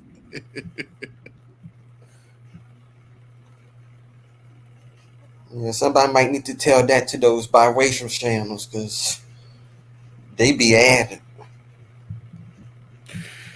Yeah, I don't deal with the one drop rule, man. Like if you're black with admixture, all right, cool. You biologically mixed race, but of African descent, socially black. Biracials and mulattoes had a whole different social class in America, so I'm gonna keep them on that. And plus, you have the golden spear now, so they saying they don't want to F with black, so cool. Let them do them. But did their dark-skinned brethren push them to that?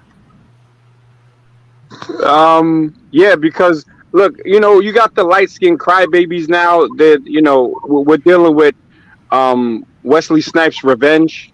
All the darky darks are you know what I'm saying, asserting and embracing their blackness. Right.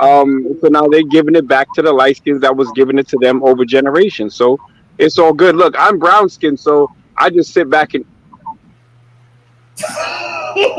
Golden Spear got him. So this is the Get Back era. Is this what it is? Is this the Get Back era?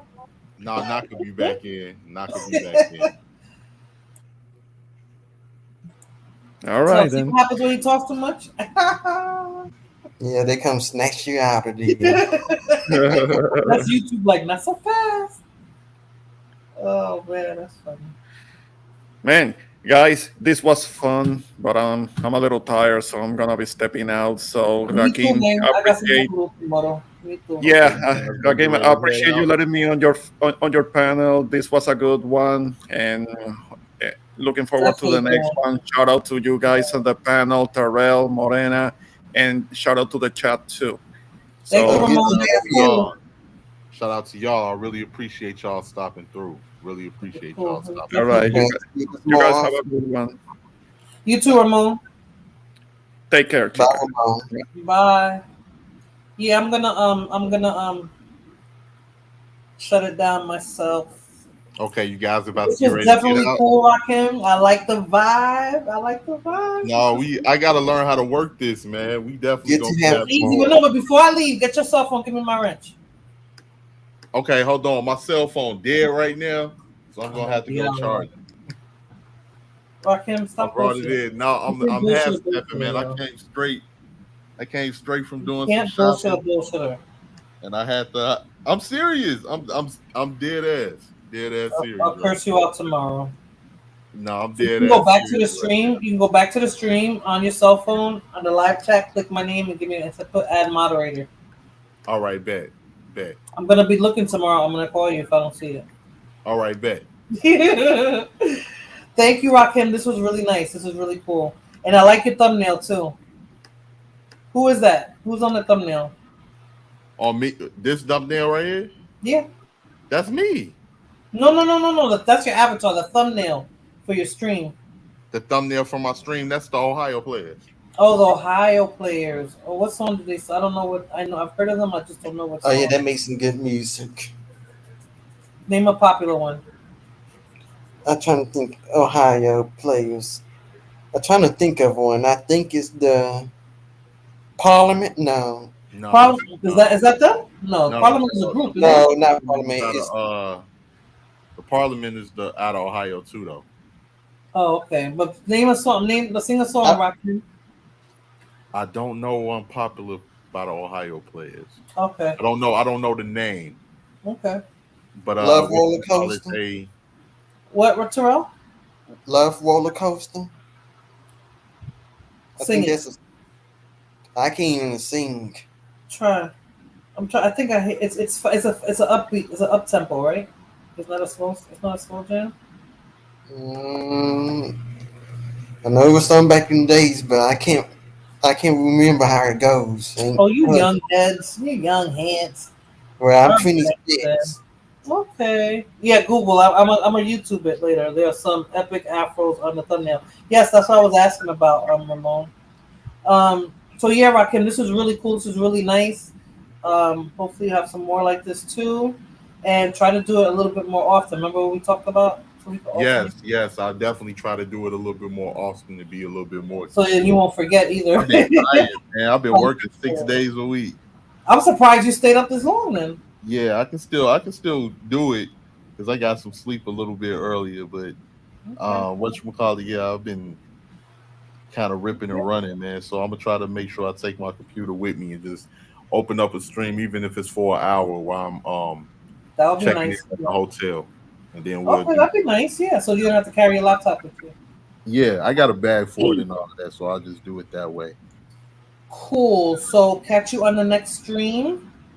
All right, y'all take it easy. Y'all take it easy. Too. This is cool. Take it Thank easy. you, Rakim. Kick me out, Rakim. Yeah. All right. Glad to be on here. Bye, Terrell. No problem, y'all.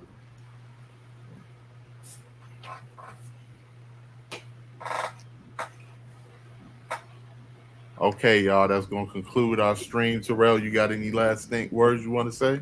Well, I was about to head on with telling you thank you. It's a pleasure to be on here. We need more good, decent black live streams to be on because, I'll be trying to look for some to get on, which I have been on some lately. I just now recently found 2 new African channels I've been on.